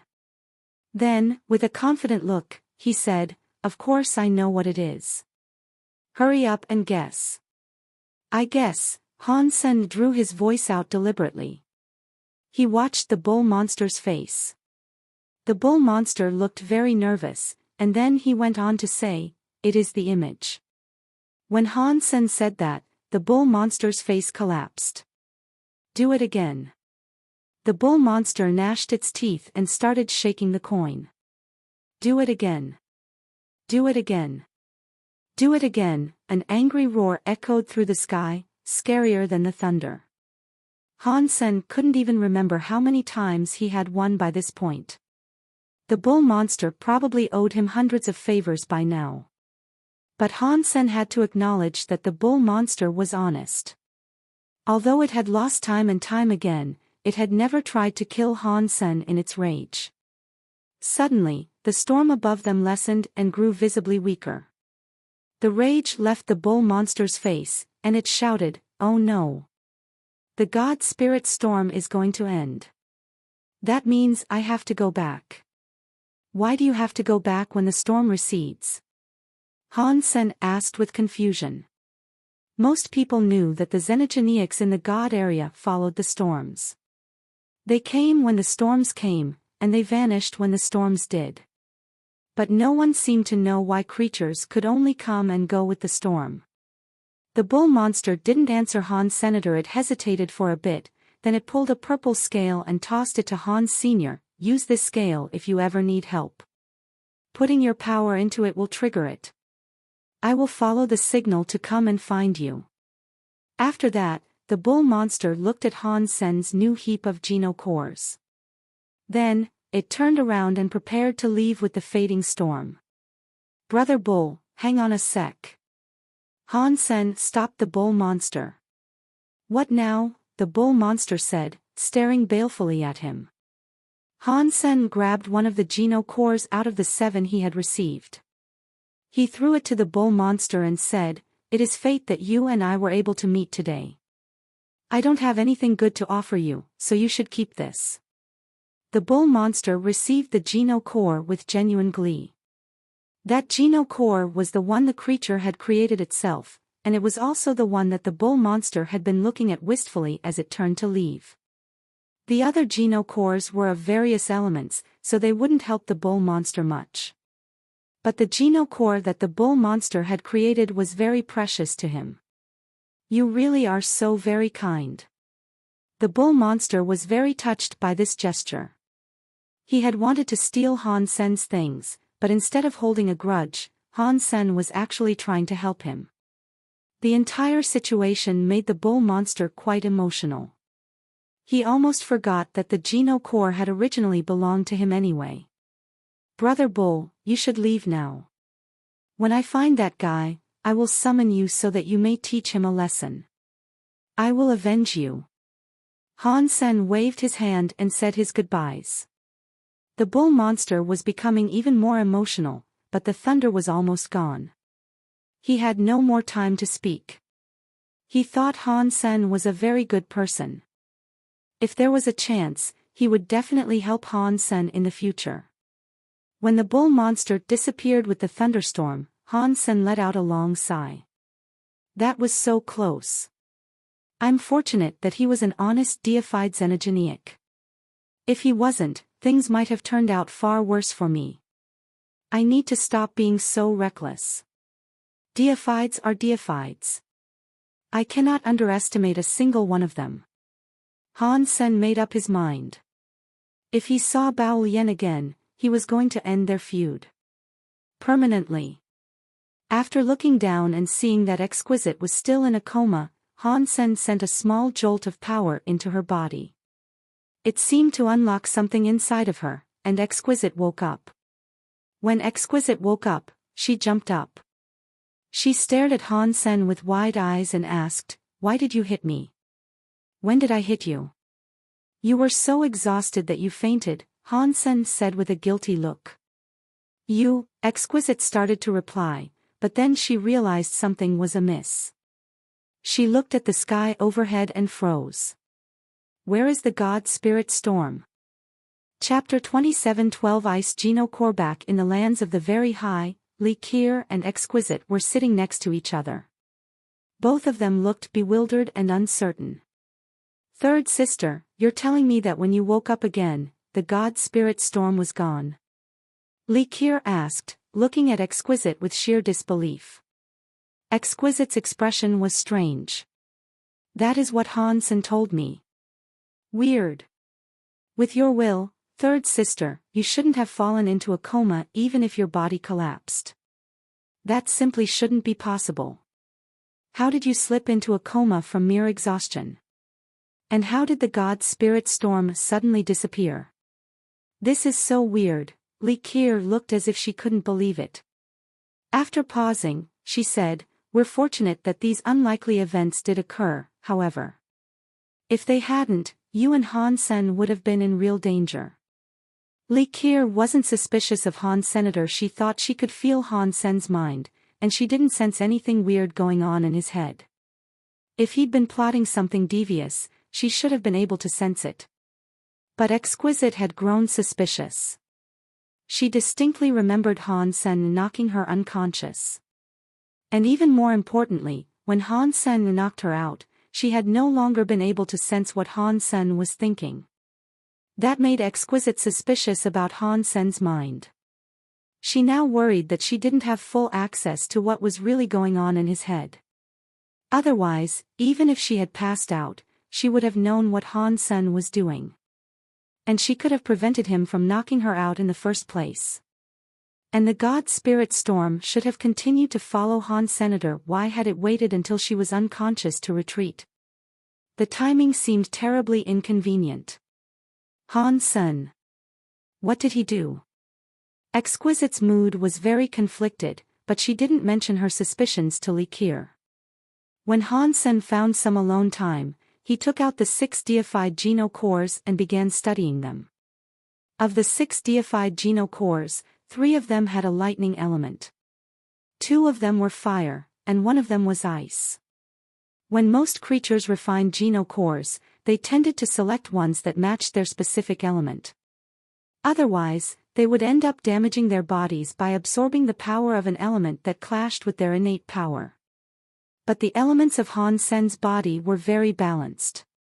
None of his elements stood out more than any others, and he had some of everything. Therefore, he didn't have to be too picky with which elements he absorbed.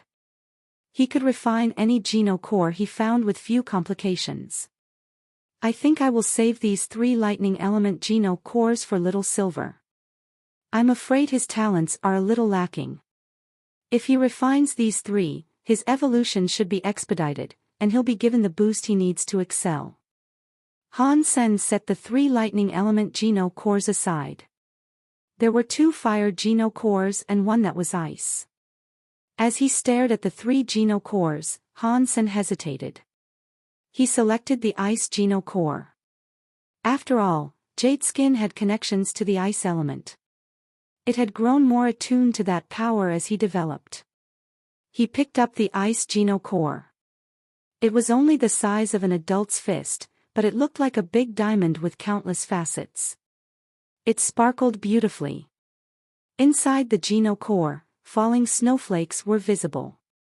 And somehow, those snowflakes seemed to outline a white, nearly transparent body. It was like a snow lady from a legend. I have heard that only deified elites can refine Geno cores. I wonder if I can do it right now. Still holding his ice Geno core, Han Sen activated Jade Skin and tried to absorb the power of the Geno core. The results were disappointing. Jade Skin was unable to refine the power of the Geno core. The object sat in his palm, silent and unmoving. The easy way failed, so I guess we'll have to do this the hard way. Han Sen picked up the ice Geno core, popped it into his mouth, and swallowed it. Then he cast Consume. He was trying to force the ice Geno core to break down. Consume had only just started running when Han Sen felt ice-cold power explode inside his stomach. It froze his stomach, then began to surge through the rest of his body. In the blink of an eye, Han Sen's entire body turned to ice. His whole form was enveloped in a sheet of ice. It was like he had been wrapped up in diamonds. Han Sen was shocked. He felt as if his life force itself was starting to solidify in the intense cold. He quickly cast Jade Skin to fight against the terrifyingly cold power. Jade Skin had high resistance against the cold. Even so, Han Sen's cells slowed so much that he thought they had stopped working. It made Han Sen feel as if he wanted to sleep.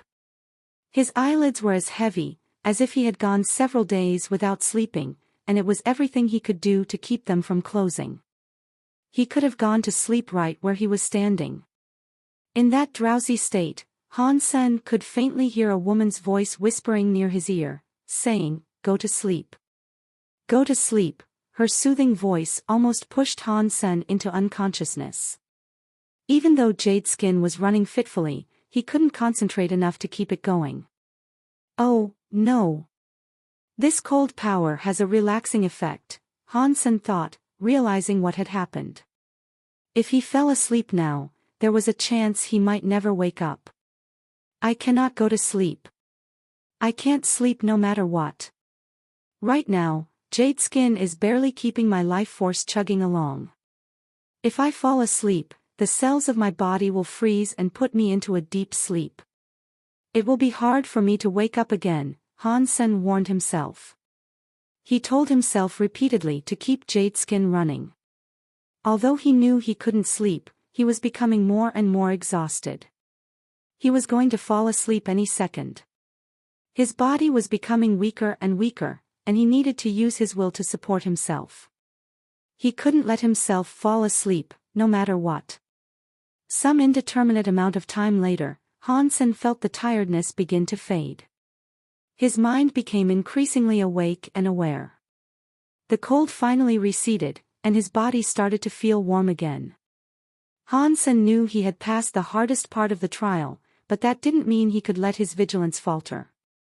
He kept casting Jade Skin, and he continued to absorb the foreign power. As Jade Skin absorbed that power, Han Sen noticed that it wasn't exhibiting any changes. The power was being absorbed, but it wasn't melting into Jade Skin as he had expected. Rather, it seemed to be remaining an independent power within Han Sen's body. Han Sen opened his eyes, and his heart stuttered. There were snowflake symbols on his skin, etched all across his body, like tattoos. Han Sen could feel the power inside him, and he knew he could control it.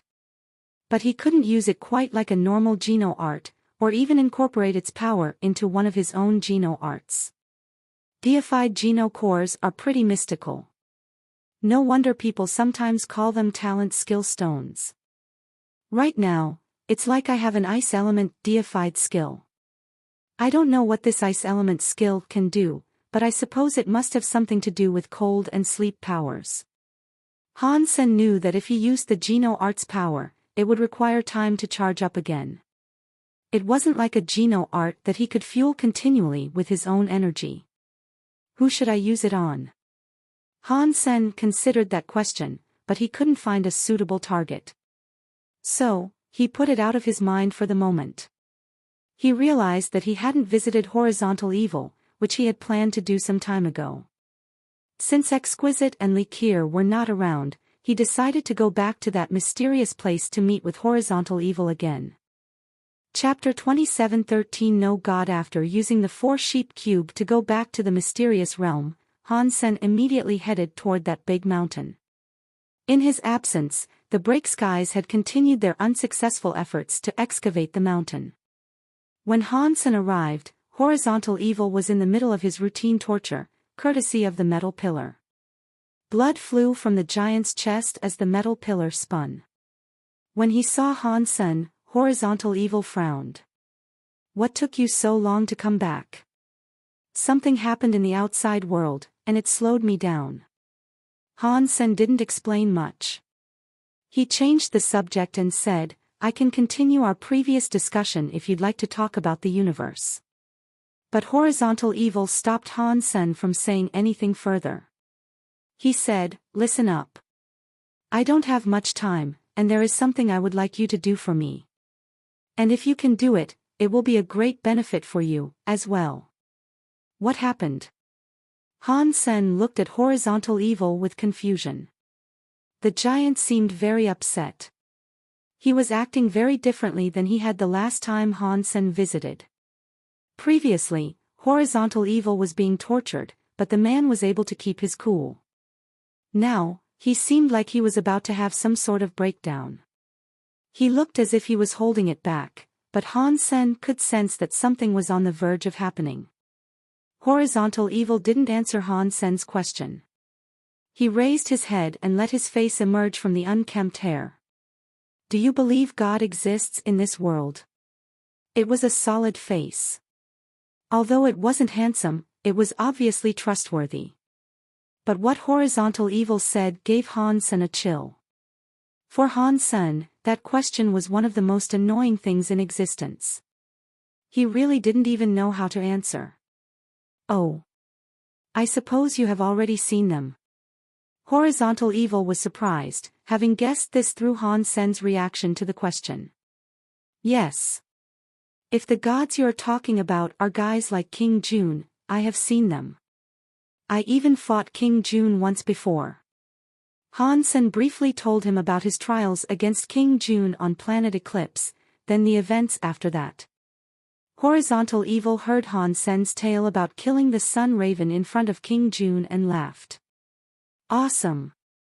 This is awesome. I can't believe you ended up beating King Jun like that. Just this is enough for you and me to become good friends. Good, good, good. I feel safe and trusting this task to you. What is it? Han Sen asked hesitantly. Instead of answering, Horizontal Evil continued on his tangent. In this universe, beings like King Jun exist. To some creatures, they are indeed gods. But to me, they are less than a fart in the wind.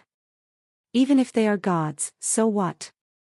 We, the Break Skies, will still defy and slay the gods. We will make them wet themselves. That is how one lives like a man, after all. The way Horizontal Evil spoke might not have been very polite, but it still excited Han Sen a lot. He agreed with Horizontal Evil's assessment of how men should behave. The giant went on to say, I will control my fate, and the fate of the Break Skies will be in my hand. No matter whether our opponents be gods or fairies, they will never make the Break Skies concede. Although Han Sen was still excited, he also felt a tinge of sadness flow through his heart. Can you tell me what happened, exactly? Han Sen couldn't help but ask. Horizontal Evil still didn't answer him. He stared at Han Sen with fire in his eyes. A while later, he said, this could be the final stand of our race. I shouldn't be asking this of you, but I have no choice now. And you are a crystallizer. That means we are allies, and therefore, I have to depend on you. This task will be very difficult. It might ruin the entire fate of your race and yourself. After this, you might become an enemy of the gods. Are you afraid? Horizontal Evil looked at Han Sen with fire in his eyes. I might obey God, but I don't obey self-proclaimed gods like King Jun, Han Sen answered. Haha. Well said. Although you aren't like me, with disdain for the whole world, at least you are honest. Horizontal Evil laughed harder than ever. If you have some task to ask of me, and it is as dangerous as you say, could you at least explain it? Han Sen asked Horizontal Evil. Han Sen wasn't afraid of being King Jun's enemy. The gods already hated him, and that wouldn't change regardless of what Horizontal Evil asked him to do. In addition, he now wanted to find out where the gods came from and what was going on with Sacred Leader and Horizontal Evil. Horizontal Evil's smile disappeared.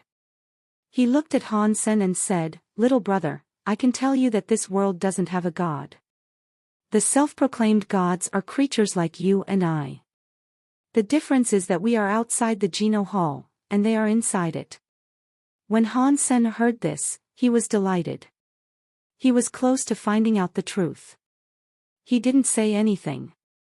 His eyes widened, begging Horizontal Evil to elaborate. He wanted to hear everything about the gods, so he could learn the truth behind these excruciating mysteries. Horizontal Evil paused, and then he said, although there is just a difference of locale, their powers are indeed greater than ours. Our power can barely damage them, in fact. But there is one power that is the exception to this rule. Super Gene. Han Sen couldn't help but ask. Horizontal Evil thought Han Sen had heard the term through the conversation he last had with King Jun. So, he didn't think too much about it. He nodded and said, that is correct. It is Super Gene. Having Super Gene enables you to kill these fake gods. But what is Super Gene? Han Sen asked. There is no answer to what it is. Horizontal Evil's answer surprised Han Sr. Why is there no answer? Han Sen asked in confusion. Horizontal Evil laughed and said, my good brother took to fighting those gods. We stumbled upon something that was able to hurt them, but hurting them was all we could do. We were never able to kill the gods with it. So, we investigated our discovery and came to the conclusion that it was called Super Gene. We needed our bodies to contain the Super Gene so that we could fight the gods in the Geno Hall and kill them for good. Before Han Sen could put a word in, Horizontal Evil went on to say, I have yet to succeed. So, I cannot tell you the true nature of Super Gene. But there is something that I can give you. With it, you can begin to unravel the truth for yourself. If you are lucky enough, you might be able to find out what Super Gene truly is. If you aren't lucky, pass it on to others until someone is finally able to learn what super gene really is. When Hansen heard this, his body shook. The good brother, horizontal evil mentioned might have been sacred leader. Hansen thought the thing he needed was in sacred leader's hands, but he hadn't expected horizontal evil to actually be in control of the secret. And he was now going to give it to Hansen.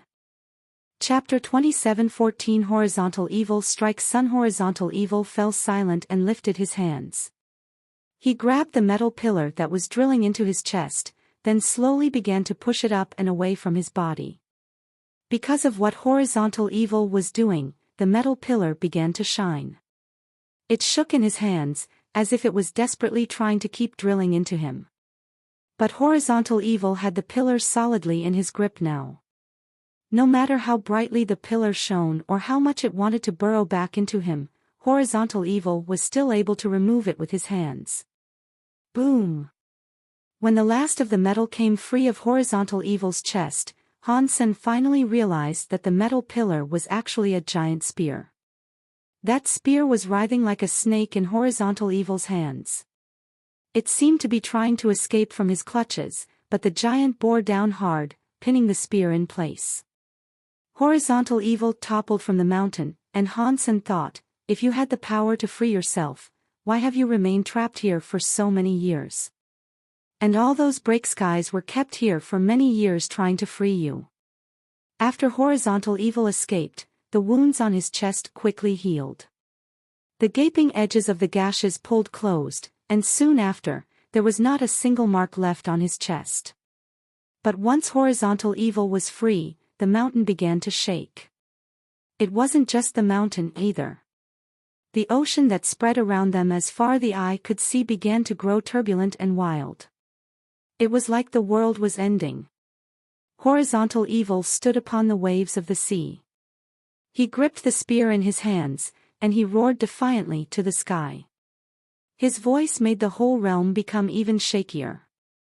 Hansen had been flying, but the sheer volume of the noise knocked him out of the sky. Stop shouting. I'm going to die. Hansen felt as if his chest was filling up with blood due to the noise. 11 of his organs felt like they were about to be torn apart. He had to use all of his power to fight against the damaging acoustics, but nothing he did seemed to help. Hansen's voice was like an ant's compared to that thundering roar. No matter how much he shouted, he couldn't even hear himself. Just as Hansen thought he was going to die because of that shouting, Horizontal Evil finally stopped. Hansen felt instant relief. He coughed, and dark blood bubbled over his lips. He straightened back up to see Horizontal Evil looking at him. He thought the giant was going to say something, but Horizontal Evil merely lifted the spear, turned the point toward his chest, and slammed the weapon through his heart. The blade punched straight through Horizontal Evil's heart again, but he didn't seem to care. After he pulled the spear back out, he put his hand into the wound. He searched around a little, then pulled something out. Take it. From now on, every god in existence will be your enemy. Whether you like it or not, this is your fate. And it is a fate you can no longer escape from. Horizontal Evil opened his fist, and something that looked like a meteor came flying toward Hansen. When Hansen saw the speed and massive power of the item flying toward him, his heart leaped into his throat. He moved to catch the item. But when it landed in his hands, it touched his skin as gently as a feather. Hansen knew that it was Horizontal Evil controlling the flight of the item, so he wasn't too surprised. But when he opened his hands and had a look at that thing, Hansen's breath caught in his chest. He stared at his hands in dumbfounded awe. Hansen was holding a black crystal. He was familiar with its shape, size, and weight. In some ways, no one could be more familiar with it than he was. The black crystal was the same as the one he had taken from the black armor bug's belly so long ago. If Hansen hadn't already absorbed that black crystal and received the black crystal armor from it, he would have thought it was the exact same. What's going on? The thing Horizontal Evil has been referencing is the black crystal. Is this black crystal the same as the one I found inside the sanctuaries? Does this also contain a black crystal armor? Han Sen's mind was in shambles, and he tried to formulate thoughts on this revelation. You should leave now. After this life, there will be no more horizontal evil. The break skies will no longer exist. Horizontal evil's eyes looked as if they were on fire, and he turned to look up toward the sun clock in the sky. Han Sen didn't ask anything more of the man. Horizontal evil suddenly jumped, broke space, and shot toward the sun perched in the sky. The metal spear he held was raised and pointed at the sun clock. Now, finally, Han Sen understood some of what was happening in this strange world. The break skies had been digging the mountain all their lives, hoping to save horizontal evil. But horizontal evil had allowed himself to be pinned to the mountain because of them. He let himself be tortured. He had the power to escape, but if he escaped, the giants of that world would die. That was why horizontal evil had been there the whole time. When Han Sen flew away from the mountain and found himself among the palaces, he found that they were no longer protected from the waves. The giant walls of water battered the palaces, slowly pulling them down in the deep. The flesh of the giants was sloughing off as Han Sen watched, leaving only gaunt skeletal remains behind. What a cruel curse. This is so sick. Horizontal evil had to remain trapped in order for them to live. And if he escaped, they would rot down to their bones in minutes. Horizontal evil didn't want to see his people become extinct, but who knows how long he was tortured on that mountain. Dead or alive, his entire existence had become pain. This must be the most horrible torture ever. Han Sen sighed. He didn't want to see those giant bones anymore. He flew fast toward the 4-sheep cube. Boom! Before Han Sen could reach the 4-sheep cube, he heard an explosion. Bright light covered everything around him. Within that shiny explosion, he couldn't even see his fingers. The shockwave rocked the entire dimension. It was like the landscape had been turned on its head, with the water now up in the sky. Han Sen cast his purple-eyed butterfly as he looked up. The weird sun clock in the sky had been cracked, and horizontal evil was rushing forward, still holding the spear. Waves of fire washed out of the broken sun clock like tsunamis. Han Sen knew instantly that the power he was witnessing was greater than what a deified elite could unleash at max power. Han Sen didn't dare remain. He accelerated hard, racing toward the 4-sheep cube. After guarding the red dust for 1 billion years, one spear breaks the sky to slay a ghost and god, horizontal evil shouted. His voice echoed throughout the realm, but Han Sen could no longer see him. The waves of fire swept across the sky, but Han Sen didn't dare slow down to watch. Although he had many more questions he wished to ask horizontal evil, he wouldn't have the chance to do that now. He glanced at the strange scene in the sky one last time as he stepped on the bronze sheep head. Then, he teleported away from that mysterious world through the 4-sheep cube. Han Sen wanted to know what happened to horizontal evil in the end, but he couldn't go back. He held the black crystal, and his heart felt sick and saddened. This black crystal. Is it really like the first one I found? Han Sen rubbed the black crystal with his fingers. That feeling was so real. It couldn't be fake. Chapter 27:15 Gru's invitation. It's a shame I can't go back to the sanctuaries right now. Otherwise, I could grab a creature and feed this crystal to it. Then, I could confirm that this is really the same black crystal I found a long time ago, Han Sen said after a think. Suddenly, Han Sen's eyes brightened with a thought. I don't have access to the creatures of the sanctuary, but there are xenogeneics within range. If I grab one and use it to test the crystal, it might yield the same results. Once Han Sen decided what to do, he didn't have to go far to test his theory. He would just grab a king-class star beetle from the star tree. Han Sen arrived at the star tree a short time later, but after half a day of searching, he failed to find a single star beetle.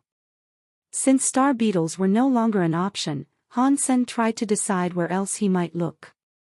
It looks like the star beetles aren't back yet, he murmured to himself.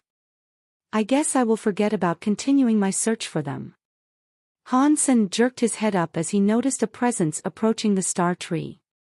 When the distant figure drew closer, he recognized that it was Gru from the Extreme King. This is the star tree. Without the leader's permission, you cannot enter here, Han Sen said, blocking Gru's passage. In fact, Han Sen didn't actually have to warn the man. There was a seal around the star tree already. If any creature entered the area without permission, an alarm would be triggered. I was looking for you at Underworld Lake, Gru answered. I couldn't find you there, so I thought you might be here. It looks like I was correct. Why have you come looking for me? Han Sen asked, keeping his face carefully neutral. There was a deep-seated grudge between him and the Extreme King. If an Extreme King like Gru had come looking for him, that was reason enough for him to be wary. Gru smiled. Please don't misunderstand me. I mean no harm. My people do have a grudge with you, but not all of us think it is a matter that must be resolved with bloodshed. Han Sen knew instantly what Gru meant. There were many factions within the Extreme King. The strongest faction was the Bai family, the group led by King Bai. There was also the Bao faction, which Han Sen had recently become familiar with. They were from King Bao's bloodline. Although they were no longer true royalty, the Bao family still had a lot of influence over the hearts and minds of the Extreme King. There were other groups in addition to those two noble factions, as well. The political situation within the Extreme King was quite complicated, and being an outsider, Han Sen had never been able to fully grasp the way things worked there.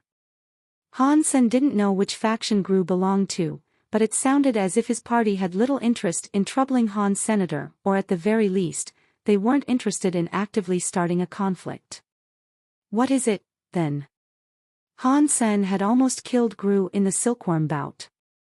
He didn't think Gru would be generous enough to forget about all that and come over for a nice conversation.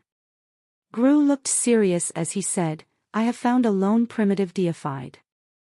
I'm not confident in my ability to kill it by myself, so I was hoping we could kill it together. That doesn't sound like a good idea, Han Sen said after some hesitation. There was absolutely no trust between the two men. And on top of that, they had been enemies the last time they met. Even if they were friendly with each other, it was always difficult for two people to decide how to split the loot obtained from slaying a deified creature. Gru could see what Han Sen was worrying about, and so he said, You might not believe me, but I truly mean you no harm. I actually admire you, truth be told. That's why I'm inviting you to slay a Xenogeniac with me. I can't do it myself, and I would like to see your knife skills again. I want to learn from you. In regards to the loot, that's no cause for concern. Whatever rewards we obtain, we can split them evenly between us. Half and half. Han Sen gazed at Gru without speaking. He was still hesitating. There were outliers like Gru among the Extreme King, people who truly weren't bothered by who Han Sen was or the things he had done. However, Han Sen had no way of finding out if Gru truly felt that way. This might be some secret ploy for revenge. If he went with Gru, he might be walking into a trap. After spending some more time thinking about it, Han Sen decided to reject Gru's offer. I'm sorry, but I have other things to do. I can't go and hunt Xenogeniacs with you. Gru looked disappointed, but he understood what Han Sen was worried about. He nodded and said, Then I won't try to force you to join me. If you decide that you want to hunt a Xenogeniac, you can always come and find me. After watching Gru take his leave, Han Sen pulled out a map of outer sky. The entirety of outer sky was far too large to be represented by such a small map, so only a small part of the domain had been drawn. It included the living quarters of the Very High, the Star Tree, and Underworld Lake. Those were places Han Sen was already familiar with. There were some markings on it that Han Sen had never visited, though. They referred to places where scary xenogeniacs could be found. Han Sen examined the map for a while. He found a place close to the star tree that was called Full Moon River. He decided to go there to grab a king-class xenogeniac to test the black crystal. He had briefly considered swallowing the black crystal to test it on himself, but he had quickly concluded taking such a rash action would be foolish. There were many scary xenogeniacs in outer sky, but places that were close to the living spaces of the very high only had xenogeniacs that were king class and below. Full Moon River was one such place. There were no deifieds there, but the river region did contain many kings. One of them would be perfect for Han Sen to capture and use as a test subject. Han Sen flew in over Full Moon River, examining the area from high in the sky. The nearby terrain rolled in a series of low-lying hills that spread far away from the river. Han Sen had only just arrived at the Full Moon River when he saw a rhino xenogeniac standing atop a cliff. The snow-white creature was staring down the ravine. Han Sen couldn't tell what it was looking for. Han Sen followed the beast's gaze, but there were only clouds down below. They were too thick for anything to be seen through them. While Han Sen was wondering what was going on, he saw some movement within the clouds. A new xenogeniac, which looked like some strange hybrid of a fish and a snake, flew out of the clouds. The xenogeniac was like a giant snake with horns on its head. It didn't have any claws, but wings spread from its back. It was a very odd-looking creature. When it flew out of the clouds, it screamed at the rhino that was on the cliff.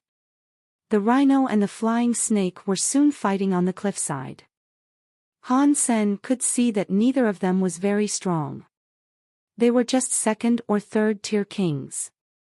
This fight wouldn't be very interesting to watch. He planned to wait until one was injured before he picked one and conducted his test. But after Han Sen watched them for a while, he was given a shock. The rhino's skin was super thick, and it had the power to petrify. It was so hard that it was like nothing Han Sen had ever seen at that level.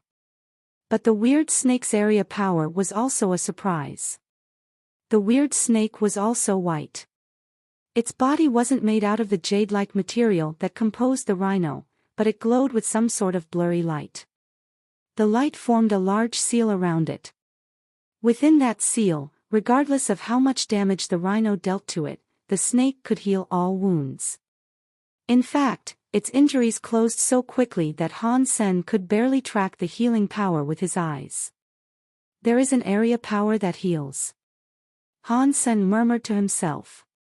That sort of area power was rare. Han Sen, why are you here? Han Sen was continuing to focus on the fight when, out of the corner of his eye, he saw someone flying toward him. The figure was waving to him from afar. It was Gru, whom he had just turned away earlier. I'm here on business. Why are you here? Han Sen asked. The deified xenogeniac I mentioned is around here. Since you said you were busy, I thought I would go and try to take it down myself. I didn't expect to meet you here, though. What a coincidence. Gru smiled. Chapter 27:16 Immortal Dragon. It seems very unlikely that this meeting has happened by chance, Han Sen thought in his heart. Gru didn't know what Han Sen was thinking, though. He looked down at the two xenogeniacs and said, a moon rhino and an immortal dragon. They are rare xenogeniacs, but it is a shame they are only king class. If they were deified, they would be worth a lot of money. That would be especially true of the immortal dragon. If an immortal dragon can become deified, then its substance chains can make others practically immortal as well. For as long as the immortal dragon retains its power, anyone it has vowed to protect is essentially unkillable. It is a shame that deified immortal dragons are incredibly rare. In all the history I have learned, I have only heard of 3 deified immortal dragons. Their powers aren't sufficient at king class. Han Sen asked with curiosity. Gru shook his head. King-class immortal dragons have a decent area power, but the ability is only useful for healing some external trauma. For most elites, that isn't very useful. Taming one of the creatures for that ability alone is hardly worth it. Deified immortal dragons are a different story, however. They can keep you alive in all sorts of situations. Many deified elites would like to have a deified immortal dragon. Anyone would want something that has the potential to save their lives. When he heard Gru say this, Han Sen's heart jumped. He thought to himself, it is very lucky that I've found this immortal dragon to use in my test.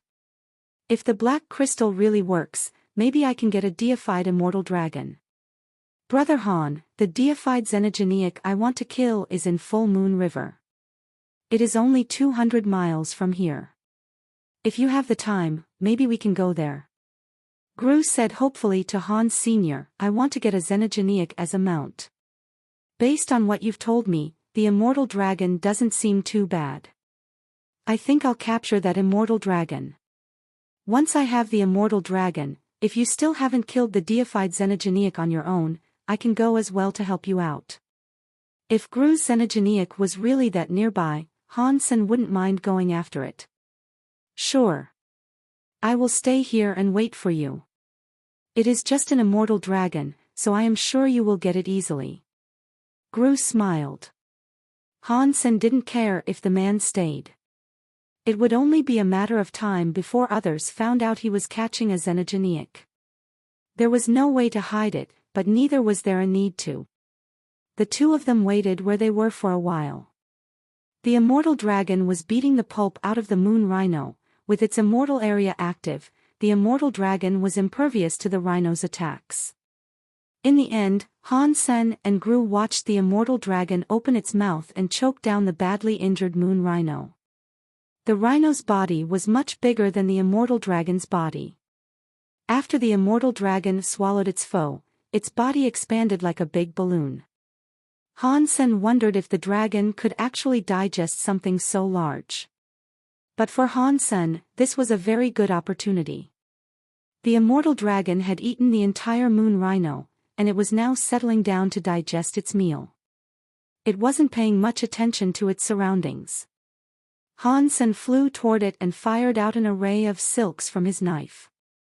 Han Sen lifted his finger, and the knife silks tied up the immortal dragon. Immortal dragon was terrified.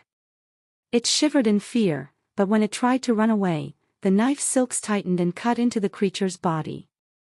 Although its area was obscenely powerful, it wouldn't help much if the dragon sliced itself into pieces. Once it had recovered, the creature tried to struggle free again. It was worried about being cut, though. Eventually, the immortal dragon realized that it couldn't escape the knife silks without killing itself. It stopped moving, carefully trying not to touch the knife silks circling its body. It seems to be fairly intelligent, Han Sen said with a laugh. And then, he lifted a hand and drew slowly on the knife silks. The immortal dragon immediately responded to the tug, slithering forward across the ground to keep the silks from drawing tight again. But the moon rhino was still in the creature's belly. The roundness of its stomach made it difficult for the immortal dragon to slither forward.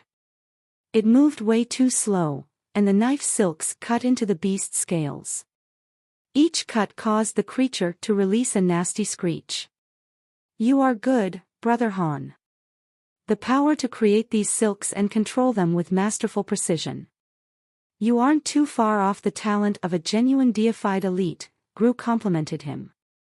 You're laying it on thick. Han Sen was still suspicious that Gru might be harboring ulterior motives. Even if Gru wasn't a part of the Bai family, there were many within the Extreme King that hated Han. Senator Han Sen doubted that Gru was as detached as he seemed. But now that he had agreed to go with Gru, he no longer had an excuse to delay their venture. He left the immortal dragon trapped in the knife silks. Every hour the fiend spent in captivity would grind at its mind. Han Sen then turned to follow Gru deep up Full Moon River. Han Sen still suspected that Gru might have a conspiracy up his sleeve, but when they reached their destination, Hansen was relieved to find that there really was a deified xenogeniac on the riverbank. That xenogeniac looked like a wolf. Its hair was gray, but it had 4 eyes. Its fangs were like hooks. The beast looked extremely evil. As they made their way up the river, Gru had told Hansen that the deified xenogeniac was talented with eye skills. Its eyes released an indestructible godlight. The creature's attacks were shockingly fast. Gru wouldn't have lasted long on his own. The 4-eyed wolf saw Gru, and it howled angrily and got to its feet.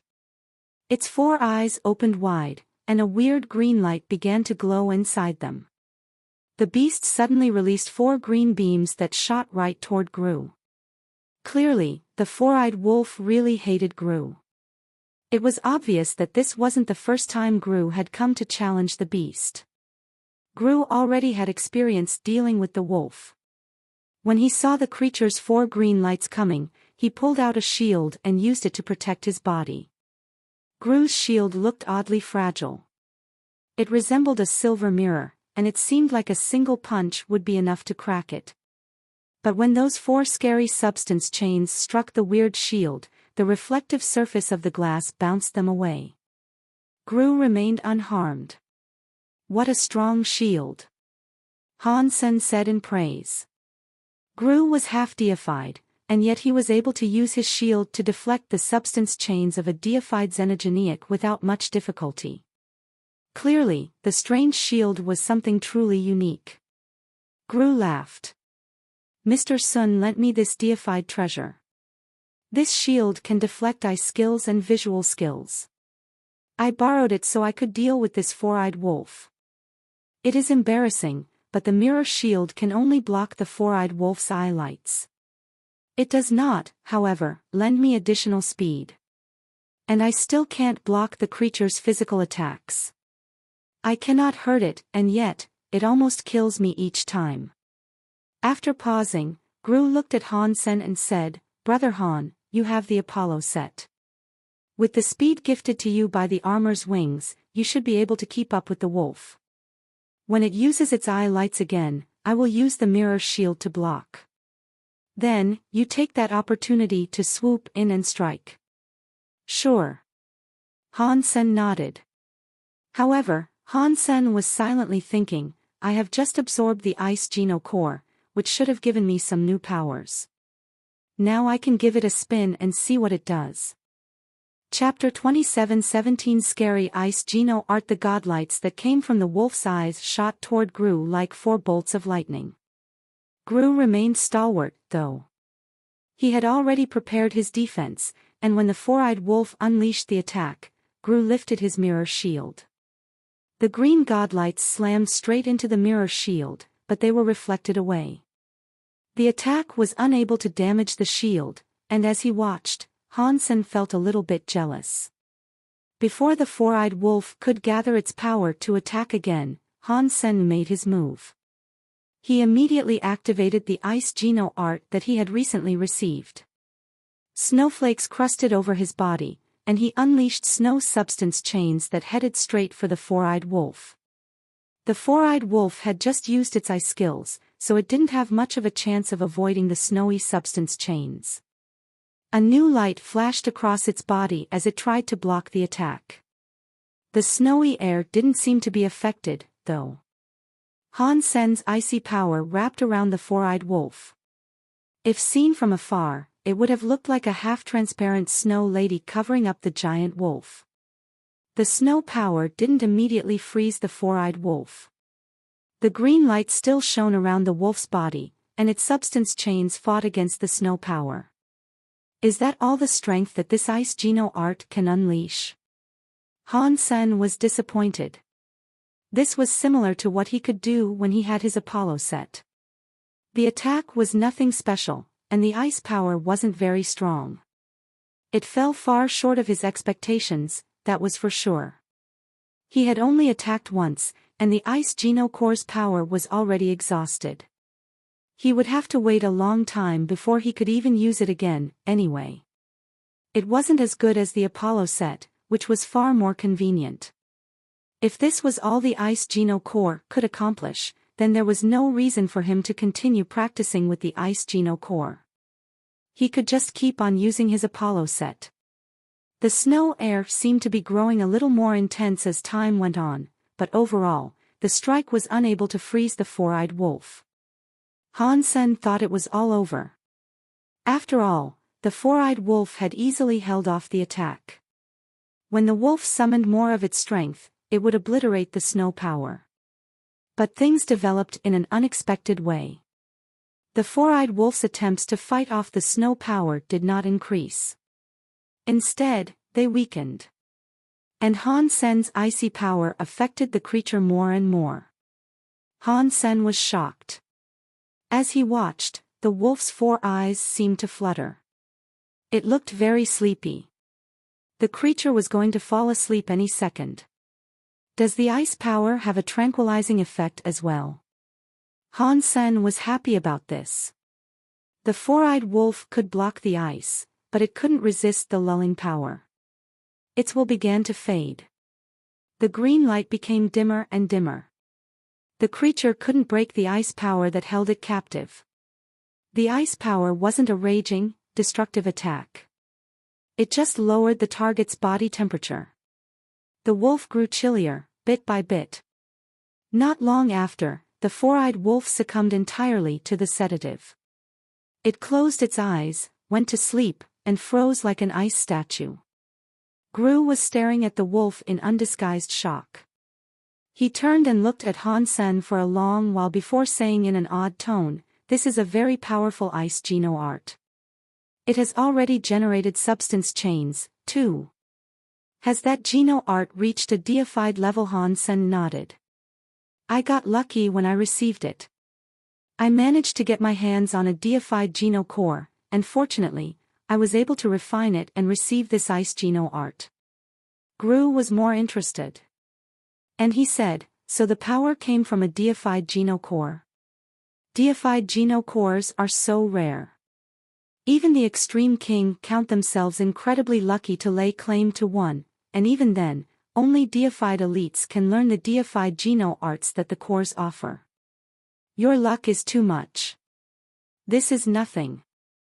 With the powers of the Extreme King, I am sure Brother Gru will be able to get deified Geno cores easily, right?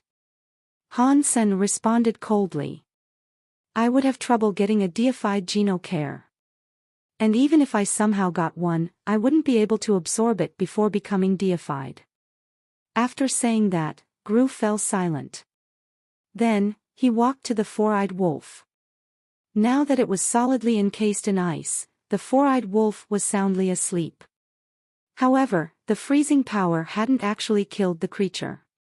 It still had a life force. It looks like I will have to ask Brother Han to kill it, Gru said. Han Sen had no reason to refuse. If he used his Apollo set, he should have a sufficient amount of power to strike down the four-eyed wolf. Plus, the creature could no longer move. It couldn't even generate a power to block Han Sen's attack. The power of the Apollo set was unleashed. Han Sen slashed toward the sleeping four-eyed wolf, cutting deeply into the side of the creature's neck. No blood leaked from the wound, however. The blood was all frozen. Despite being attacked and badly injured, the four-eyed wolf didn't even wake up. Rather than howling in pain, it remained in a deep slumber. It took Han Sen 4 slashes to cut the wolf's head off. Then, the four-eyed wolf's life force disappeared. Deified Xenogeniac killed, four-eyed wolf. Xenogeniac gene found. This ice Geno art is so powerful. It has both ice and sedative powers. It is very good. Han Sen was happy with its performance. He was now thinking about refining the 2 fire Geno cores he had received. Gru complimented Han Sen's good luck in obtaining a new, powerful deified Geno art. But he also looked annoyed, and he said, I wanted to see more of your knife skills, but it seems that I didn't get the chance. You can see the knife skills whenever. Killing the Xenogeniac is what matters. According to our deal, I'm getting half of this four-eyed wolf xenogenic gene, right? Han Sen said. Of course, Gru said with a nod. Han Sen used his power to cut the four-eyed wolf in half. Each of them had half of the wolf's body to take home with them. Once their hunt was finished, Han Sen went back to where the immortal dragon was trapped. He found it still lying there, unmoving. It was very afraid of the knife silks. Han Sen's silks seemed to have caused the creature a great deal of pain. Han Sen removed the knife silks. After Gru said his goodbyes, Han Sen took the immortal dragon back to the star tree. While there was no one around, Han Sen brought out the black crystal and fed it to the immortal dragon. The immortal dragon didn't want to open its mouth, so Han Sen summoned more knife silks and cinched them tight around the creature. The knife silks dug painfully into the immortal dragon's body, and the beast couldn't help but scream. In doing so, it opened its mouth. Han Sen tossed the black crystal into the dragon's mouth. As soon as he saw the beast swallow, he released the knife silks.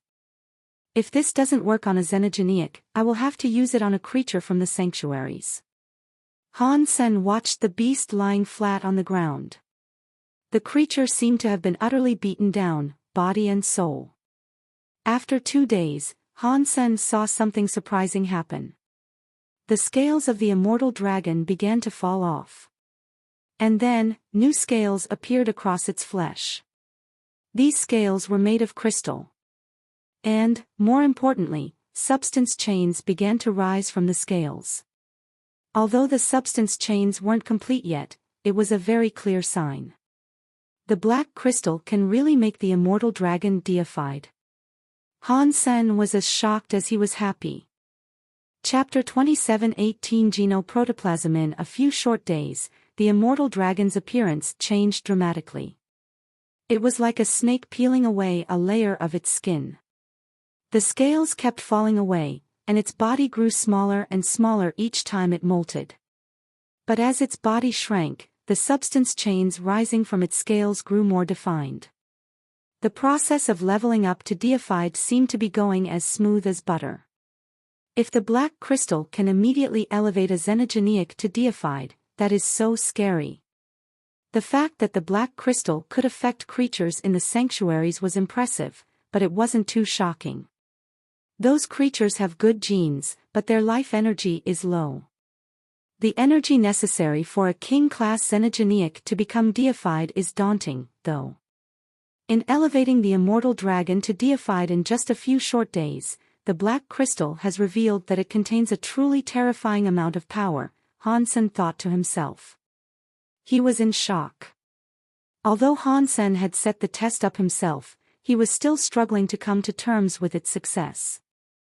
The immortal dragon's body continued to change, and on the 10th day, the creature looked like it was made out of crystal.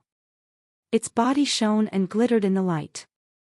Its body glowed with power as it merrily generated substance chains. All around the beast, the plants began to grow like mad. Han Sen stared at the sight in awe. It looks like the immortal dragon is really becoming deified, Han Sen thought. Then, he saw the immortal dragon raise its head in pain. It let out a strange screech, and its holy substance chains erupted like a volcano. Is it going to level up now? The holy light substance chains wrapped entirely around the immortal dragon, and the creature looked like a small sun. Han Sen had to squint slightly, but he still couldn't see through that blinding light. He could only feel where the immortal dragon was. It had scary energy swirling around it like a nuclear reactor. Han Sen had to teleport some distance away from the immortal dragon to keep from being injured by the intensity of that light. A few minutes later, the scary power started to fade away. When the holy light dimmed enough for Han Sen to see the immortal dragon again, his jaw fell open. The immortal dragon was gone. There was only the black crystal remaining, in the precise spot the immortal dragon had been moments before. What is this? Still reeling, Han Sen summoned his purple-eyed butterfly and checked out the area surrounding the black crystal. The immortal dragon was not there. All traces of the immortal dragon had vanished, as if the creature had entirely disappeared. Aside from the black crystal, there was nothing left. Even the snake scales that had littered the ground had vanished. Han Sen carefully walked next to the black crystal.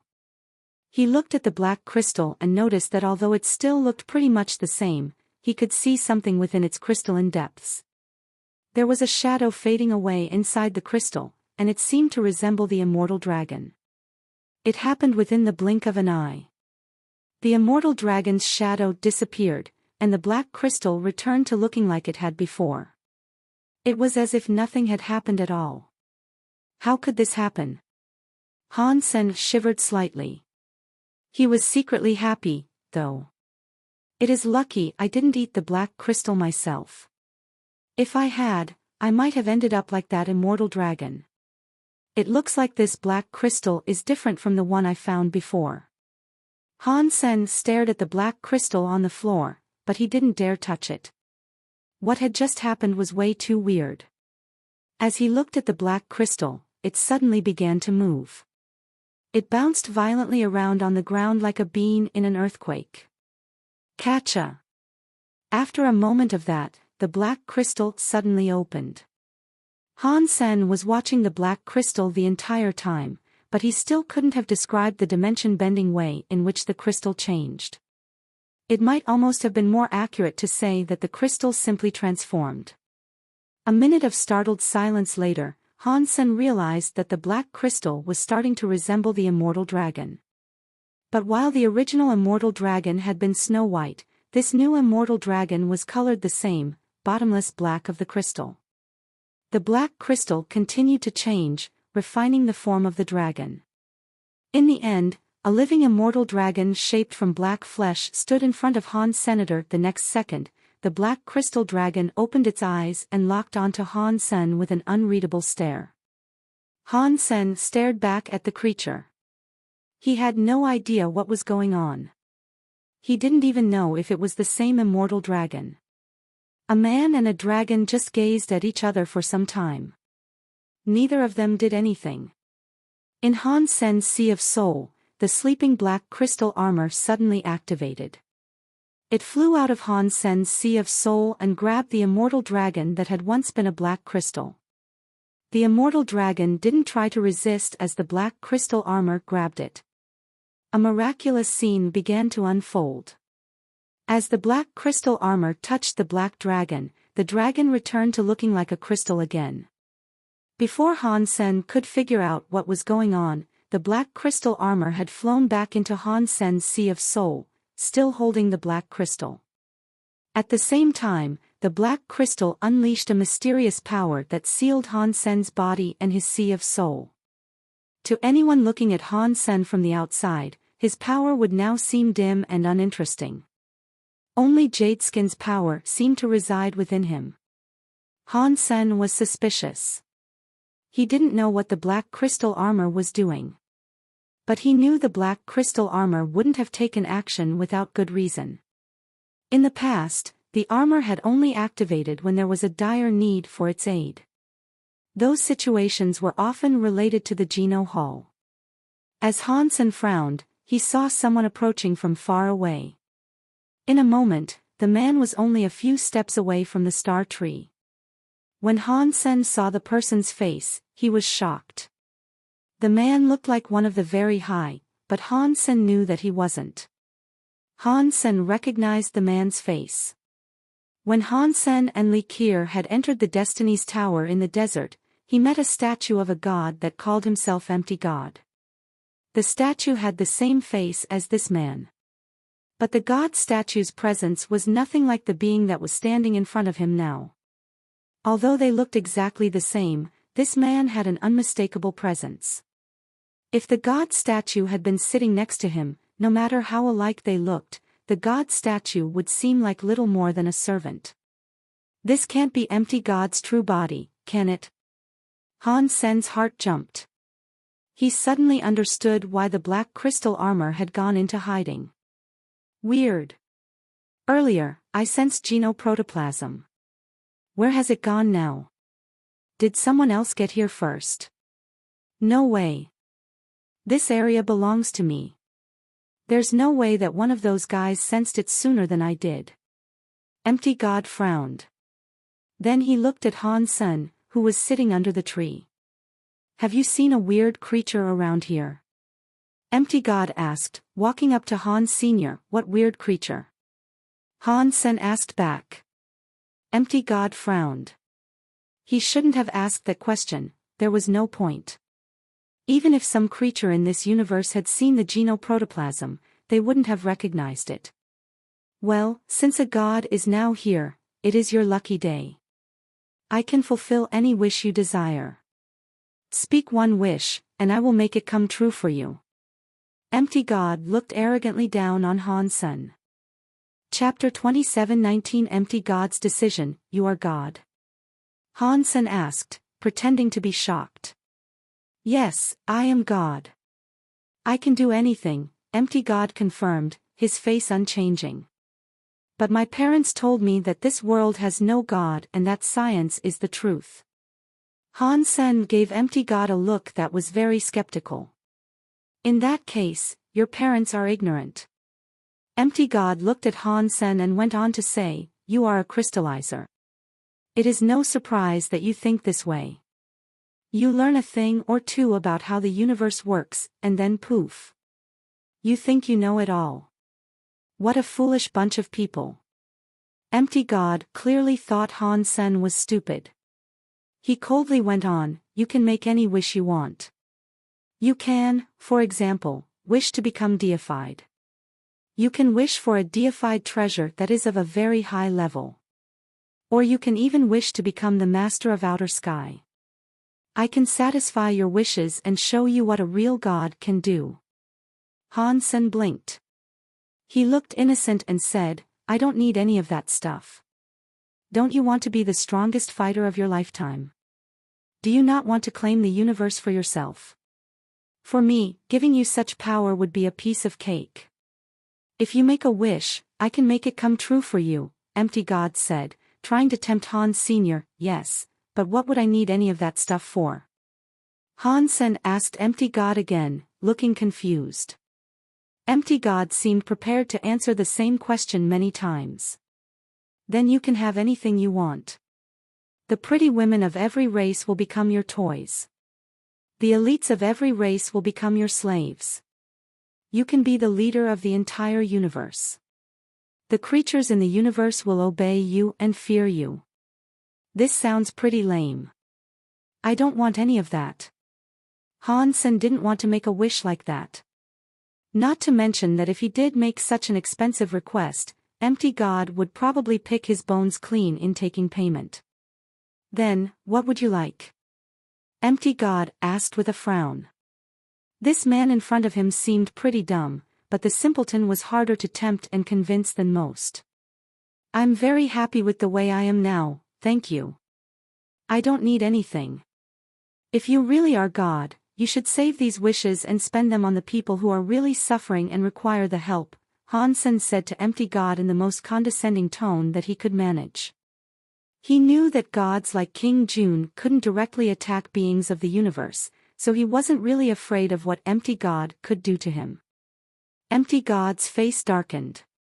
Whenever he encountered people of this universe, he always found a way to make them wish for something. But on this particular day, he was intent on finding the genoprotoplasm. He wasn't in the mood to waste time talking to Han Senator. After staring coldly at Han Sen for a second, he turned away and ignored Han Senator. He wanted to walk around and see if he could find a lead on the genoprotoplasm.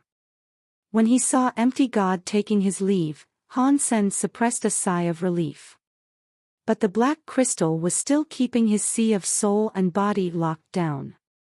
It was too soon to be happy, because Empty God was still around. If you are refusing to leave, then I will instead, Han Sen thought. He would stay away from the star tree until Empty God decided to leave as well. But Han Sen hadn't been flying away from the star tree for long when he saw Empty God appear in front of him again. He was coming toward Han Senator. Empty God had found no sign of the genoprotoplasm anywhere, so he had come back for Han Senator. Han Sen was the only person in the area. If there was genoprotoplasm in the vicinity, Han Sen was the likeliest person to have seen it. Empty God wasn't happy about being unable to read Han Sen's mind. Han Sen's face remained expressionless. He kept going forward. He was neither fast nor slow. He didn't want Empty God to become suspicious of him. When Empty God was near enough that Han Sen could hear him, he spoke again. Have you considered my offer? You still have the chance to make a wish. I really don't have a wish I want to make right now. You should go and ask someone else, Han Sen said. Then, he tried to maneuver past Empty God. I've asked you to make a wish, so make a wish. Stop talking crap. Empty God's face looked icy. He waved his hand, tearing a frightening rip in the fabric of space. Han Sen felt as if the world was shattering in front of him. Empty God was a rather foul-tempered individual. At least King Jun usually tried to trick Han Sen, but Empty God couldn't even be bothered to make the effort. He was just trying to blackmail Han. Senator Han Sen wasn't about to let himself be intimidated, though. He understood the nature and some of the limitations of these self-proclaimed gods. He wouldn't be pushed around that easily. It seems that you don't know me very well. It doesn't matter how badly you want me to make a wish, because I'm not going to do it. What can you do to me, huh? If you really are God, you should be able to kill me pretty easily, Han Sen growled, his expression unyielding. Empty God looked surprised. Tearing space open with his bare hands should have startled Han Sen out of his wits. Even deifieds would be shocked speechless by Empty God's power. But somehow, this brainless person was wholly unfazed by his display of strength.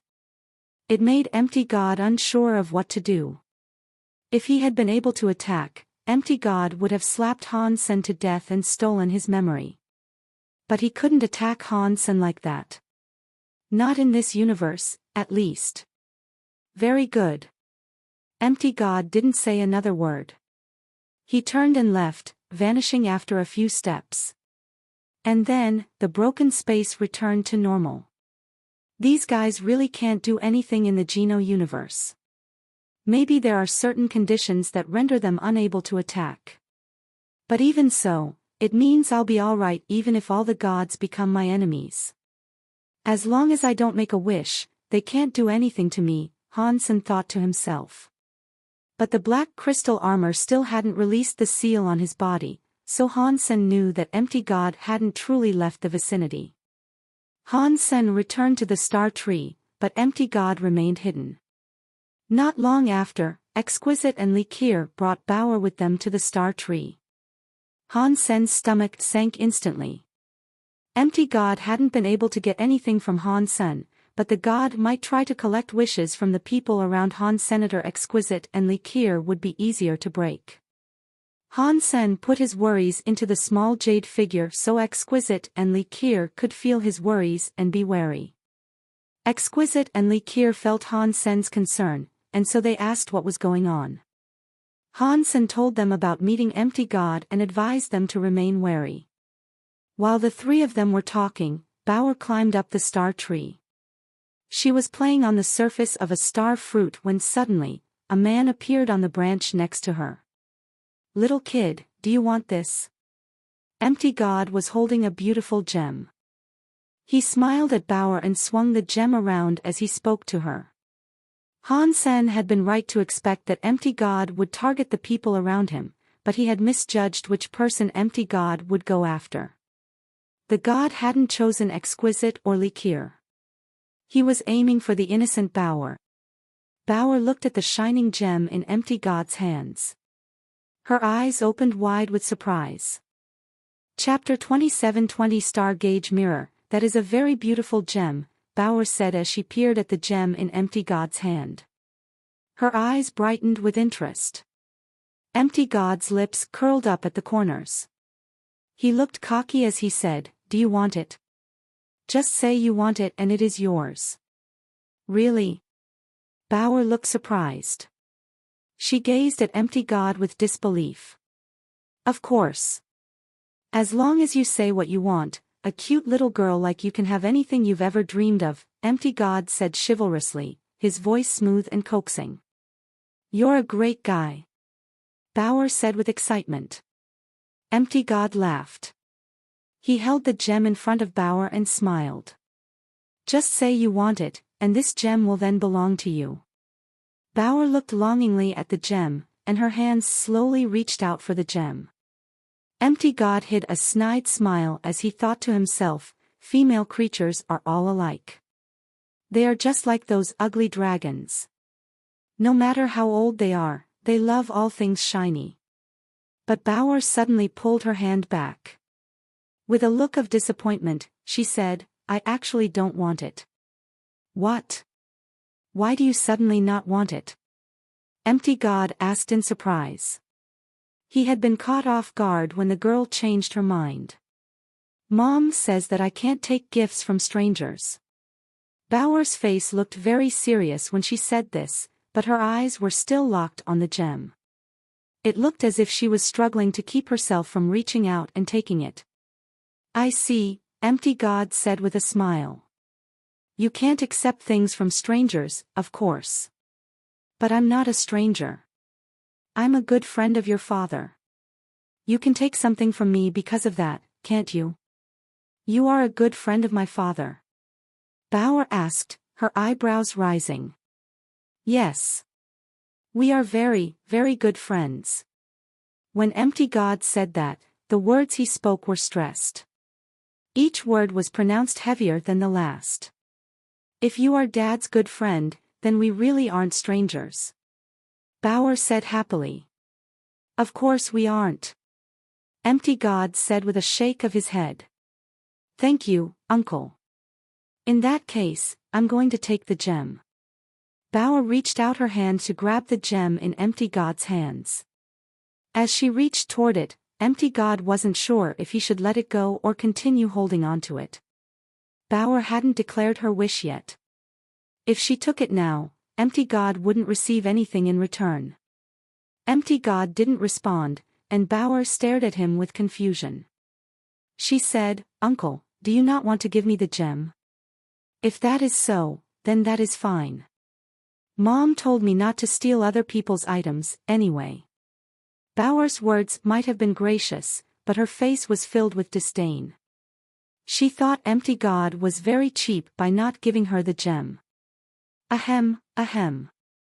You still haven't told me whether or not you want it, Empty God said. He was looking a bit uncomfortable now. Uncle, this gem is obviously important to you. You should keep it for yourself.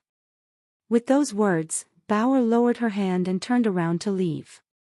Although she didn't say anything more, she had a look of scorn as she turned away. It made Empty God feel more depressed than he had in a long time. He was Empty God, but he was despised by a child. Don't go, Bauer. Your uncle was planning on giving you this gem as a gift.